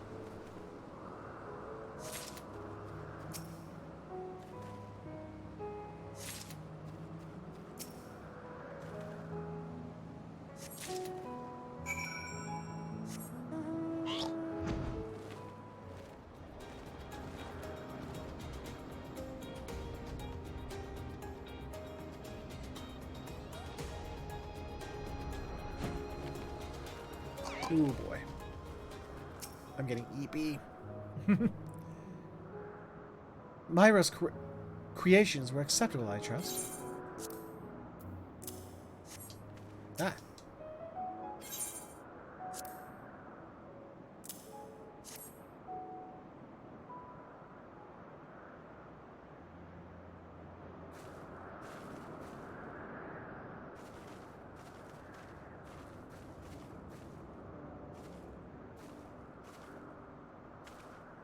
My apologies. I may have gotten a little carried away with the flowers. Not at all, Myra. Your effort is much appreciated.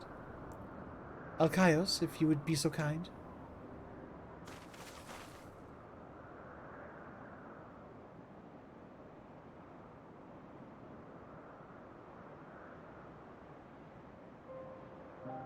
Vessels within which life once flowed, cheated of purpose, stilled and cold. Unto the land you now return, the fuel upon which new life shall burn.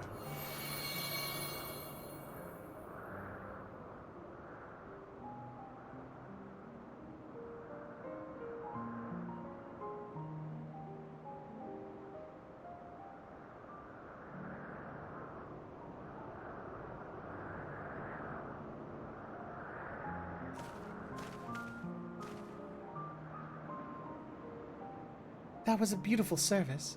I like to think it brought some joy to their departed souls, much as one feels when receiving a thoughtful gift.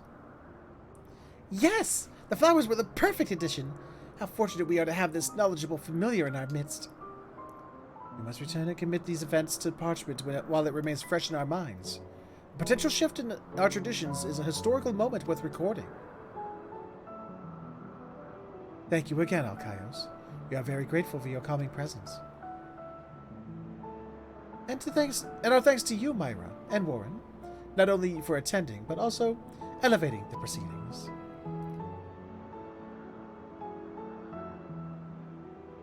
Yes, you've contributed more than enough. Allow us to take care of the tedious administrative details. We hope to see you again soon, Warren. Think about it.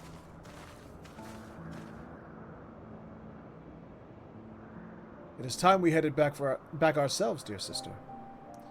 As you say. Please, Warren, join us back in Poison Oikos.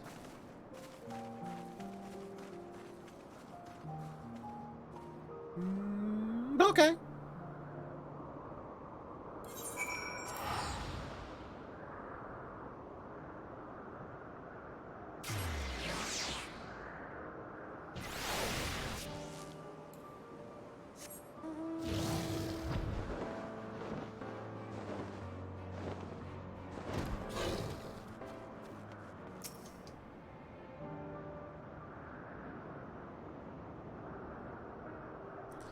What a fortuitous turn of events that you were present when we received the summons to Agnagnarzerasis. As time marches on, we encounter fewer and fewer of these truly new experiences. Yet ever since you appeared, it's been one surprise after another. I suppose we should expect nothing less from one of Azim's creations. And now we have these precious new ideas and perspectives to apply to our duties moving forward. Speaking of which, we really must be returning to our work. Be well, Warren, and thank you. May our purposes, or simply our paths, align again in the future. Okay, bye! Bye!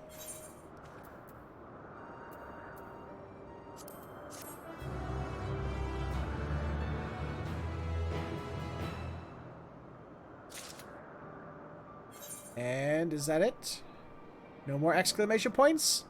No more exclamation points! I mean, granted, I still have to finish the you know, on my own time, and I'm not going to let you guys, sit there and force you guys to sit through that. I have to finish the shared fates here. I think I still got another 35? 37. Okay, so I got another 37 fates to do here. But yeah, that just leaves the side quest to Ultima Thule left. And then we have all the sidey quests done. Yay. Ow. I moved my head like this, and it cracked my neck in not a good way. Awesome. Ow. Oh. Yeah, I think it's time we called it, man. It's well past time. I need to get my ass to sleep. I should get these contacts out of my eyes, and then I can get my ass to sleep. If you never had contacts before, don't sleep in them. Bad things happen. They get stuck to your eyes, and then it will hurt to try and get them off. Let's just go ahead and doze a little bit while Sonic Boom plays.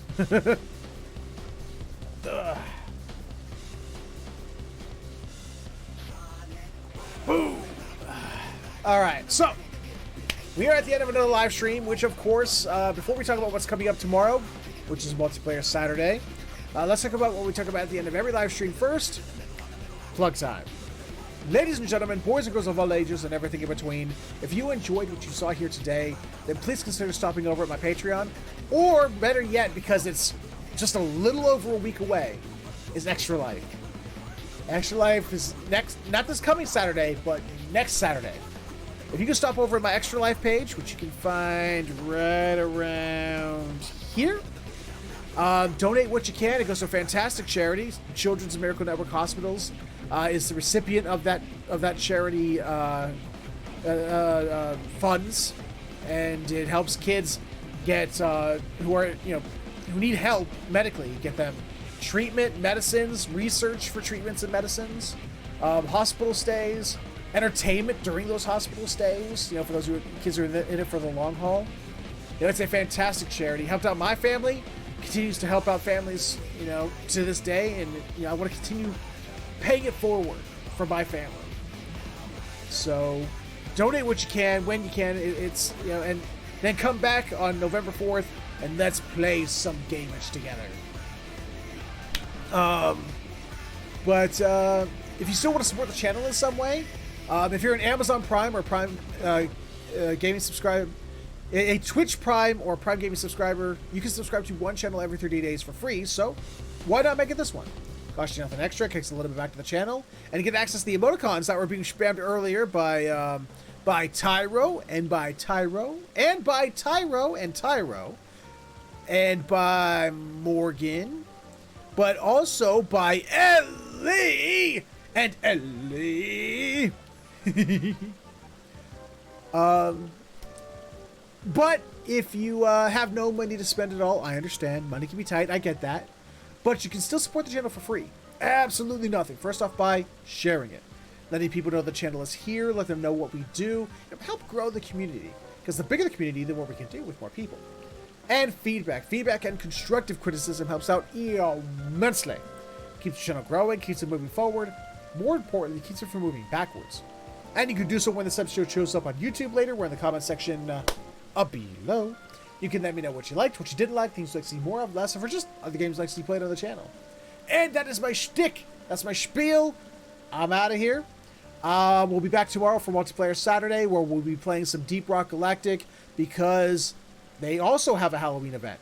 And we're going to get those Halloween collectibles. So come back and join us for that. Hope to see you there. But for now, thank you so much for hanging out with me today. Take care. Have yourselves a fantastic morning, afternoon, evening, or sleep, whichever one you're heading towards. And I will see you all next time.